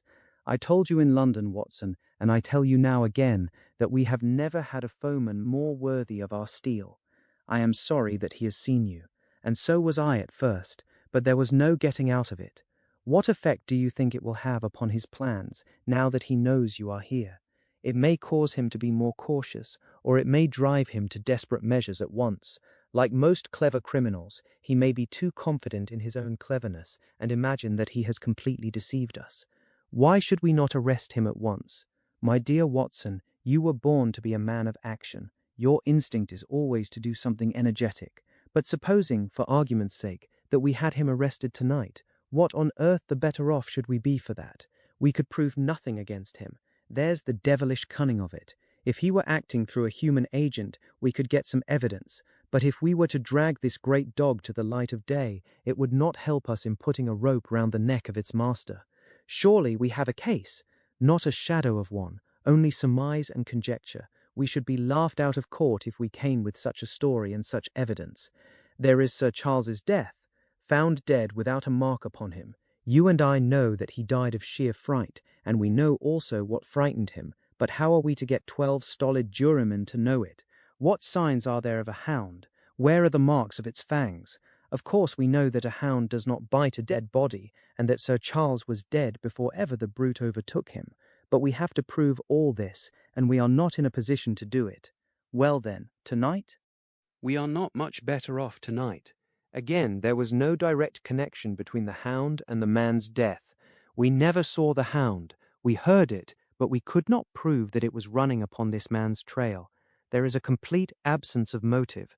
No, my dear fellow, we must reconcile ourselves to the fact that we have no case at present, and that it is worth our while to run any risk in order to establish one. And how do you propose to do so? I have great hopes of what Mrs. Laura Lyons may do for us when the position of affairs is made clear to her, and I have my own plan as well. Sufficient for tomorrow is the evil thereof, but I hope before the day is past to have the upper hand at last. I could draw nothing further from him, and he walked, lost in thought, as far as the Baskerville gates. Are you coming up? Yes, I see no reason for further concealment. But one last word, Watson. Say nothing of the hound to Sir Henry. Let him think that Selden's death was as Stapleton would have us believe. He will have a better nerve for the ordeal which he will have to undergo tomorrow, when he is engaged, if I remember your report aright, to dine with these people. And so am I. Then you must excuse yourself, and he must go alone. That will be easily arranged. And now, if we are too late for dinner, I think that we are both ready for our suppers. Fixing the net, Sir Henry was more More pleased than surprised to see Sherlock Holmes, for he had for some days been expecting that recent events would bring him down from London. He did raise his eyebrows, however, when he found that my friend had neither any luggage nor any explanations for its absence. Between us we soon supplied his wants, and then, over a belated supper, we explained to the baronet as much of our experience as it seemed desirable that he should know. But first I had the unpleasant duty of breaking the news to Barrymore and his wife. To him it may have been an unmitigated relief, but she wept bitterly in her apron. To all the world he was the man of violence, half animal and half demon, but to her he always remained the little wilful boy of her own girlhood, the child who had clung to her hand. Evil indeed is the man who has not one woman to mourn him. I've been moping in the house all day since Watson went off in the morning, said the baronet. I guess I should have some credit, for I have kept my promise. If I hadn't sworn not to go about alone, I might have had a more lively evening, for I had a message from Stapleton asking me over there. I have no doubt that you would have had a more lively evening, said Holmes dryly. By the way, I don't suppose you appreciate that we have been mourning over you as having broken your neck. Sir Henry opened his eyes. How was that? This poor wretch was dressed in your clothes. I fear your servant who gave them to him may get into trouble with the police. That is unlikely. There was no mark on any of them, as far as I know. That's lucky for him. In fact, it's lucky for all of you, since you are all on the wrong side of the law in this matter.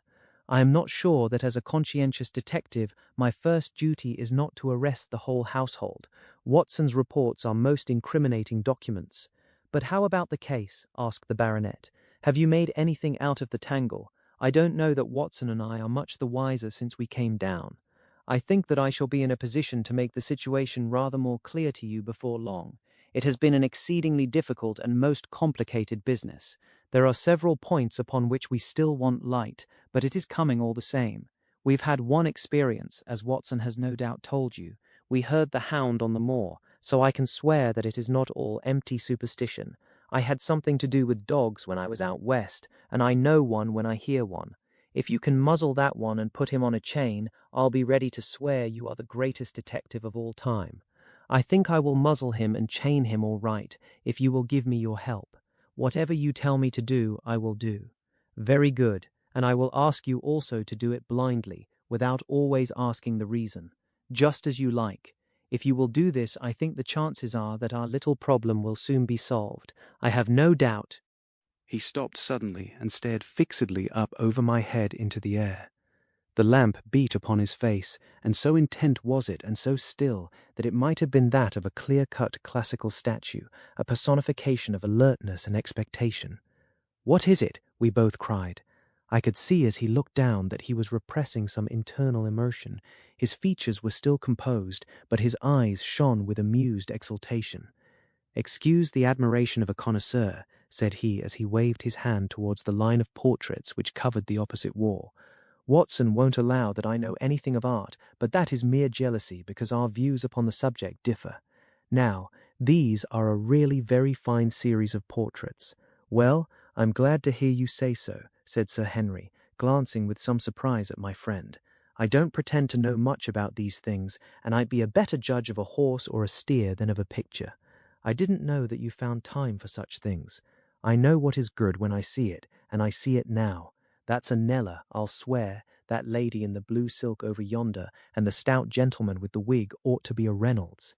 They are all family portraits, I presume?" "Every one." "Do you know the names? Barrymore has been coaching me in them, and I think I can say my lessons fairly well. Who is the gentleman with the telescope?" "That is Rear Admiral Baskerville, who served under Rodney in the West Indies. The man with the blue coat and the roll of paper is Sir William Baskerville, who was chairman of committees of the House of Commons under Pitt. And this cavalier opposite to me, the one with the black velvet and the lace, you have a right to know about him. That is the cause of all the mischief, the wicked Hugo, who started the Hound of the Baskervilles. We're not likely to forget him." I gazed with interest and some surprise upon the portrait. "Dear me," said Holmes, "he seems a quiet, meek-mannered man enough, but I dare say that there was a lurking devil in his eyes. I had pictured him as a more robust and ruffianly person. There's no doubt about the authenticity, for the name and the date, 1647, are on the back of the canvas." Holmes said little more, but the picture of the old roisterer seemed to have a fascination for him, and his eyes were continually fixed upon it during supper. It was not until later, when Sir Henry had gone to his room, that I was able to follow the trend of his thoughts. He led me back into the banqueting hall, his bedroom candle in his hand, and he held it up against the time-stained portrait on the wall. "Do you see anything there?" I looked at the broad-plumed hat, the curling love-locks, the white lace collar, and the straight, severe face which was framed between them. It was not a brutal countenance, but it was prim, hard, and stern, with a firm-set, thin-lipped mouth and a coldly intolerant eye. "Is it like anyone you know?" "There is something of Sir Henry about the jaw. Just a suggestion, perhaps, but wait an instant." He stood upon a chair, and holding up the light in his left hand, he curved his right arm over the broad hat and round the long ringlets. "Good heavens!" I cried in amazement. The face of Stapleton had sprung out of the canvas. "Ha, you see it now. My eyes have been trained to examine faces and not their trimmings. It is the first quality of a criminal investigator that he should see through a disguise. But this is marvelous. It might be his portrait. Yes, it is an interesting instance of a throwback, which appears to be both physical and spiritual. A study of family portraits is enough to convert a man to the doctrine of reincarnation. The fellow is a Baskerville, that is evident, with designs upon the succession. Exactly. This chance of the picture has supplied us with one of our most obvious missing links. We have him, Watson, we have him, and I dare swear that before tomorrow night he will be fluttering in our net as helpless as one of his own butterflies. a pin, a cork, and a card, and we add him to the Baker Street collection. He burst into one of his rare fits of laughter as he turned away from the picture. I have not heard him laugh often, and it has always boded ill to somebody. I was up betimes in the morning, but Holmes was afoot earlier still, for I saw him as I dressed, coming up the drive. "Yes, we should have a full day today," he remarked, and he rubbed his hands with the joy of action. "The nets are all in place, and the drag is about to begin. We'll know before the day is out whether we have caught our big, lean-jawed pike, or whether he has got through the meshes. Have you been on the moor already? I have sent a report from Grimpen to Princetown as to the death of Selden. I think I can promise that none of you will be troubled in the matter, and I have also communicated with my faithful Cartwright, who would certainly have pined away at the door of my hut, as a dog does at his master's grave, if I had not set his mind at rest about my safety. What is the next move? To see Sir Henry. Ah, here he is. Good morning, Holmes, said the baronet. You look like a general who is planning a battle with his chief of the staff. That is the exact situation. Watson was asking for orders, and so do I. Very good. You are engaged, as I understand, to dine with our friends the Stapletons tonight. I hope that you will come also. They are very hospitable people, and I am sure that they would be very glad to see you. I fear that Watson and I must go to London. To London? Yes, I think that we should be more useful there at the present juncture. The baronet's face perceptibly lengthened. I hope that you are going to see me through this business. The hall and the moor are not very pleasant places when one is alone. My dear fellow, you must trust me implicitly and do exactly what I tell you. You can tell your friends that we should have been happy to have come with you, but that urgent business required us to be in town. We hope very soon to return to Devonshire. Will you remember to give them that message? If you insist upon it. There is no alternative, I assure you. I saw by the baronet's clouded brow that he was deeply hurt by what he regarded as our desertion. When do you desire to go? He asked coldly. Immediately after breakfast.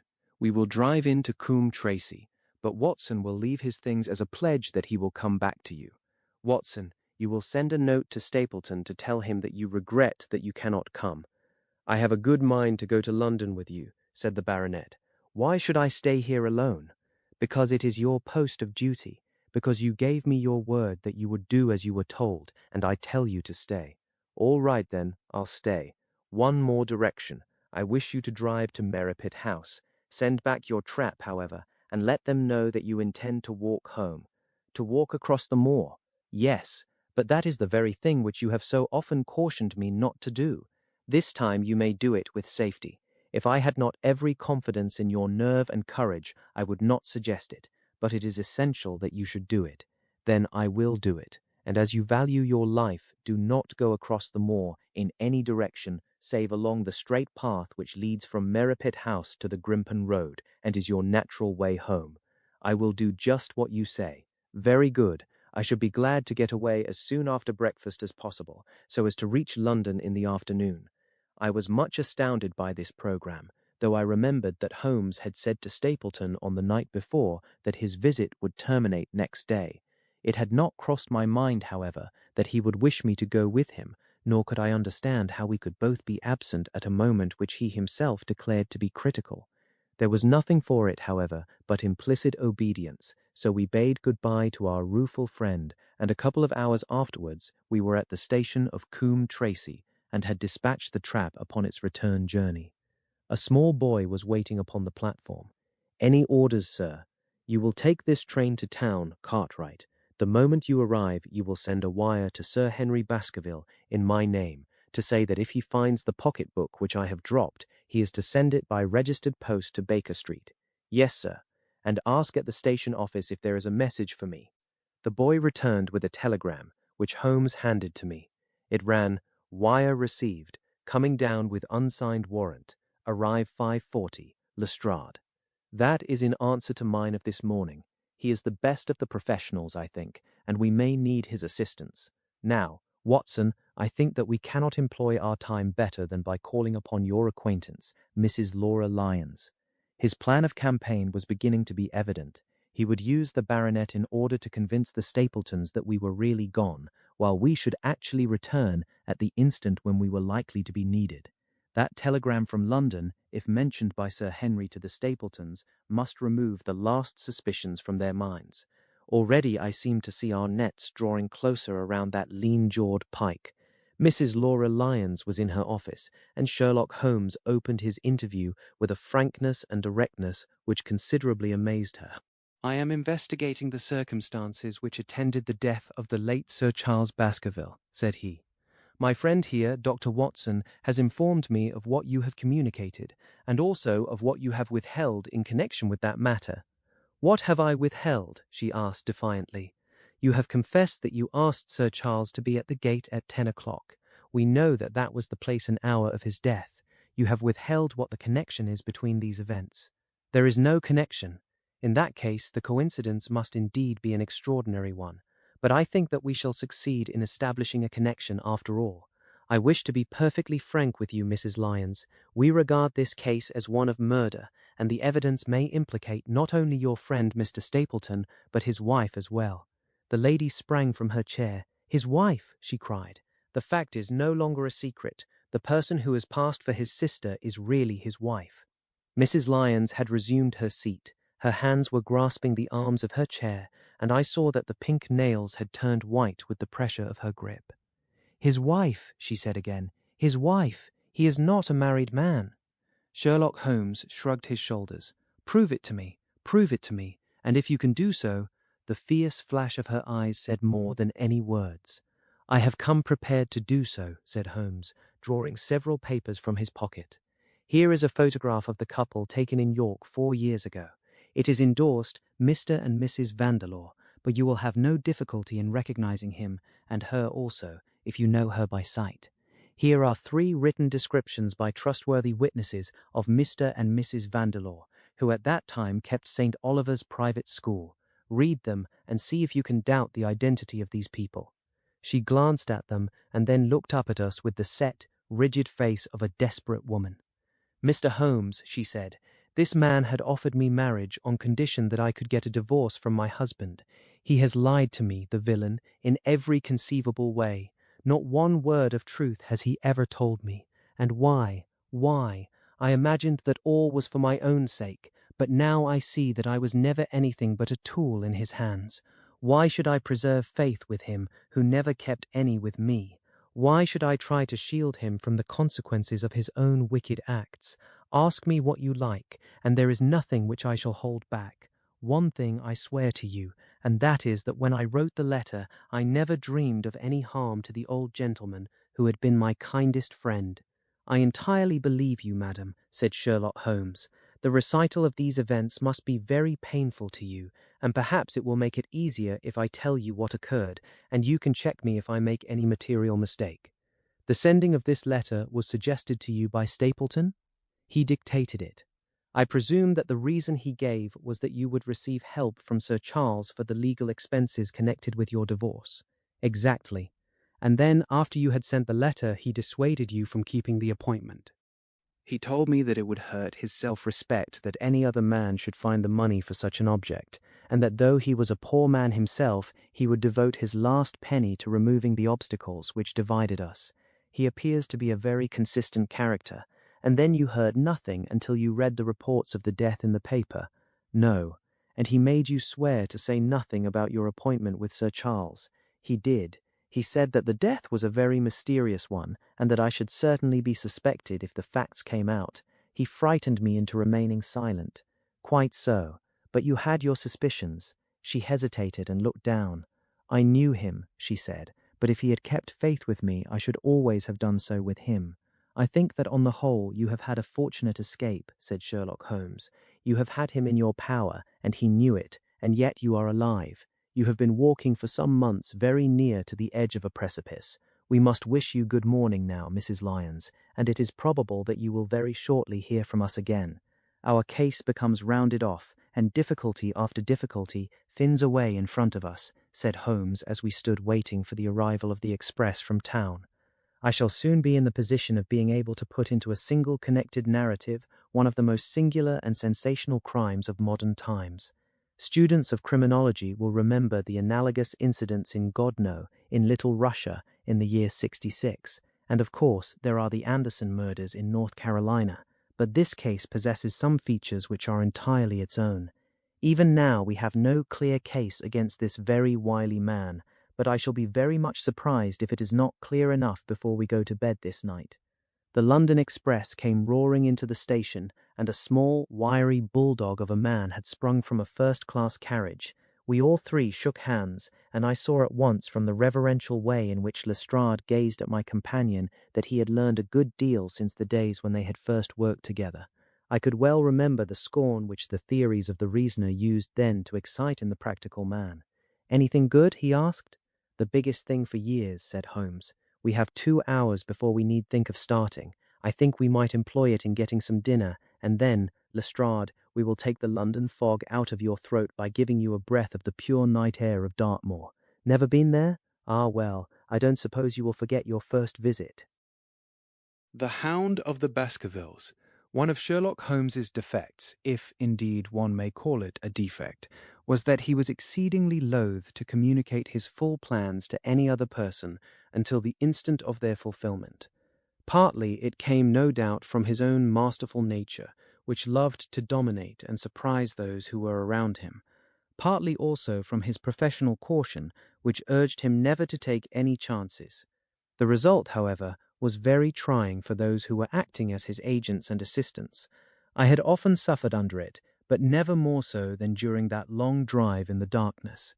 The great ordeal was in front of us. At last we were about to make our final effort, and yet Holmes had said nothing, and I could only surmise what his course of action would be.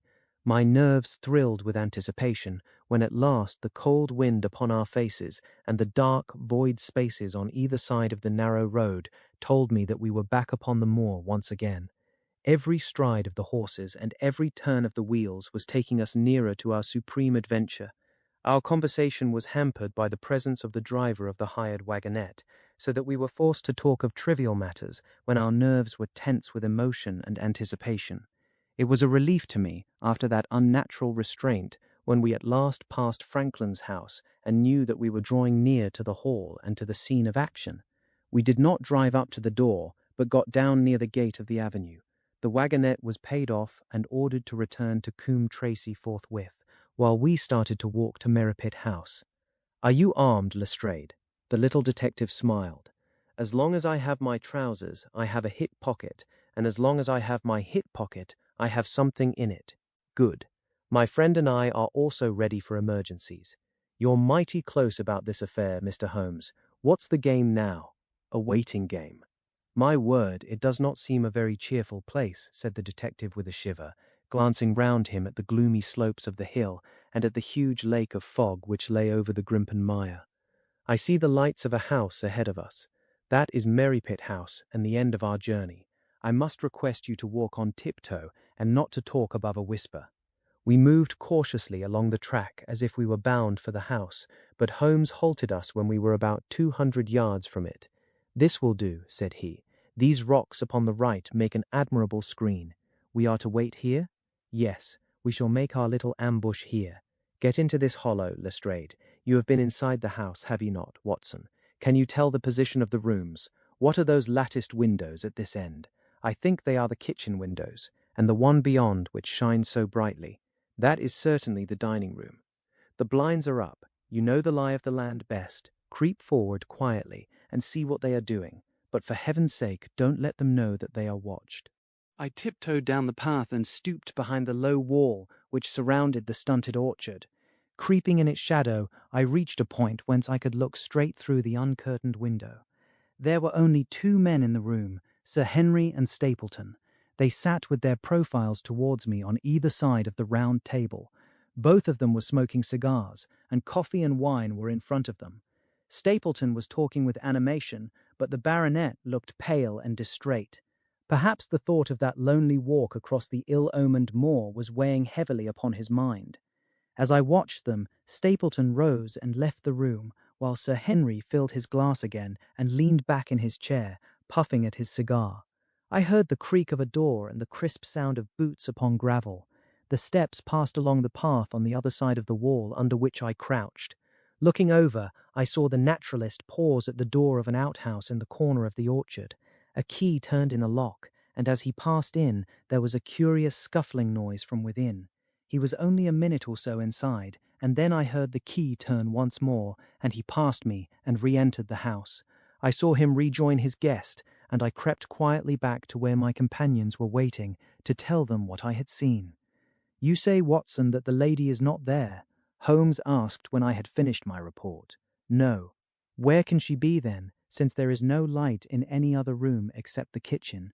"I cannot think where she is. I have said that over the great Grimpen Mire there hung a dense white fog. It was drifting slowly in our direction and banked itself up like a wall on that side of us, low but thick and well defined. The moon shone on it, and it looked like a great shimmering ice field, with the heads of the distant tors as rocks borne upon its surface. Holmes's face was turned towards it, and he muttered impatiently as he watched its sluggish drift. "It's moving towards us, Watson." "Is that serious?" "Very serious indeed. The one thing upon earth which could have disarranged my plans. He can't be very long now. It is already 10 o'clock. Our success and even his life may depend upon his coming out before the fog is over the path." The night was clear and fine above us. The stars shone cold and bright, while a half-moon bathed the whole scene in a soft, uncertain light. Before us lay the dark bulk of the house, its serrated roof and bristling chimneys hard outlined against the silver-spangled sky. Broad bars of golden light from the lower windows stretched across the orchard and the moor. One of them was suddenly shut off. The servants had left the kitchen. There only remained the lamp in the dining room where the two men, the murderous host and the unconscious guest, still chatted over their cigars. Every minute that white, woolly plain, which covered one half of the moor, was drifting closer and closer to the house. Already the first thin wisps of it were curling across the golden square of the lighted window. The farther wall of the orchard was already invisible, and the trees were standing out of a swirl of white vapor. As we watched it, the fog wreaths came crawling round both corners of the house and rolled slowly into one dense bank on which the upper floor and the roof floated like a strange ship upon a shadowy sea. Holmes struck his hand passionately upon the rock in front of us and stamped his feet in his impatience. "If he isn't out in a quarter of an hour, the path will be covered. In half an hour, we won't be able to see our hands in front of us. Shall we move farther back upon higher ground?" "Yes, I think it would be as well." So as the fog bank flowed onward, we fell back before it until we were half a mile from the house, and still that dense white sea, with the moon silvering its upper edge, swept slowly and inexorably on. "We are going too far," said Holmes. "We dare not take the chance of his being overtaken before he can reach us. At all costs we must hold our ground where we are." He dropped on his knees and clapped his ear to the ground. "Thank God, I think that I hear him coming." A sound of quick steps broke the silence of the moor. Crouching among the stones, we stared intently at the silver-tipped bank in front of us. The steps grew louder, and through the fog, as through a curtain, there stepped the man whom we were awaiting. He looked round him in surprise as he emerged into the clear, starlit night. Then he came swiftly along the path, passed close to where we lay, and went on up the long slope behind us. As he walked, he glanced continually over either shoulder, like a man who is ill at ease. "Hist!" cried Holmes, and I heard the sharp click of a cocking pistol. "Look out! It's coming!" There was a thin, crisp, continuous patter from somewhere in the heart of that crawling bank. The cloud was within 50 yards of where we lay, and we glared at it, all three, uncertain what horror was about to break from the heart of it. I was at Holmes's elbow, and I glanced for an instant at his face. It was pale and exultant, his eyes shining brightly in the moonlight. But suddenly they started forward in a rigid, fixed stare, and his lips parted in amazement. At the same instant Lestrade gave a yell of terror and threw himself face downward upon the ground. I sprang to my feet, my inert hand grasping my pistol, my mind paralyzed by the dreadful shape which had sprung out upon us from the shadows of the fog. A hound it was, an enormous, coal-black hound, but not such a hound as mortal eyes have ever seen. Fire burst from its open mouth. Its eyes glowed with a smouldering glare. Its muzzle and hackles and dewlap were outlined in flickering flame. Never in the delirious dream of a disordered brain could anything more savage, more appalling, more hellish be conceived than that dark form and savage face which broke upon us out of the wall of fog. With long bounds, the huge black creature was leaping down the track, following hard upon the footsteps of our friend. So paralyzed were we by the apparition that we allowed him to pass before we had recovered our nerve. Then Holmes and I both fired together, and the creature gave a hideous howl which showed that one at least had hit him. He did not pause, however, but bounded onward. Far away on the path we saw Sir Henry looking back, his face white in the moonlight, his hands raised in horror, glaring helplessly at the frightful thing which was hunting him down. But that cry of pain from the hound had blown all our fears to the winds. If he was vulnerable, he was mortal, and if we could wound him, we could kill him. Never have I seen a man run as Holmes ran that night. I am reckoned fleet of foot, but he outpaced me as much as I outpaced the little professional. In front of us as we flew up the track, we heard scream after scream from Sir Henry and the deep roar of the hound. I was in time to see the beast spring upon its victim, hurl him to the ground, and worry at his throat, but the next instant Holmes had emptied 5 barrels of his revolver into the creature's flank. With a last howl of agony and a vicious snap in the air, it rolled upon its back, 4 feet pawing furiously, and then fell limp upon its side. I stooped, panting, and pressed my pistol to the dreadful, shimmering head, but it was useless to press the trigger. The giant hound was dead. Sir Henry lay insensible where he had fallen. We tore away his collar, and Holmes breathed a prayer of gratitude when we saw that there was no sign of a wound and that the rescue had been in time. Already our friend's eyelids shivered, and he made a feeble effort to move. Lestrade thrust his brandy flask between the baronet's teeth, and 2 frightened eyes were looking up at us. "My God," he whispered, "what was it? What in heaven's name was it?" "It's dead, whatever it is," said Holmes. "We've laid the family ghost once and forever." In mere size and strength, it was a terrible creature which was lying stretched before us.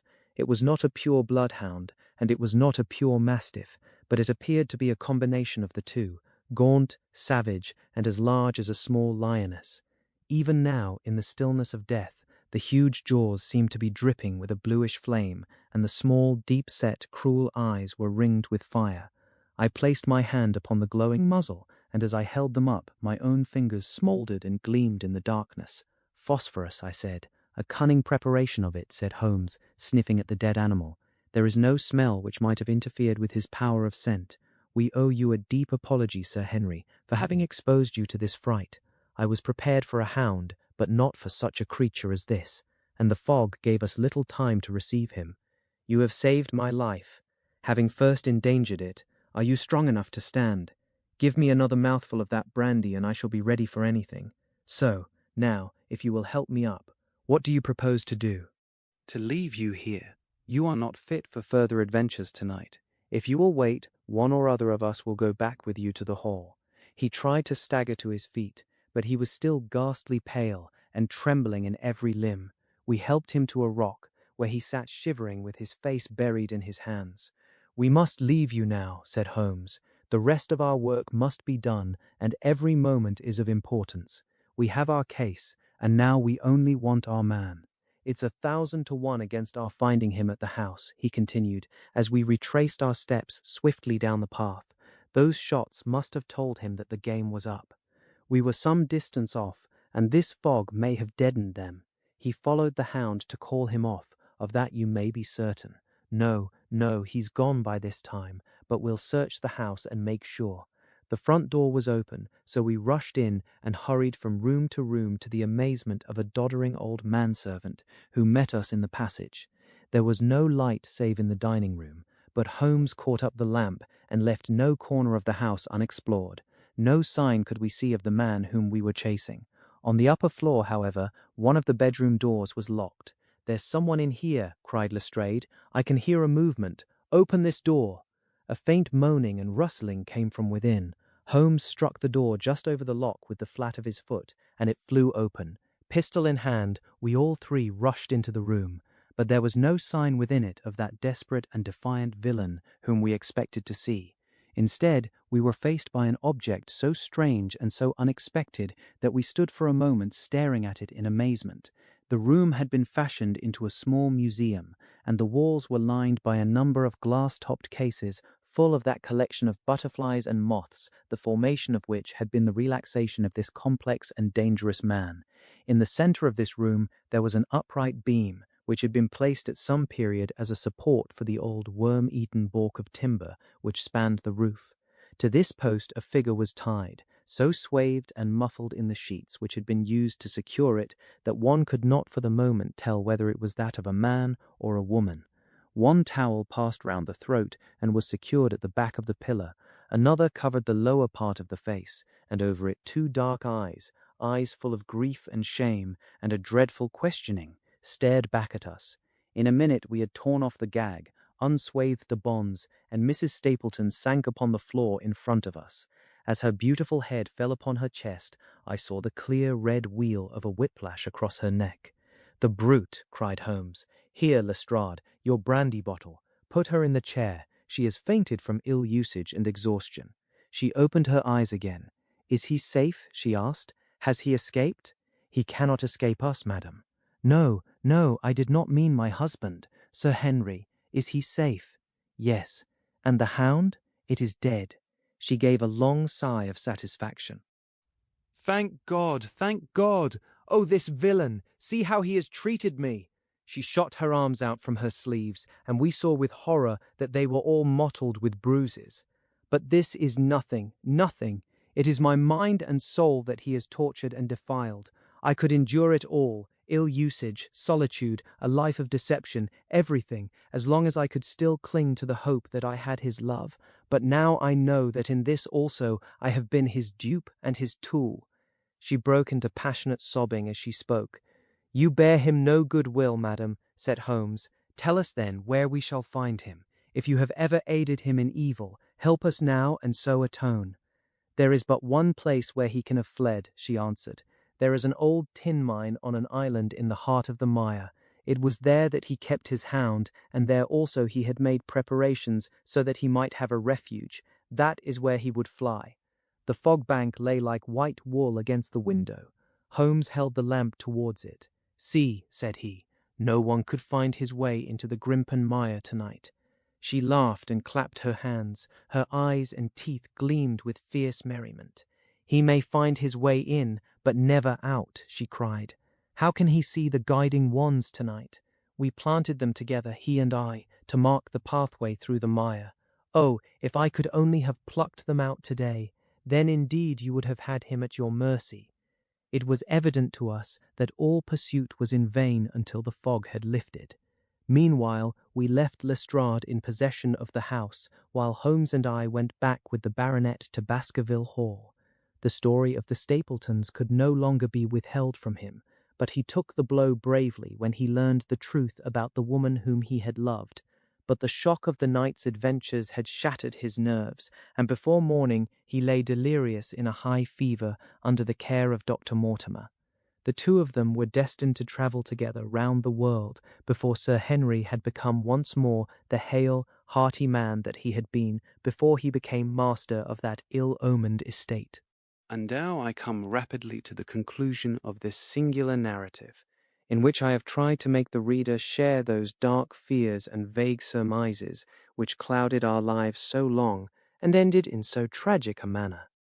On the morning after the death of the Hound, the fog had lifted, and we were guided by Mrs. Stapleton to the point where they had found a pathway through the bog.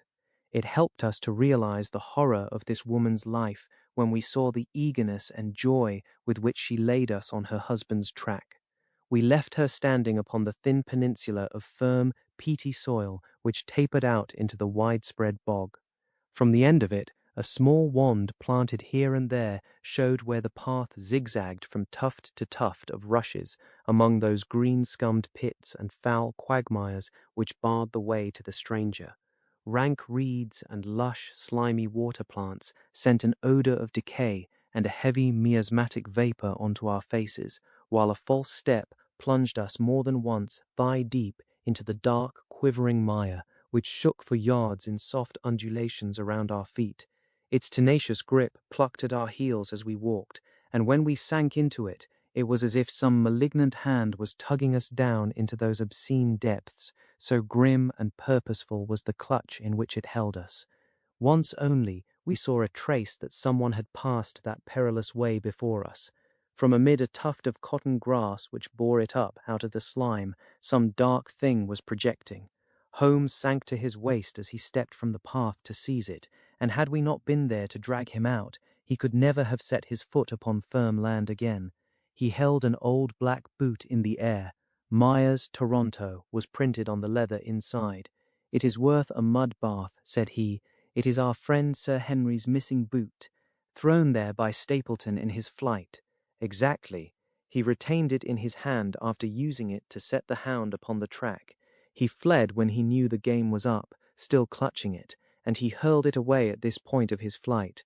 We know at least that he came so far in safety. But more than that we were never destined to know, though there was much which we might surmise.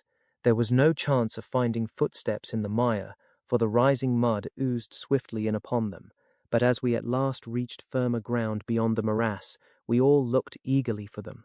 But no slightest sign of them ever met our eyes. If the earth told a true story, then Stapleton never reached that island of refuge towards which he struggled through the fog upon that last night. Somewhere in the heart of the great Grimpen mire, down in the foul slime of the huge morass which had sucked him in, this cold and cruel-hearted man is forever buried. Many traces we found of him in the bog-girt island where he had hid his savage ally. A huge driving wheel and a shaft half filled with rubbish showed the position of an abandoned mine. Beside it were the crumbling remains of the cottages of the miners, driven away, no doubt, by the foul reek of the surrounding swamp. In one of these, a staple and chain with a quantity of gnawed bones showed where the animal had been confined. A skeleton, with a tangle of brown hair adhering to it, lay among the debris. "A dog," said Holmes. "By Jove, a curly-haired spaniel. Poor Mortimer will never see his pet again. Well, I do not know that this place contains any secret which we have not already fathomed. He could hide his hound, but he could not hush its voice, and hence came those cries which even in daylight were not pleasant to hear. On an emergency, he could keep the hound in the outhouse at Merripit, but it was always a risk, and it was only on the supreme day, which he regarded as the end of all his efforts, that he dared do it. This paste in the tin is no doubt the luminous mixture with which the creature was daubed.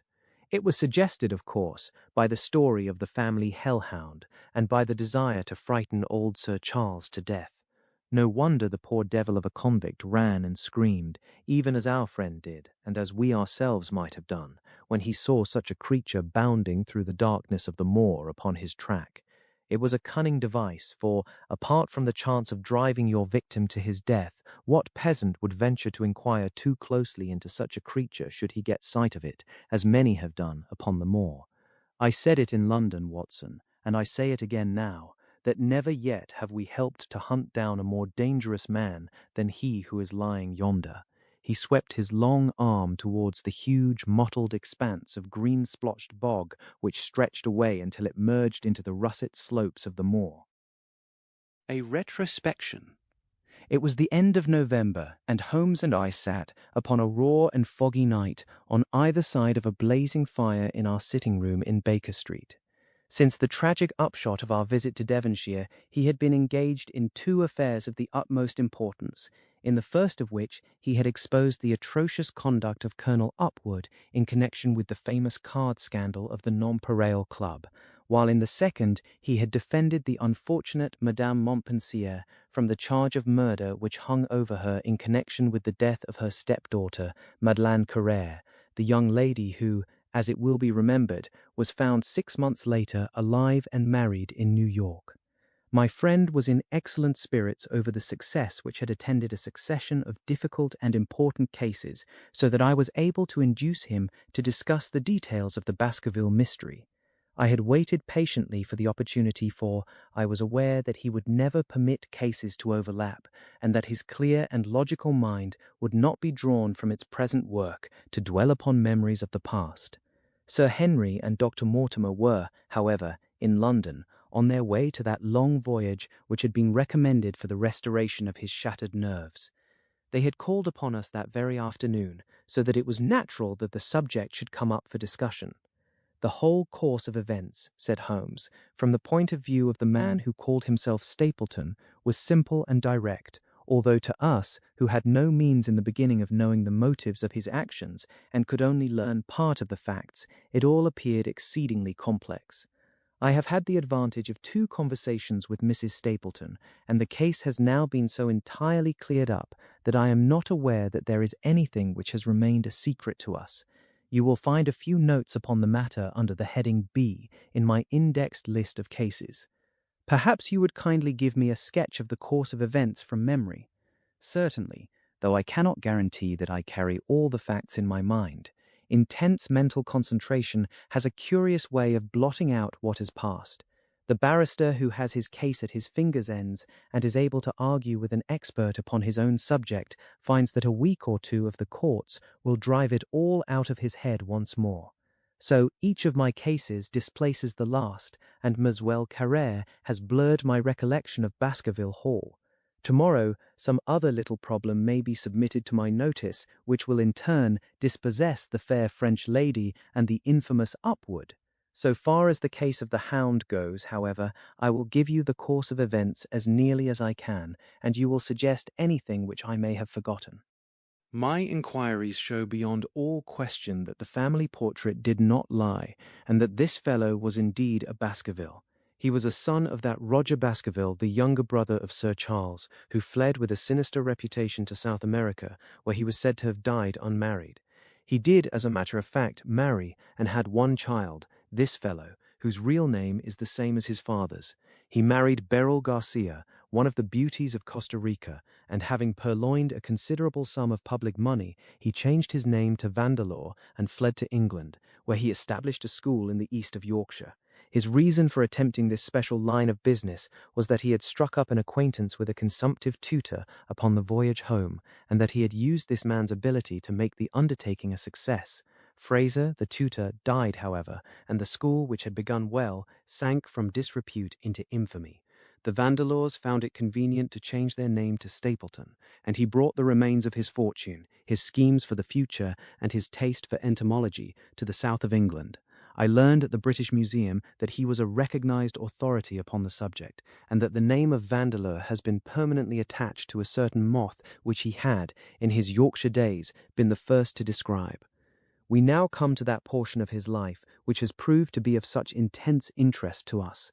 The fellow had evidently made inquiry and found that only 2 lives intervened between him and a valuable estate. When he went to Devonshire, his plans were, I believe, exceedingly hazy, but that he meant mischief from the first is evident from the way in which he took his wife with him in the character of his sister. The idea of using her as a decoy was clearly already in his mind, though he may not have been certain how the details of his plot were to be arranged. He meant in the end to have the estate, and he was ready to use any tool or run any risk for that end. His first act was to establish himself as near to his ancestral home as he could, and his second was to cultivate a friendship with Sir Charles Baskerville and with the neighbours. The baronet himself told him about the family hound, and so prepared the way for his own death. Stapleton, as I will continue to call him, knew that the old man's heart was weak, and that a shock would kill him. So much he had learned from Dr. Mortimer. He had heard also that Sir Charles was superstitious, and had taken this grim legend very seriously. His ingenious mind instantly suggested a way by which the baronet could be done to death, and yet it would be hardly possible to bring home the guilt to the real murderer. Having conceived the idea, he proceeded to carry it out with considerable finesse. An ordinary schemer would have been content to work with a savage hound. The use of artificial means to make the creature diabolical was a flash of genius upon his part. The dog he bought in London from Ross and Mangles, the dealers in Fulham Road. It was the strongest and most savage in their possession. He brought it down by the North Devon line and walked a great distance over the moor so as to get it home without exciting any remarks. He had already on his insect hunts learned to penetrate the Grimpen mire, and so had found a safe hiding place for the creature. Here he kennelled it and waited his chance. But it was some time coming. The old gentleman could not be decoyed outside of his grounds at night. Several times Stapleton lurked about with his hound, but without avail. It was during these fruitless quests that he, or rather his ally, was seen by peasants, and that the legend of the demon dog received a new confirmation. He had hoped that his wife might lure Sir Charles to his ruin, but here she proved unexpectedly independent. She would not endeavor to entangle the old gentleman in a sentimental attachment which might deliver him over to his enemy. Threats, and even, I am sorry to say, blows, refused to move her. She would have nothing to do with it, and for a time Stapleton was at a deadlock. He found a way out of his difficulties through the chance that Sir Charles, who had conceived a friendship for him, made him the minister of his charity in the case of this unfortunate woman, Mrs. Laura Lyons. By representing himself as a single man, he acquired complete influence over her, and he gave her to understand that in the event of her obtaining a divorce from her husband, he would marry her. His plans were suddenly brought to a head by his knowledge that Sir Charles was about to leave the hall on the advice of Dr. Mortimer, with whose opinion he himself pretended to coincide. He must act at once, or his victim might get beyond his power. He therefore put pressure upon Mrs. Lyons to write this letter, imploring the old man to give her an interview on the evening before his departure for London. He then, by a specious argument, prevented her from going, and so had the chance for which he had waited. Driving back in the evening from Coombe Tracey, he was in time to get his hound, to treat it with his infernal paint, and to bring the beast round to the gate at which he had reason to expect that he would find the old gentleman waiting. The dog, incited by its master, sprang over the wicket gate and pursued the unfortunate baronet, who fled screaming down the yew alley. In that gloomy tunnel it must indeed have been a dreadful sight to see that huge black creature, with its flaming jaws and blazing eyes, bounding after its victim. He fell dead at the end of the alley from heart disease and terror. The hound had kept upon the grassy border while the baronet had run down the path, so that no track but the man's was visible. On seeing him lying still, the creature had probably approached to sniff at him, but finding him dead, had turned away again. It was then that it left the print which was actually observed by Dr. Mortimer. The hound was called off and hurried away to its lair in the Grimpen Mire, and a mystery was left which puzzled the authorities, alarmed the countryside, and finally brought the case within the scope of our observation. So much for the death of Sir Charles Baskerville. You perceive the devilish cunning of it, for really it would be almost impossible to make a case against the real murderer. His only accomplice was one who could never give him away, and the grotesque, inconceivable nature of the device only served to make it more effective. Both of the women concerned in the case, Mrs. Stapleton and Mrs. Laura Lyons, were left with a strong suspicion against Stapleton. Mrs. Stapleton knew that he had designs upon the old man, and also of the existence of the hound. Mrs. Lyons knew neither of these things, but had been impressed by the death occurring at the time of an uncancelled appointment which was only known to him. However, both of them were under his influence, and he had nothing to fear from them. The first half of his task was successfully accomplished, but the more difficult still remained. It is possible that Stapleton did not know of the existence of an heir in Canada. In any case, he would very soon learn it from his friend Dr. Mortimer, and he was told by the latter all details about the arrival of Henry Baskerville. Stapleton's first idea was that this young stranger from Canada might possibly be done to death in London without coming down to Devonshire at all. He distrusted his wife ever since she had refused to help him in laying a trap for the old man, and he dared not leave her long out of his sight for fear he should lose his influence over her.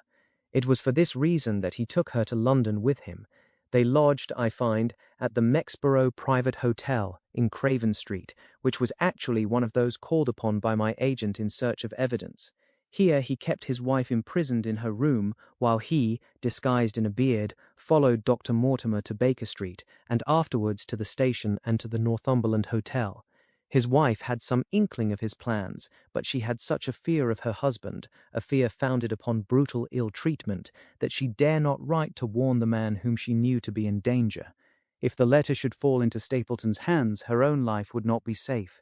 Eventually, as we know, she adopted the expedient of cutting out the words which would form the message, and addressing the letter in a disguised hand. It reached the baronet, and gave him the first warning of his danger. It was very essential for Stapleton to get some article of Sir Henry's attire, so that in case he was driven to use the dog, he might always have the means of setting him upon his track. With characteristic promptness and audacity, he set about this at once, and we cannot doubt that the boots or chambermaid of the hotel was well bribed to help him in his design. By chance, however, the first boot which was procured for him was a new one, and therefore useless for his purpose.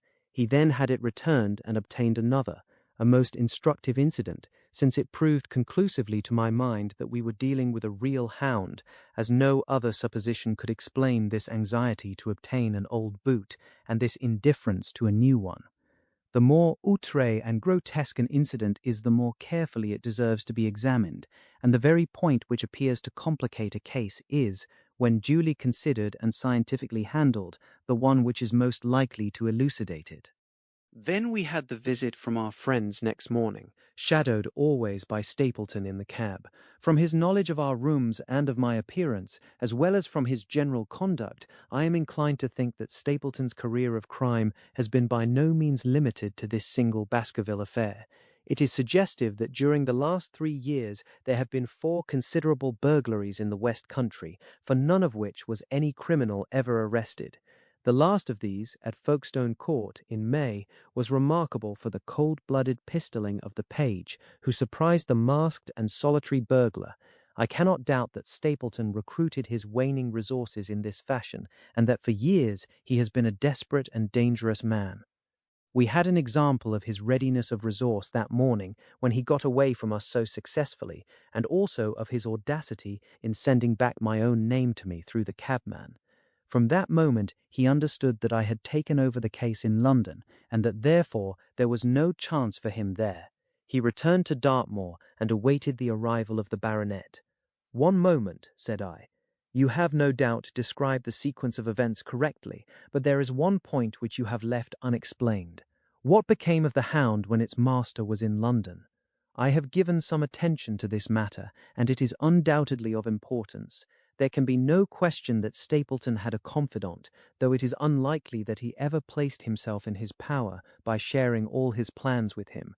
There was an old manservant at Merripit House whose name was Anthony. His connection with the Stapletons can be traced for several years, as far back as the schoolmastering days, so that he must have been aware that his master and mistress were really husband and wife. This man has disappeared and has escaped from the country. It is suggestive that Anthony is not a common name in England, while Antonio is so in all Spanish or Spanish-American countries. The man, like Mrs. Stapleton herself, spoke good English, but with a curious lisping accent. I have myself seen this old man cross the Grimpen Mire by the path which Stapleton had marked out. It is very probable, therefore, that in the absence of his master it was he who cared for the hound, though he may never have known the purpose for which the beast was used. The Stapletons then went down to Devonshire, whither they were soon followed by Sir Henry and you. One word now as to how I stood myself at that time.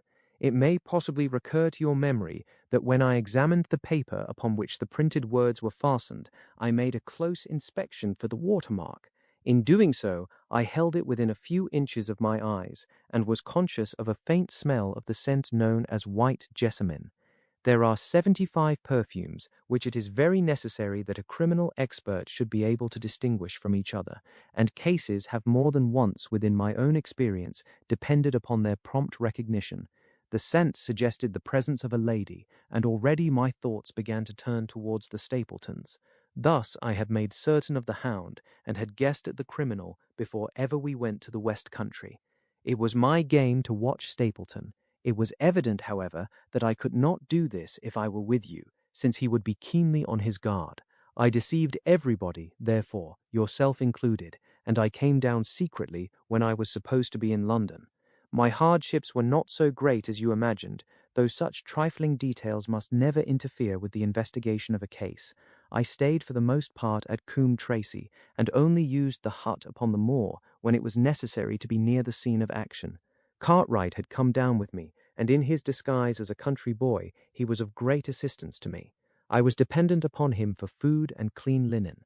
When I was watching Stapleton, Cartwright was frequently watching you, so that I was able to keep my hand upon all the strings.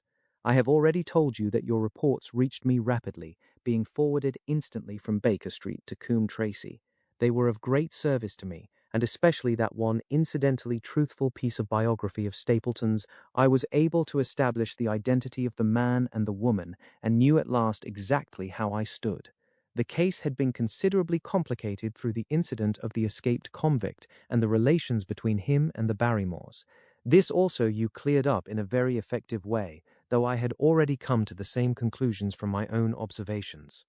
By the time that you discovered me upon the moor, I had a complete knowledge of the whole business, but I had not a case which could go to a jury. Even Stapleton's attempt upon Sir Henry that night, which ended in the death of the unfortunate convict, did not help us much in proving murder against our man. There seemed to be no alternative but to catch him red-handed, and to do so we had to use Sir Henry, alone and apparently unprotected, as a bait.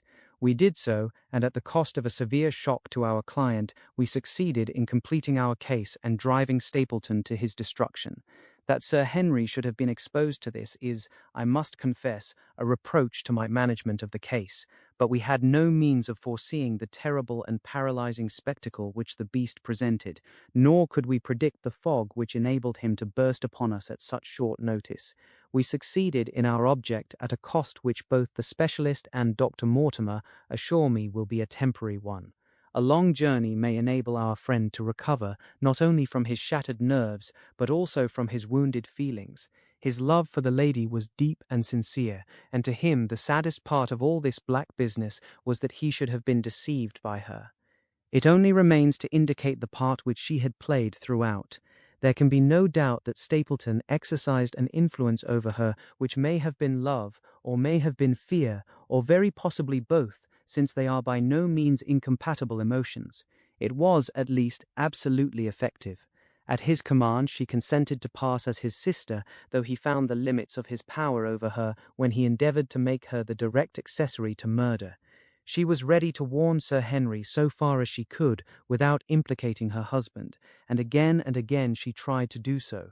Stapleton himself seems to have been capable of jealousy, and when he saw the baronet paying court to the lady, even though it was part of his own plan, still he could not help interrupting with a passionate outburst which revealed the fiery soul which his self-contained manner so cleverly concealed. By encouraging the intimacy, he made it certain that Sir Henry would frequently come to Merrypit House, and that he would sooner or later get the opportunity which he desired. On the day of the crisis, however, his wife turned suddenly against him. She had learned something of the death of the convict, and she knew that the Hound was being kept in the outhouse on the evening that Sir Henry was coming to dinner. She taxed her husband with his intended crime, and a furious scene followed in which he showed her for the first time that she had a rival in his love. Her fidelity turned in an instant to bitter hatred, and he saw that she would betray him. He tied her up, therefore, that she might have no chance of warning Sir Henry, and he hoped, no doubt, that when the whole countryside put down the baronet's death to the curse of his family, as they certainly would do, he could win his wife back to accept an accomplished fact and to keep silent upon what she knew. In this I fancy that in any case he made a miscalculation, and that, if we had not been there, his doom would none the less have been sealed. A woman of Spanish blood does not condone such an injury so lightly. And now, my dear Watson, without referring to my notes, I cannot give you a more detailed account of this curious case. I do not know that anything essential has been left unexplained. He could not hope to frighten Sir Henry to death as he had done the old uncle with his bogey hound. The beast was savage and half-starved. If its appearance did not frighten its victim to death, at least it would paralyze the resistance which might be offered. No doubt. There only remains one difficulty. If Stapleton came into the succession, how could he explain the fact that he, the heir, had been living unannounced under another name so close to the property? How could he claim it without causing suspicion and inquiry? It is a formidable difficulty, and I fear that you ask too much when you expect me to solve it. The past and the present are within the field of my inquiry, but what a man may do in the future is a hard question to answer. Mrs. Stapleton has heard her husband discuss the problem on several occasions. There were 3 possible courses. He might claim the property from South America, establish his identity before the British authorities there, and so obtain the fortune without ever coming to England at all. Or he might adopt an elaborate disguise during the short time that he need be in London. Or, again, he might furnish an accomplice with the proofs and papers, putting him in as heir, and retaining a claim upon some proportion of his income. We cannot doubt from what we know of him that he would have found some way out of the difficulty, And now, my dear Watson, we have had some weeks of severe work, and for one evening, I think, we may turn our thoughts into more pleasant channels. I have a box for Les Huguenots. Have you heard the Derezkis? Might I trouble you then to be ready in half an hour, and we can stop at Marcini's for a little dinner on the way? The end.